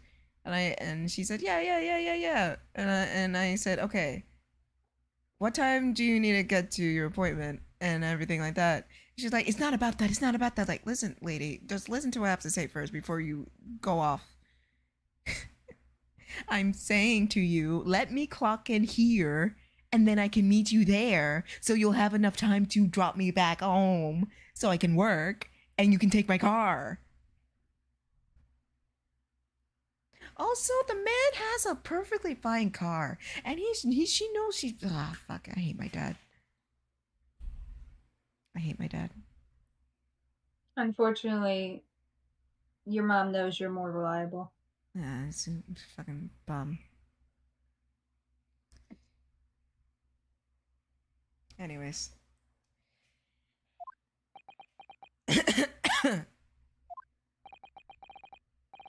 So then, Mr. Drebber, what do you have? What do you say to that? Your accomplice has admitted to everything.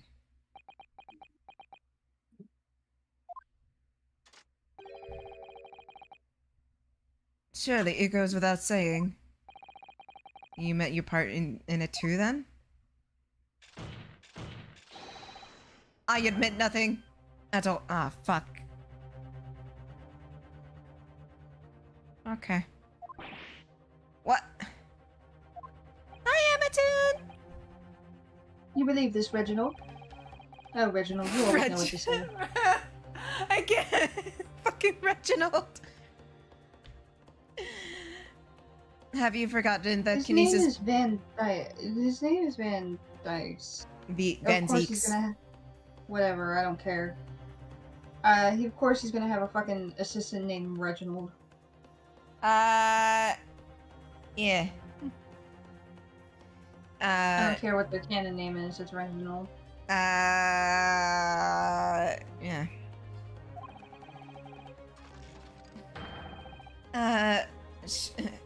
Short of me of omitting a crime, that has really no possible way for you to prove anything wrong. There he goes. Down for the count. Damn, those shoulder blades, though. I'm sorry. Whatever this man says, I admit everything. He threatened to expose my secret, so I went along with his plan.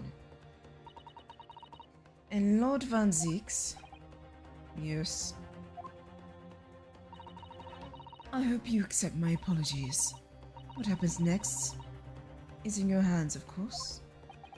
Sit down. I've heard more than enough now. I hereby present the final finding. No, we're not doing Say this. something, Ryunosuke. Figure something out, you fucking dweeb. This trial is not a proper form in which to pursue alleged wrongdoings of Mr. Drebber. The defendant, Professor Albert Harebrain. Very true. It has slipped my mind. Isn't he one of your closest friends? As the court has heard, Dr. Scythe has admitted the allegations brought by the defense. I hereby absolving the defendant of any possible guilt. You mean... At present time, it's the conclusion that the defendant was not involved in any wrongdoing. Does the prosecution have any objections?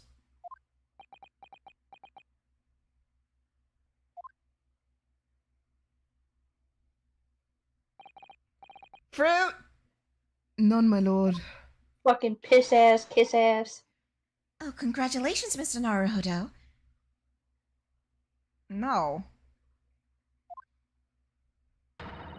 You've proven Professor Harebrain innocence. Yeah, but the real murderer is gonna get away. Without further ado, then, the education. Unless the prosecution or defense has any other matters to discuss. Yes!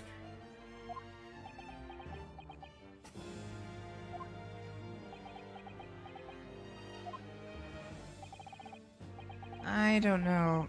This doesn't feel quite right. Why did Dr. C just suddenly admit like that? Is everything alright, Mr. Naruhodo? Like you said before, the way the trial is set to end now, the judge will certainly deliver a verdict of not guilty. But is that really what we want? Is the defense...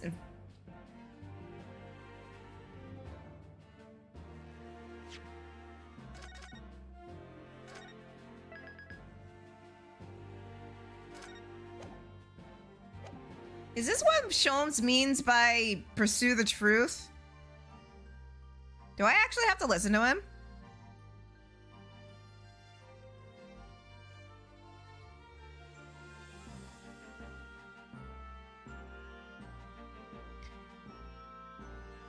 I mean, Jessica, something's not kosher here.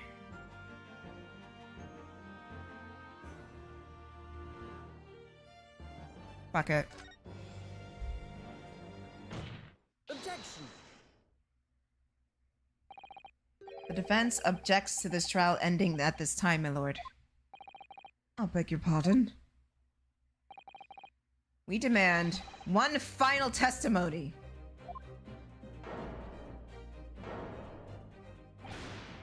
What?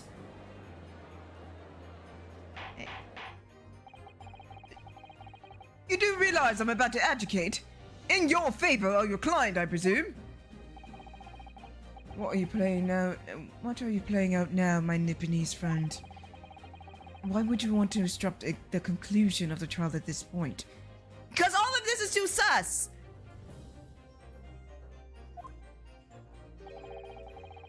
Take the glove.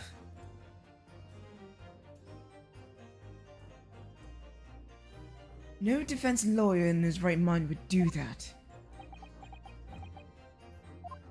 Well then, call me crazy! Send me to the asylum! Mr. Naruhodo, what exactly are you thinking? The truth. The whole truth.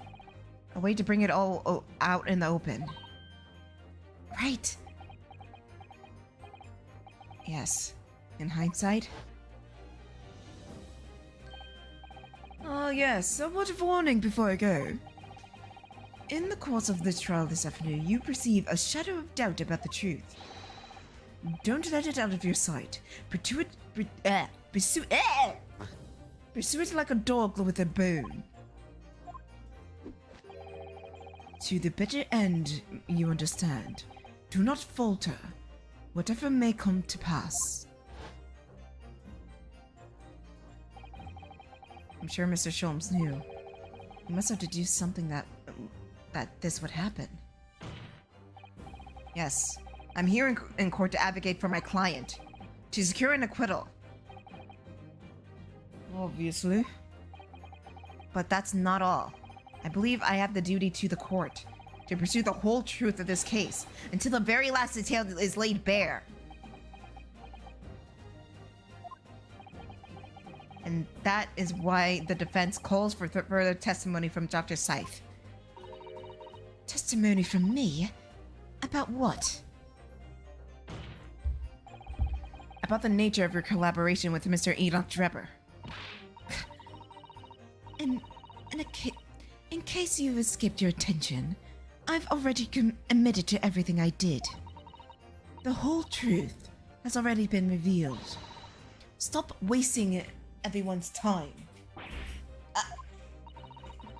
And his lordship has made it very clear your client will get an acquittal. You want it for him. So there's no point procating this business further with another tedious cross-examination. Objection. Alright. That's just littering. Pray forgive my careless mishandling of my hallowed bottle. I slipped. That's what you call it.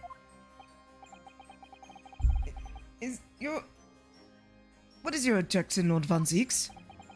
Prosecution also calls for supplementary Testimony from the witness. I can't talk. Don't be stupid! There's more to this case than has yet to come to light. Then I will join my learned friends in pursuing the facts to the bitter end. You what? Lord Van Zieks. This is most irregular, to say the least. However, as the prosecution calls for it, I will uphold the request. Dr. Seath, you will testify for the court, explaining the full extent of your involvement with the murder apparently committed by Mr. Drebber. Very well.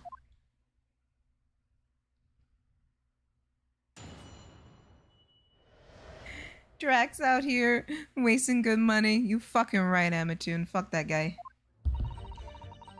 It all began at the scene when I saw the waxwork and the note tucked inside its jacket. The actual body of the victim was indicated in the note's instructions was beneath the experimentation stage. The body had to be arranged in certain ways to implicate the defendant, which was my job. I enlisted help with the entire forensic investigation team to dress the scene appropriately. The truth about the execution 10 years ago is a state secret of highest level. I had to protect it.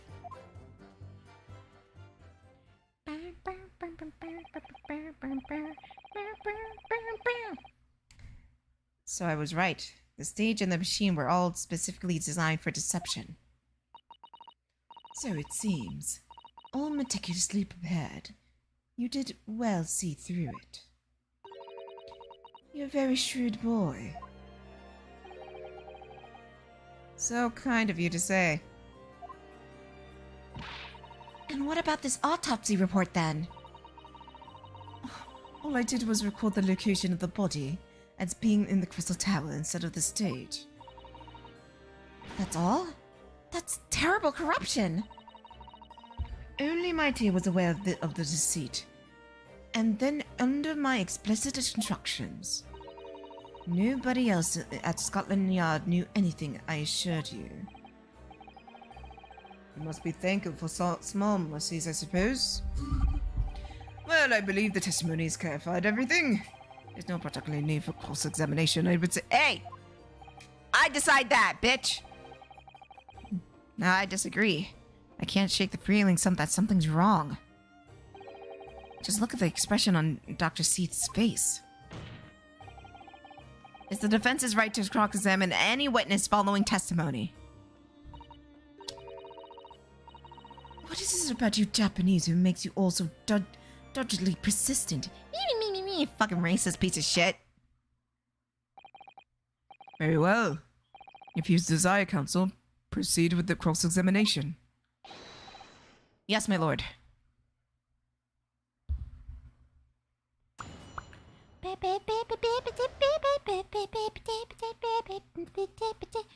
is the face of a lying bitch. You're right. It all began at the scene when I saw the waxwork and the note tucked inside its jacket. Why am I talking like that? The actual body of the victim was indicated in the note's instructions and was beneath the experimentation stage. The body had to be arranged in certain ways to implicate the defendant, which is my job. Why the defendant, though? Could have just said it was a terrible accident.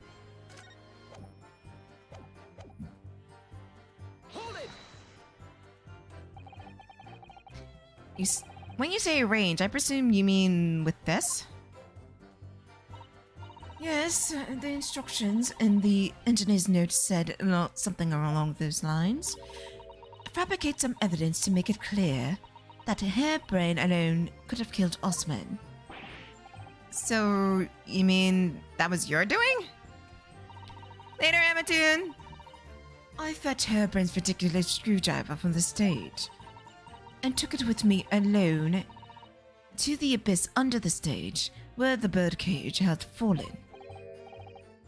Alone, Doctor?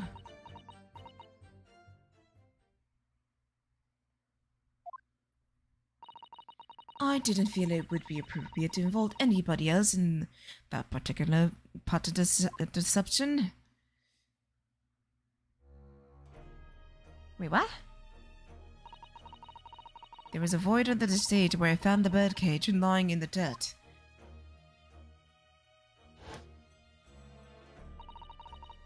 I approached it, leaned down, and slowly opened it up. Then I took the screwdriver in both hands and plunged it into the man's chest.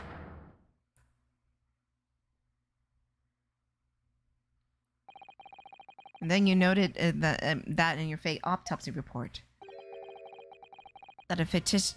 wait, no, wait, what? No, wait, no, what? No, wait, no, what?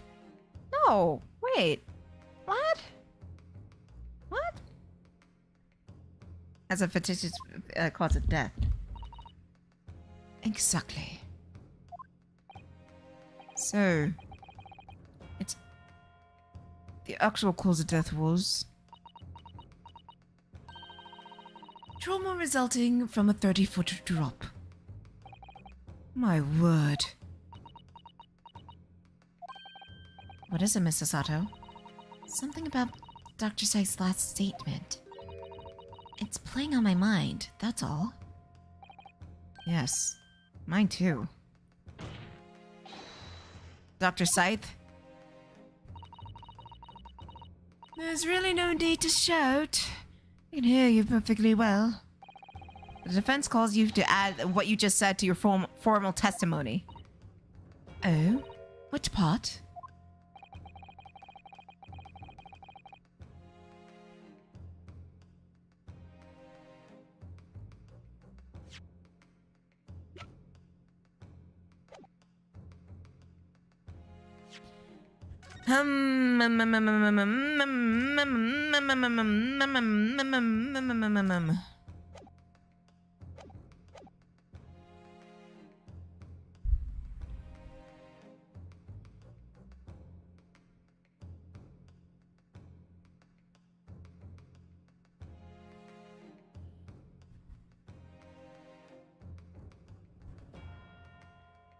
Here's my thing, right? Yeah.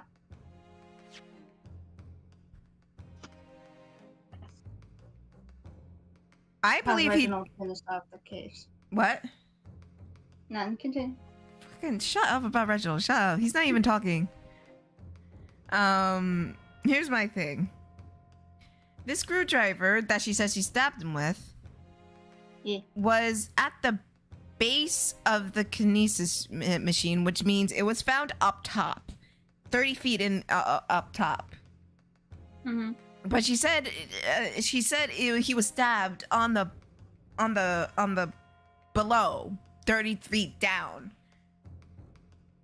So, and we went up there before the investigation team even had a chance to go up there. So how did this screwdriver get back up there if no one else was there?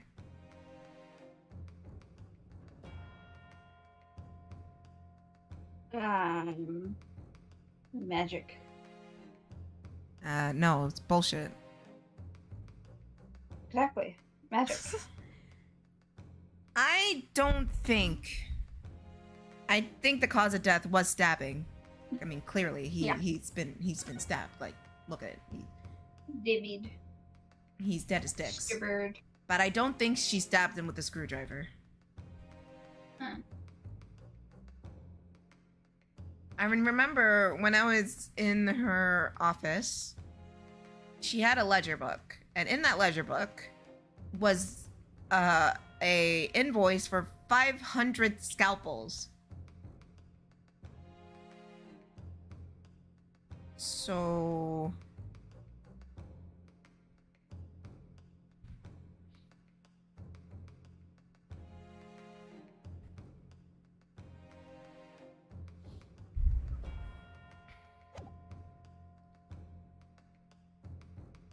I don't think she stabbed him with the screwdriver.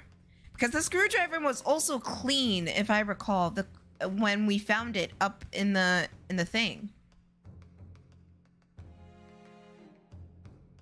Mm-hmm. And it was not until it was in court, I'm not too sure, but it's not until it was in court that it was covered in blood.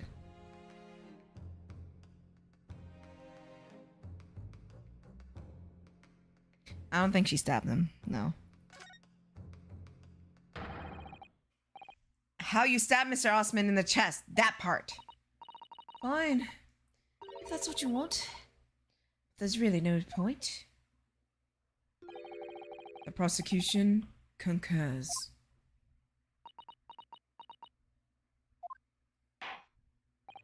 Very well. You will supplement your testimony now, witness. If you wish, my lord. Stood over the victim's corpse where he laid there and plunged the screwdriver into the chest.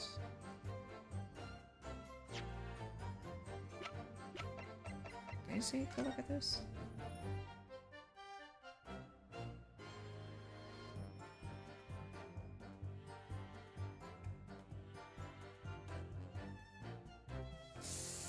here's the thing, right? While it's possible with enough force to stab someone with this, I don't think it could pierce his clothing enough for that much blood to come out. You know what I mean? Because you know how Victorian era is, Jessica. We both watched Black Butler. They wear layers. Yeah. They fucking wear a lot of layers. Yeah.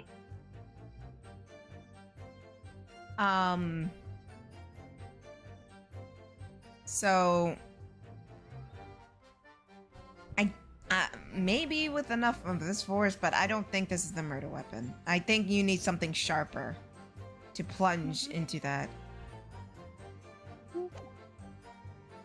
I'm gonna be back. Huh? I'm gonna be right back. What? I'm gonna be right back. Are you gonna get your food? No, I already ate my food. Oh. You're gonna clean up? What I have to do cannot be discussed on live television. I see. Go. Go. Go. Go.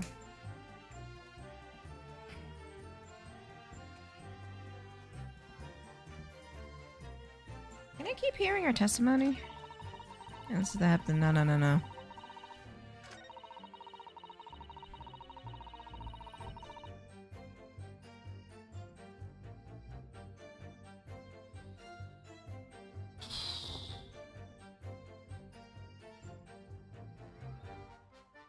Yeah, I don't believe it. I don't believe she used a screwdriver.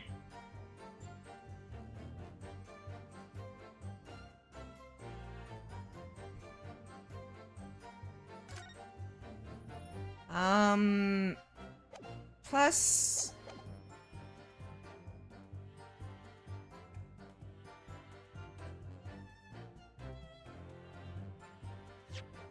Hey, let's see this again.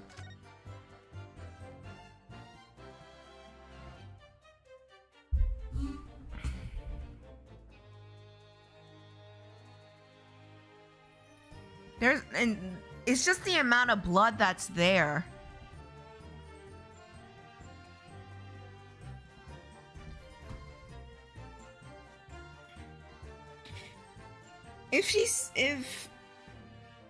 If he really was dead before she stabbed him, especially if he's lying down, the blood won't spurt up like that. I would imagine blood would weigh downward. I don't know. I might be talking out my ass. I don't know a thing about anatomy, ironically. But you would still need a sharper object, like scalpels, to pierce through all that layers of clothing. And judging by his coat, it's not a thick coat. Alright, I'm gonna go with the photo. Let me save first. I'm gonna go with the photo, because something here is not kosher, and it's that wound.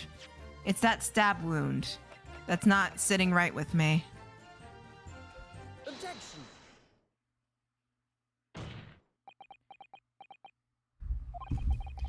I've got a nasty feeling that this inconsistency points to an extremely uncomfortable truth.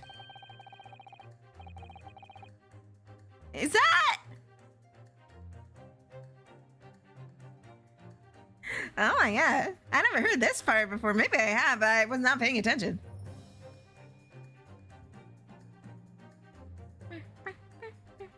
Sorry. What on earth is the matter, Counsel? Have you lost your tongue? I apologize, my lord.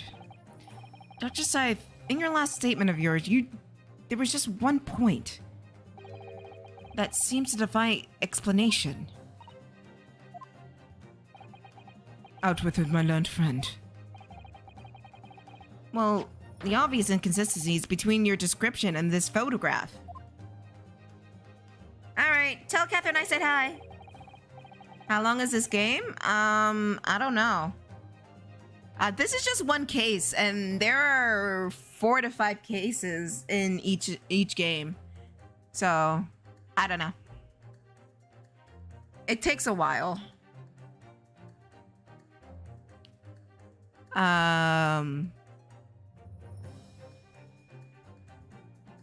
Which shows the victim in the birdcage following the events that led to his death.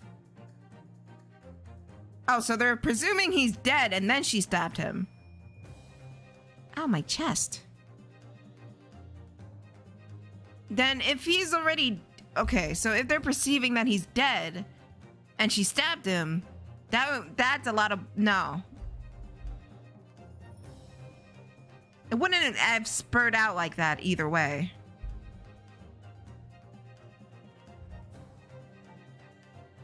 Objection, they're clearly power napping. I'm weak. Objection. Oh, how ironic. Court has already examined the photograph in depth. There's nothing new to learn from it. Yes, we have already considered it, but that's true. But now we know the facts to be different. Can I see the autopsy report that she totally faked? Nick broken on impact or stab in the chat. Did it say he was hemorrhaging? Hemorrhage from the wound to the chest that pierced the heart inflicted with a sharp implement. He wouldn't be hemorrhaging if he was already dead, no?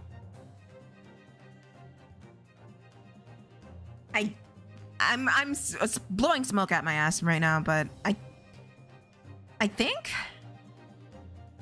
if he was hemorrhaged, I don't know. But we know the facts to be different. What do you mean? I believe we should let the defense explain. Where in the photograph do you see the alleged inconsistency with the witness's statement? Immediately my gut is to the stab wound, because something's up with that. If it's the body was already dead at that point in time, and then she stabbed him, and then the blood wouldn't splatter like that, would it? No, it wouldn't. That's like a gush.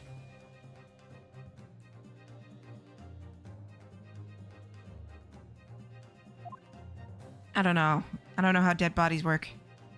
But I'm gonna go with this. I'm gonna go with the stab wound. Take that. Look closely at the blood stain on the victim's chest. Clearly, it extends downward in a downward direction towards the man's feet. Oh? And why is that significant, counsel? If the victim was stabbed moments before kinesis, the machine was set in motion.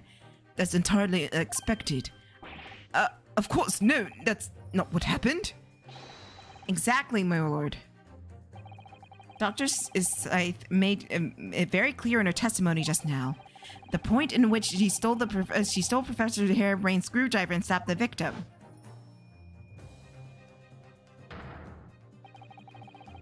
Was after the grand deception was set in motion when the birdcage fallen below the stage out of sight. From the shape of it, it's clear that the birdcage would have fallen on its side after a 30-foot drop. But if the victim had really been stabbed whilst inside the birdcage in that position, the blood from the wound would have been spread equally in all directions. Oh, I see now. It would have been formed a elongated appearance in the picture. It's inconceivable. So you fucking lied. Given the victim's blood seeped vertically downward from the wound, must be the case where you stabbed Mr. Osman. He was standing up. In short, Dr. Scythe, your last telling me was a total fabrication.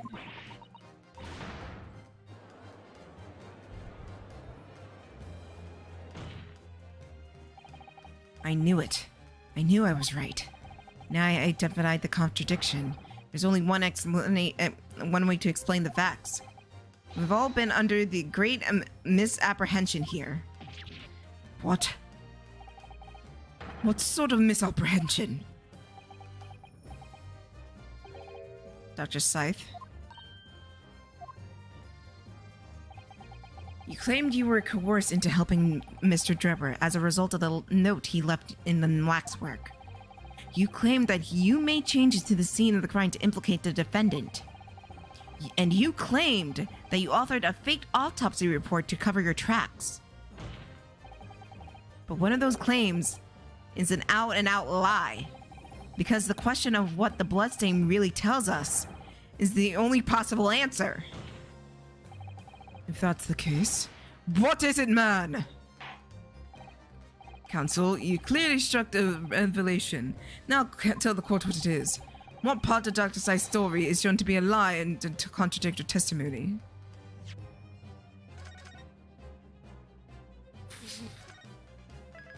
Obviously the stabbing. I mean, duh, the autopsy report, no duh, but... Like I said, I don't think she stabbed him with the screwdriver. Oh my god, my shoulder. Oh god, I feel so sore.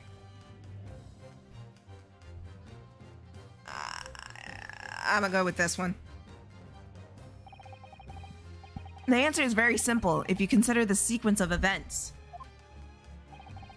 When the victim was stabbed, the blood from the wound seeped downward as it did. We can be sure that the victim must have been either sitting or standing upright at the time. But as you pointed out, the birdcage would have been fallen on its side. It fell beneath the stage. Yes, it would, which tells us that the victim must have been in a position of his own accord. Objection! That's impossible! The man was dead, remember? No, he wasn't. No.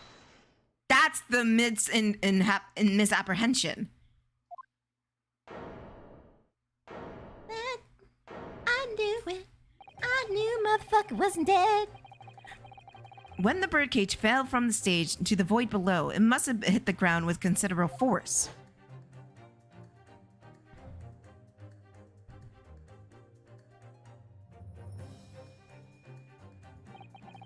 But Mr. Osman didn't die in the fall.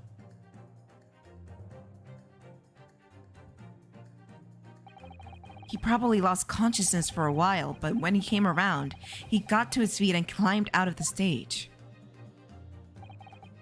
Just as Dr. Scythe appeared.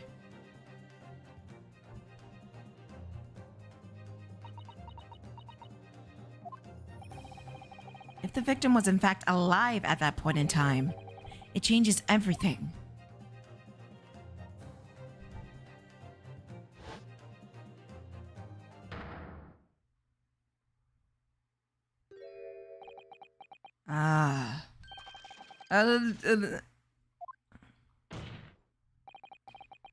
Mr. Odie Osman's killer wasn't the defendant, Professor Albert Harebrain, nor was the mastermind behind the stage trickery, Mr. Enoch Drebber. It was you, Dr. Courtney Scythe. So wait, she did stab him with the screwdriver? Order, order, order! Can this possibly be true?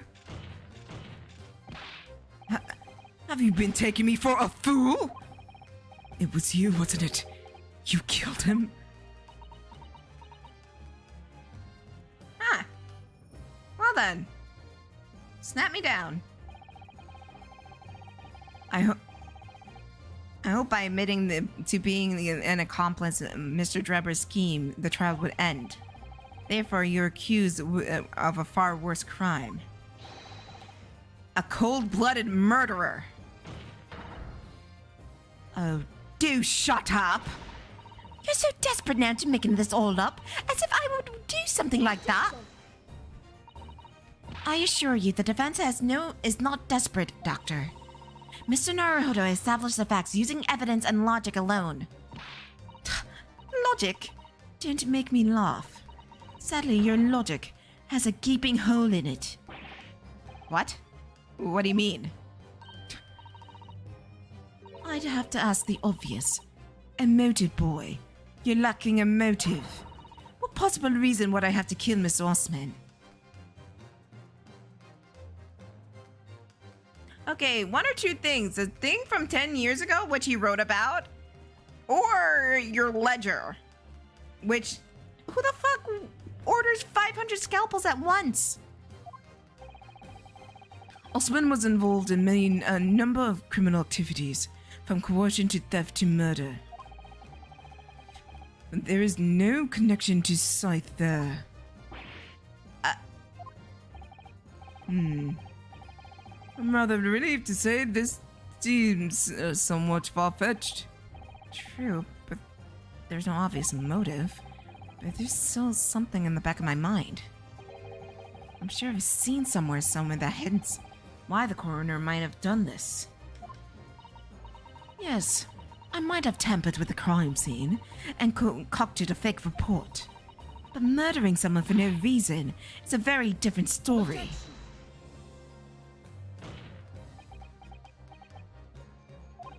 No. When you question what possible reason you could have for wanting kill Mr. Osman, something did come to mind. What? What is it, Counsel? Enlighten the court at once. Yes, we saw it yesterday, didn't we? Something that seemed strange, but we had no reason to suspect at the time. It's the scalpels.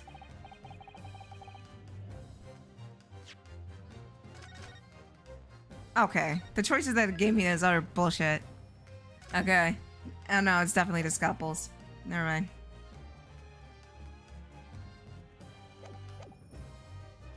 That was found in Drebber's place. That doesn't really attach to where, but again, her ledgers read 500 scalpels in the fucking for I don't know, it was really expensive. I don't really know, but it was like 500 scalpels for some reason.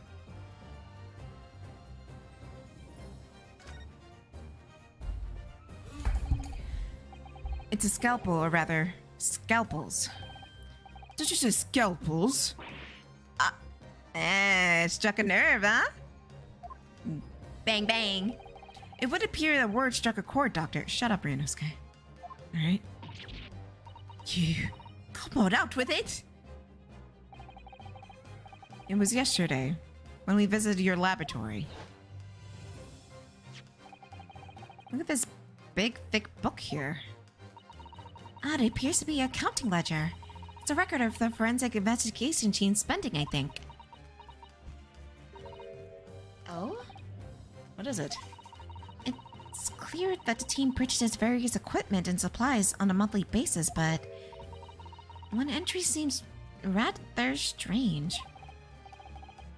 Really? In what way? They're buying 500 scalpels every month.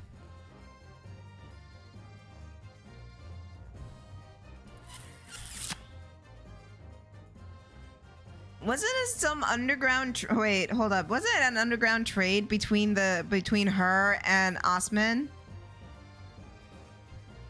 And he probably took it too far and basically wanted him dead.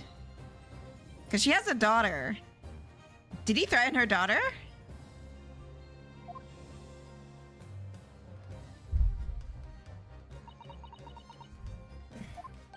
He must have threatened the daughter. 500 scalpels a month?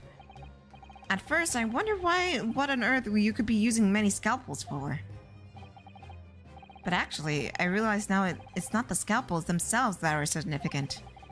It's the money for them, disappearing every month from the department's accounts.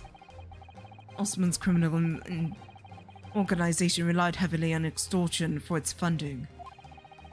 Tracing the money from the forensic investigation team's account to find out where it's going would be extremely straightforward.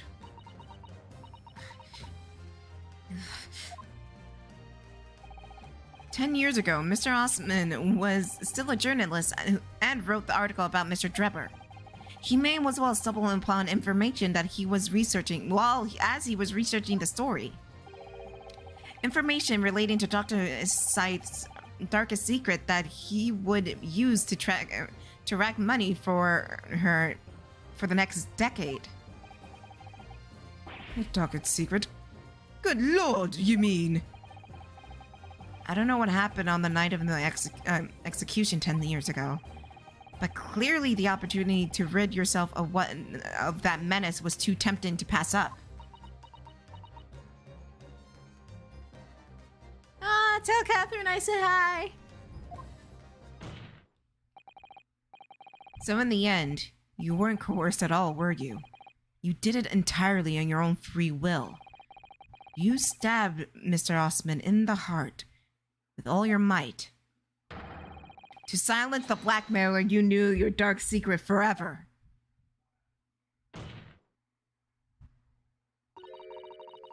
You'll never understand. None of you!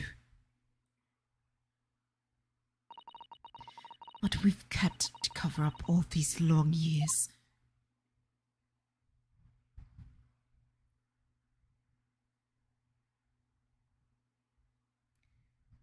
So it really was all for the money. It was all for the money.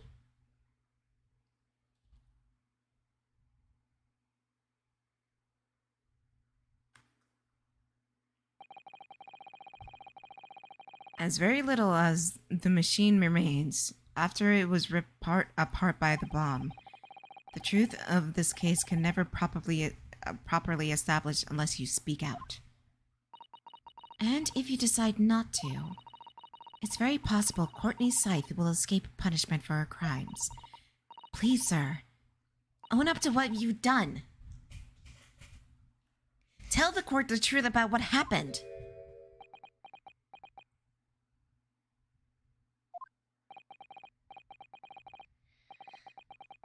10 years ago, you told the truth, and you were robbed of a bright and successful future as a result. I can certainly understand your bitterness and your consternation now. However, there's surely the chance you've been waiting for to sever the hold of that fate's had long over you all these years.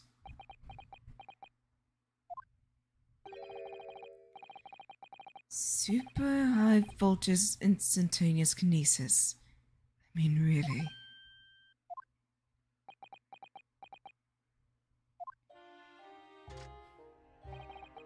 It was an idle-brained mock scientist that are the worst, you know? They don't recognize the fact that they don't have talent. They can't even get that right. So they end up chasing the impossible dreams, having unbridled faith in their abilities. They go on and on about wonderful hypotheses, their stupid eyes shining like a little child's. They make me sick. I cannot abide their foolishness. Careful, Mr. Dribble.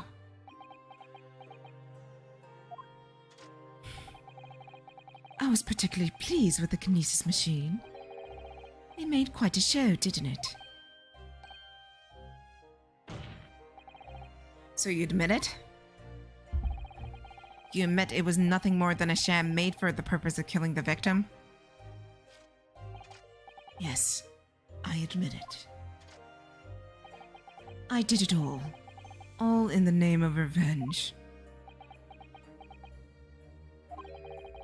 Revenge for the future that Mr. Osman's article had deprived you for 10 years earlier. And revenge you sought didn't stop at Osman, did it? Which is why that very particular waxwork comes in. Yes, I see.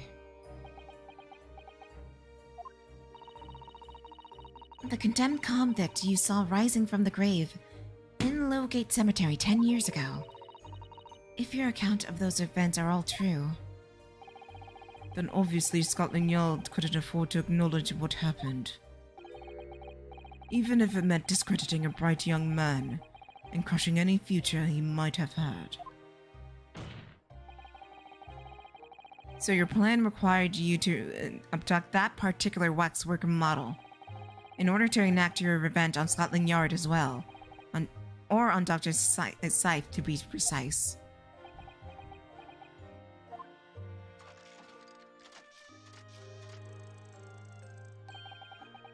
It was 1 year ago. By extraordinary twist of fate, Osman turned up to my workshop. He didn't remember who I was, of course. He just wanted to employ my services as an engineer. And he happened to have a paper with him. An article on the front page caught my eye about the coroner who handled the bogus autopsy, being appointed head of new forensics team. Is when I learned the news. My cognitive processes started to devise the plan. What a horrid tale. He robbed me of my future.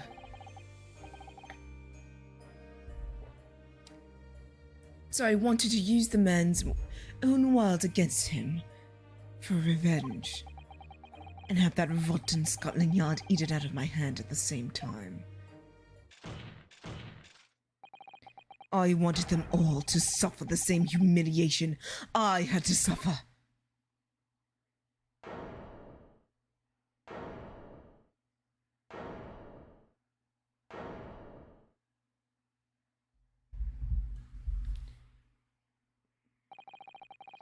Your actions against those who ruined your future were justified as revenge, at least to yourself. Certainly, no one has the right to destroy another's prospects, especially for purely selfish gain. And yet, in carrying out your plan, you did exactly that to someone else, didn't you? Did I? Professor Harebrain's only crime and passion for his was a passion for his hypothesis, and you had no compunction about sacrificing his future to effect your revenge. You knew he would forever be branded as a failure and a fraud.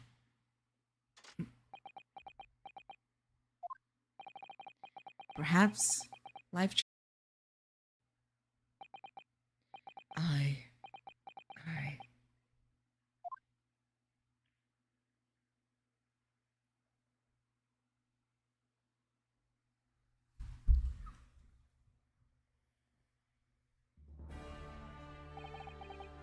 Lord Van Zieks, what of Dr. Scythe? Immediate warrant for her arrest has been granted. She's been remanded in custody, my lord. I presume she will face trial in the upcoming days along with Mr. Drebber. Most regrettable situation indeed. She made a great contribution to her professions over the years. It's really a hard truth to swallow. However, that is a topic of for some further occasion. Now for Professor Harebrain. Oh, yes? It seems that there was a great deal of more to your experiment than you realized. However, I think we can assume that all the sordid details have been brought to light. This has been a very long and profound trial, but I am pleased to say you are absolved of all guilt. This whole experience has taught me a very great and painful lesson. This dedicated scientist, this devoted a matter of philosophy. I've been selfish and self-centered, and above all, a fool. Professor. I spent my life thinking nothing but my research, misguidedly believing that I could do whatever I set my mind to, despite my lack of talent. And the worst of it is, in the process, I'm caused others to pain and misery. Others who are far, far greater to the people than I. No, Professor. That's not true. What? Don't tar yourself with the same brushes as Drebber. What happened is his own doing, and his own. This outcome is his fate, not yours. You're not to blame in any way. Lord Van Zeeks. The surgeon in which he referred to you earlier, calling you a fool, talentless even. The man has no idea. To believe in yourself and your work, you work your fingers to the bone and to realize your dreams. That's laudable, not laughable. No one has the right to deride another for such choices. Thank you, Barack. So, ladies and gentlemen of the jury. Yes, my lord. This court expected you find the defendant not guilty of the charge in which he stands accused. I presume there are no objections. None from me, my lord.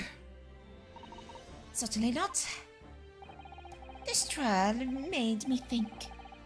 But this is the right decision. It all's been proven methodically and vigorously. I have no misgiving whatsoever. What was that? Is it done, is it? Is it over? Oh, I don't know what's become of the yard these days. I don't recognize the place. Very well. In that case, I hereby pronounce the defendant. Hell yeah! Dun, dun, dun, dun, dun, dun, dun, dun, fireworks! Dun, dun, dun, dun, dun, dun, dun, dun, hell yeah! Dun, dun, dun, dun, dun, dun, dun, dun, fire hazard! Dun, dun, dun, dun, dun, dun, dun. Stop! Hammer time! Court is adjourned! Alright, let's get the fuck out of here. Jesus. That child should not be there. The child should not be there! It's over. That was some trial.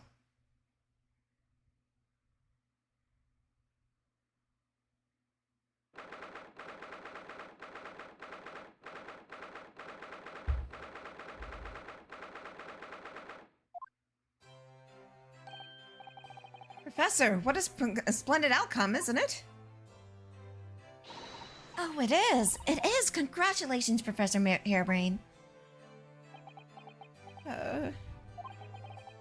Mr. Naruhodo, Mrs. Soto, I'm truly beside myself with gratitude. How can I ever thank you enough? I'm just glad it's all been cleared up. That you realize you were just caught up in a bad situation. Oh, right, no, you know, if I had the research, the grant money, oh, I'd give you the whole lot too, every penny. That's very kind, but I'm just a student, so... We don't need any financial reward. Your acquittal is more than enough. Oh dear. Oh, what can I do? Aha! How about this memento? A paper about my hypothesis inside. Oh, just as a memento then. Thank you. I've been wondering, Professor. What are you gonna do now? Oh my, yes, what am I going to do? My hypothesis, my great machine, lies in ruins. But still, it's been too long since I'm last in London, so perhaps I'll enjoy some sightseeing. I must explore the Great Exhibition whilst I'm here, too. And see if new inspiration hits me. Oh yes, that's a wonderful idea. Can't allow that. Why are you here, you dumb slut? Lord Van Zeeks, what are you doing in here? Barack! I'm sorry you had to go through all that, Albert. Well, if I'm honest, it was terrifying. You were like a great demon behind the benches there, snarling down at your prey. You're one of the true friends I have. I couldn't leave it to anybody else to handle the prosecution. Or the defense. What? Or the defense? Did I just hear? You trust me. You trust me. I always knew you had the best interests at heart. Don't worry. How about you show me around while I'm here in town? It's been a long time since we left the university. We have a lot to catch up on. Listen, Albert. In a few days, your acquittal will be made official. When that happens, you must head straight to Dover. I'll accompany you. What? From there, you can cross the channel to make your way back to Germany. I've already purchased the ticket. But no! Hold on a minute, Brock. What about the great exhibition? This is a chance of a lifetime for me. I wanted to go. No. No sightseeing, Albert. Give up on the idea. Sometimes it's hard to see any worth in those eyes, Brock. Lord Van Zeeks? What? What is this all about? Unnecessary precaution. Yes, I think I understand. You do? Well, Iris told me that when you meet Lord Van Zeeks in his office some days ago, he asked you how Mr. Natsume was doing.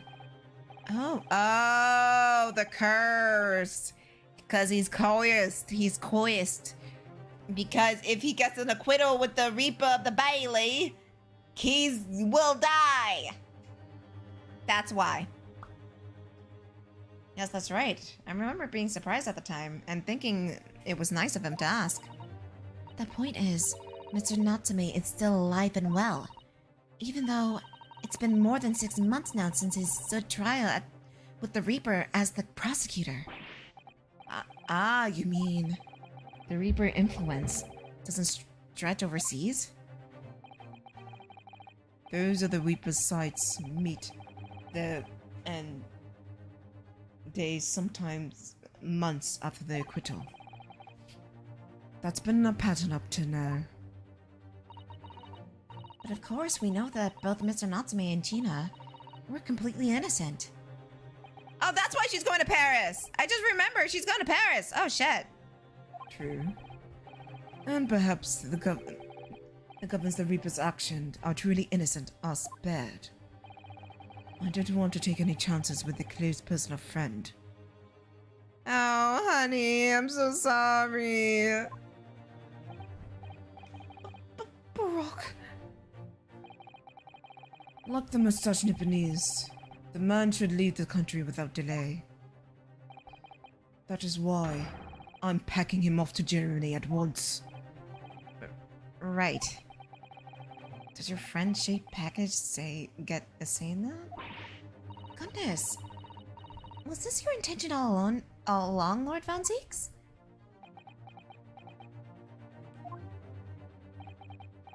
In court, where people think of him as the Reaper, this man is absolutely merciless, and yet, sometimes I feel as though I don't understand him at all. It's time to go, Albert. Back to the prison for the time being. Yes, right. Well then, Mr. Naruhodo. Thank you so much for everything. Not at all, Professor. It was a pleasure getting to know you. Best wishes, Professor Hairbrain. Well, once the dust settles, you must come and visit me in Germany. Anyway, goodbye for now.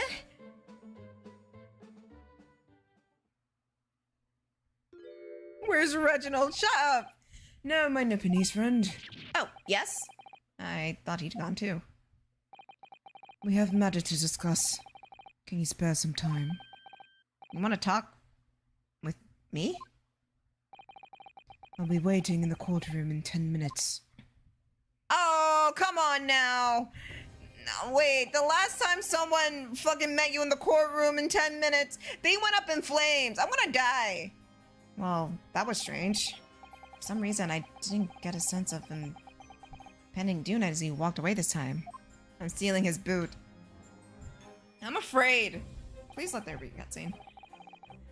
The Enigma, Barack Van Zeeks. What does he want to discuss, I wonder? The answer awaits me in the courtroom, I suppose.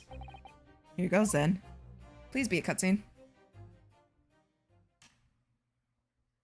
Please be a cutscene. My throat is tired. Damn it!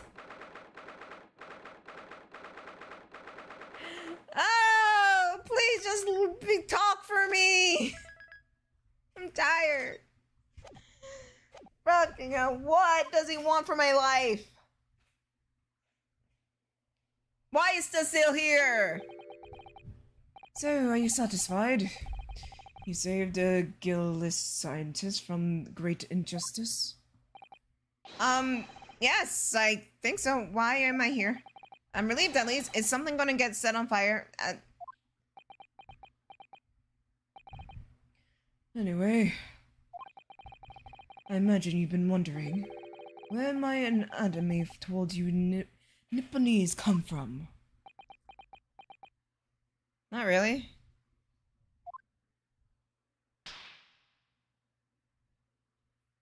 There's his lips again! Well, at first I thought you just didn't like me. I imagine you saw me as a pretentious child from an important land who had no business being here. But now I think differently. I think you got your dick sucked by a Nipponese person and they bailed on you and now you're blueballing. You clearly know your way. You clearly know our ways. So I would guess that specific incident led to your thorough dislike of my race. Will you tell me what happened, please? The professor. I thought I'd never hear that man's name in court again, to be honest. He took your brother's life. Clint. My brother Clint Van Zeeks. 16 years ago, I was still just in my teens. He was already director of prosecutions and key member of the judiciary. I looked up to him.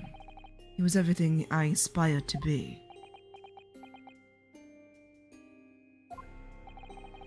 He was involved in the establishment of the justice systems in foreign countries as well. There was an exchange program between Britain and other nations too, to share knowledge and ideas. As part of one of those programs, 3 judicial students came from Britain from your homeland, the Empire of Japan. Oh, it was 16 years ago then. One of them could have been my father. Of course. I remember Dr. Mikitoba as well. I had no idea. I was a minor at the time, training at the prosecutor's office. One day, Clint introduced me to 3 visiting Nipponese. So, you've actually met my father? He and his colleagues were polite and amicable. They were adept at their work and enacting their standards. It was my first encounter with the Nipponese spirit. It made a great impression on me. But 6 years later, that's when it happened. The investigation going nowhere. There was no suspects, not even just an ever-growing list of victims. In the end, my brother became one of them. The last, in fact, before the case was finally resolved.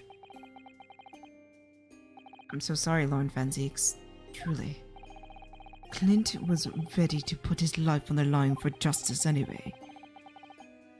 So, he wouldn't have wanted it either anyway. He lost his life to be a killer. To the killer. But his victory in the end. For me personally, though, it was a great loss. I found myself in a dark place indeed. When I finally found out the killer's identity, the reason why no one was able to catch the man sooner ceased to... Is okay, so I know two of the members is Professor Mikitoba and Judge Jigoku. Is the third a lawyer? Is he a defense attorney? He'd been hiding in plain sight all this time. In plain sight. Are you aware of political events 10 years ago? It was a period of extreme sensitivity of diplomacy between British and Japanese empires. A new treaty was being forged, I think. Correct. The Anglo-Japanese Treaty of Friendship and Navigation had been concluded. Leaders of both countries were deep, extensive political discussions. Which is why, in this particular killer's appearance in court was conducted in a closed trial. If the British public had known the identity of the killer, not only the treaty would have been in jeopardy, but our two nations would very well ended up at war. It was the third one. It was the third guy. That would mean. Oh my. You meant to say the professor was.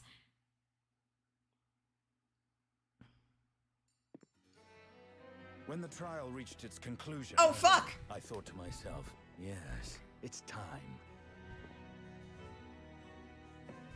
Oh, now you decide to talk, you bitch! Time for you to come face to face with this hideous monster. Why do you sound evil? Oh, he's talking. I borrowed the key for the mask from the proprietress of the Waxwork Museum. Oh, proprietress. That's how you say it. So see for yourselves now. Confirm it with your own eyes. The truth that's been hidden this past decade.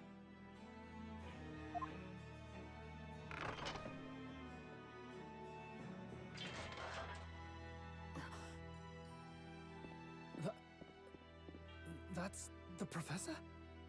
Yes, that's him. Until now, the thought never even crossed my mind. That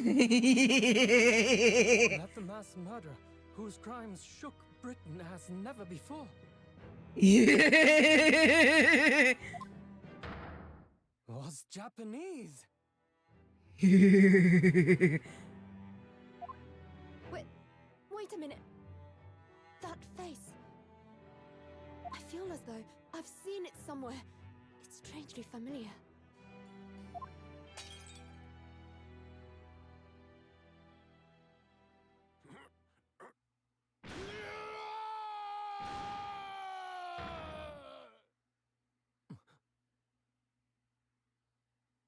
What is happening?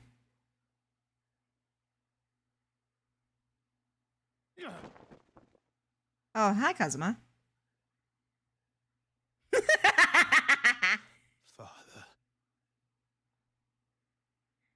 That was his dad?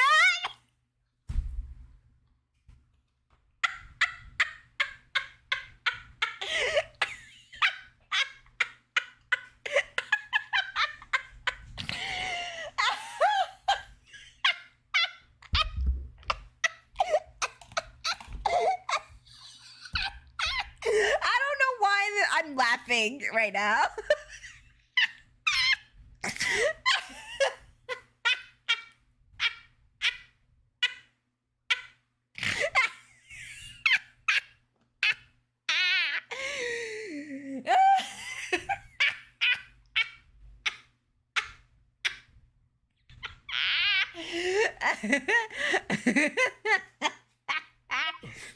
What?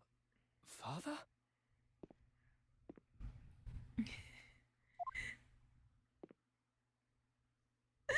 Bro, take off the mask. We know it's you. Come on now.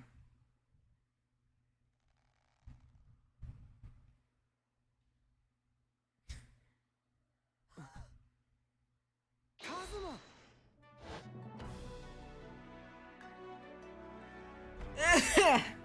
My best friend, Kazuma Asogi. After a whole year, finally his memories returned. Damn, his voice is deep. Damn, okay, shit.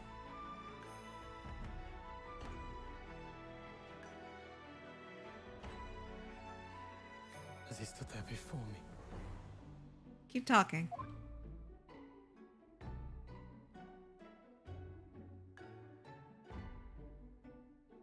Ryunosuke.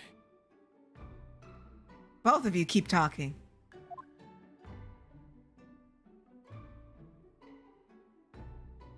Hello again. Keep talking. My friend. Keep talking. Kazuma-sama! Judicial Assistant Mikotoba.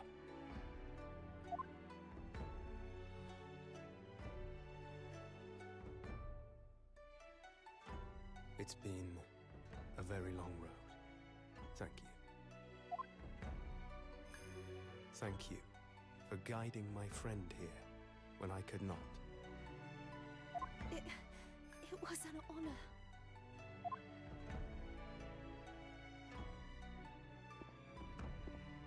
I knew you wouldn't die that easily.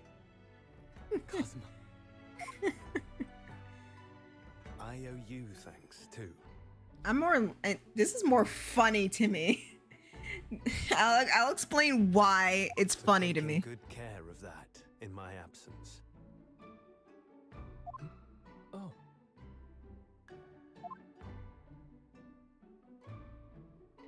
Karuma, great blade of the Asogi clan, passed down through the generations. Keep talking. I'm living right now, okay? When he He's left talking. Japan, this sword was at my friend's side. The Japanese man's katana is his soul, and he couldn't be parted from it. But then, when the incident happened, it was Susato-san's wish that I inherit the sword. And I've kept it with me ever since, along with my memories of the friendship we shared.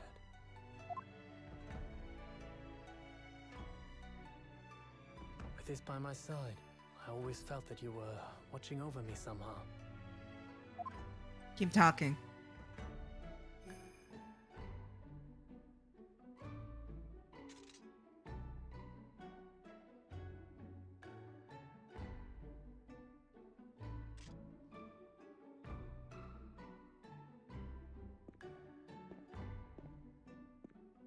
Damn, that's his daddy. At last. Father. That's his daddy. God damn, why didn't the internet have to go out like this? Shit. Are you saying... Surely not. You mean, you knew all this time? I'm looking at it. But... I still can't believe it. Keep talking. This mass murderer is Kazuma's father. Keep talking.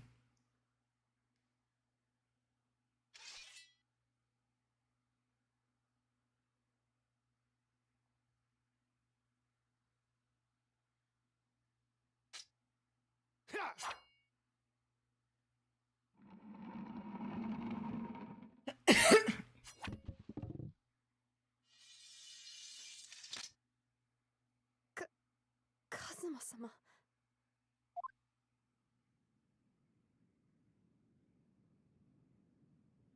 Ryunosuke, we have much to talk about, but now is not the time.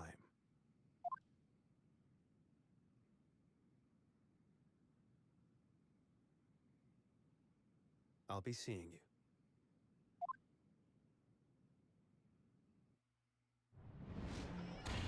What the fuck just happened? Okay. All right. Okay. All Kazuma said.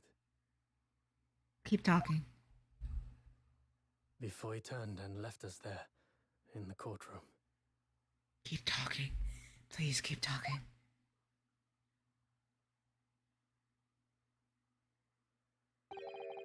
No! I gotta keep. So, he was living the afterimage of the man who took my brother's life, is he? Yes. Kazuma Asagi. My best friend. 3 months ago, when Lord Stronghold introduced us, I had an inkling that something was there. Some connection. Hello. Hello. I'm back. You good? Yeah, fucking God. Best I am right now. Jesus Okay. Christ. Why did he make Kazuma Lord Von Zieg's apprentice? When he was suffering amnesia? The man was apprehended, even executed. But his legacy won't die. That's the sad truth. Anyway, that's all I had to say. Thank you for meeting with me as I asked. Bitch. Taking your glove. Taking your boot. He fucking evaporated. Can we hear Mianosuke talk again? 10 years ago, Honestly, yeah. my grandmother took me to the railway station. There, we were to meet my father from the train. For me, it was the first time I've ever seen him. Poor Sasato-san. All this tied up with painful memories for her, too. She'd never talked about this with me before, though. Damn, bitch. Everybody's sad. Damn.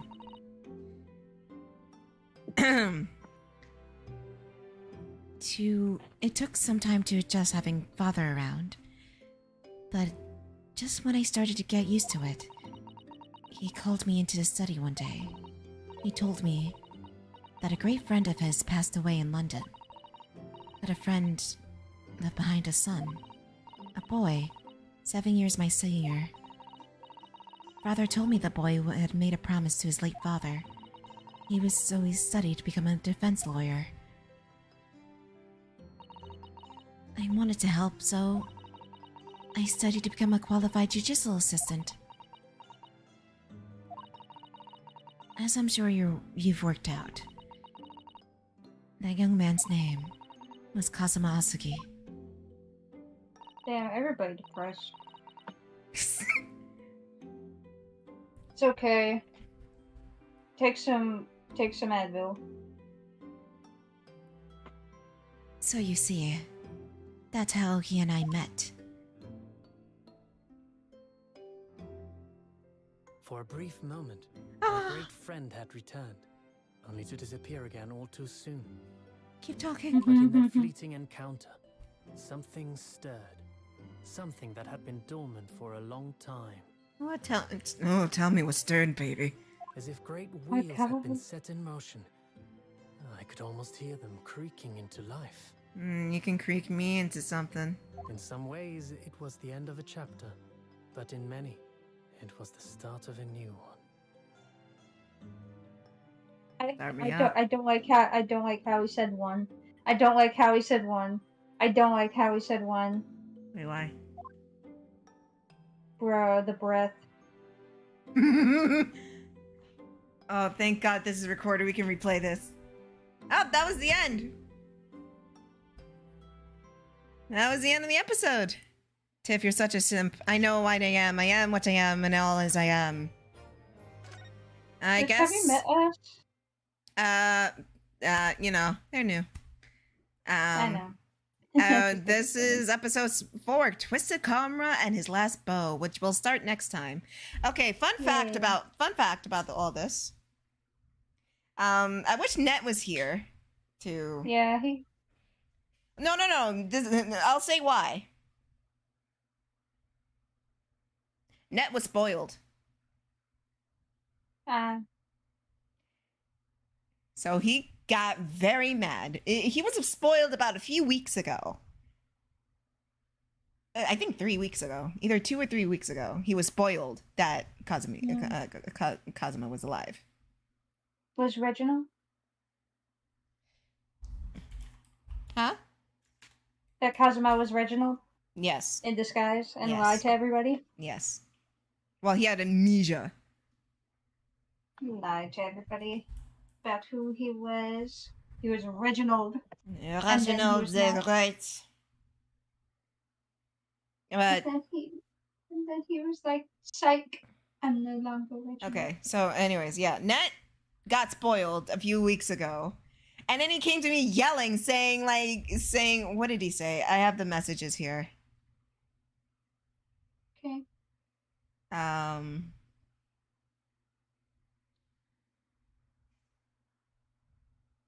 Hang on. Give me a minute here. Okay.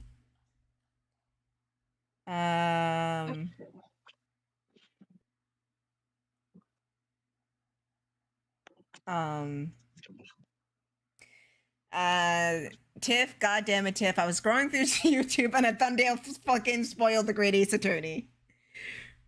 The title didn't help. It was a video essay on a certain character, which was Kazuma. And I didn't watch it. I'm so mad.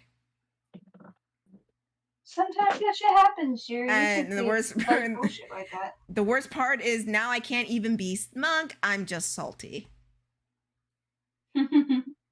And I said, no, forget about it. It's fine. It's fine. It's fine. And we forgot about it. Come the next week. I got spoiled. Through the same way. YouTube recommendation. I was watching the cutscenes so I can hear Ryunosuke's voice. And then what Yeah, that's was not a good thing to what do. what is the one recommended video? It was a fucking video essay about Kazuma. Yep.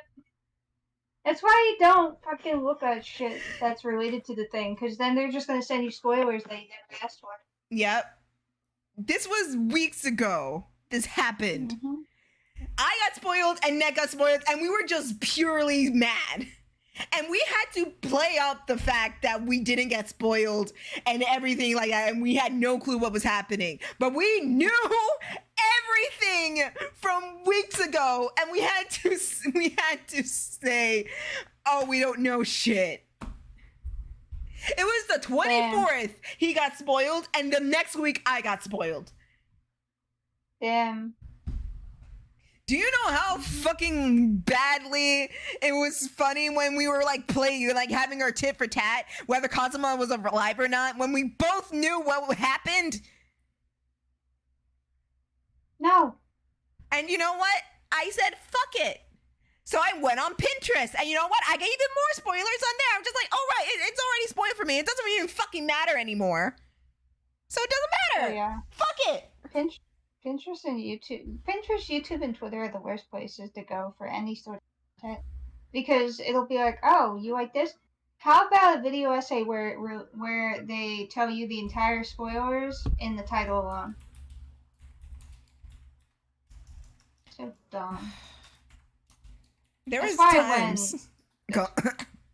That's why when the Sonic 2 movie came out, I fucking made another Twitter account and proceeded to ban and fucking block every single word that was surrounded by Sonic.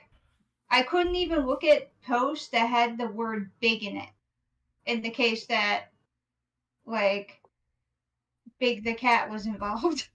Right. And the times where I had to go and mute me and Net, it was us just ranting how we were spoiled. And he was just like, we have to play it up. And so no, but I'm mad. I'm truly mad about it. Yeah, I'm mad too, but we have to play it up. We don't have any choice. So I had to act like I'm Boo Boo the Fool. I'm just nah, he's done. He's dead. Well, I actually knew everything. because it was already spoiled for me, and I was mad. You knew that dear old Reginald was really Cosmo in disguise. Yes, I knew. I knew all along. I knew everything. Is that why you kept looking at me just like, shut up with the fucking Reginald? Yes, because I knew exactly who he was, because I was spoiled. Now that we passed that part, I don't fucking care anymore. I was spoiled. I knew all along. I known for weeks. For weeks. Well, and low-key, Net kind of spoiled it for me too, because when he said I can't even be spoken about it, I already knew, like, oh, bitch is alive. So I blame Net as well. Anyways, I'm done. I'm done. Okay.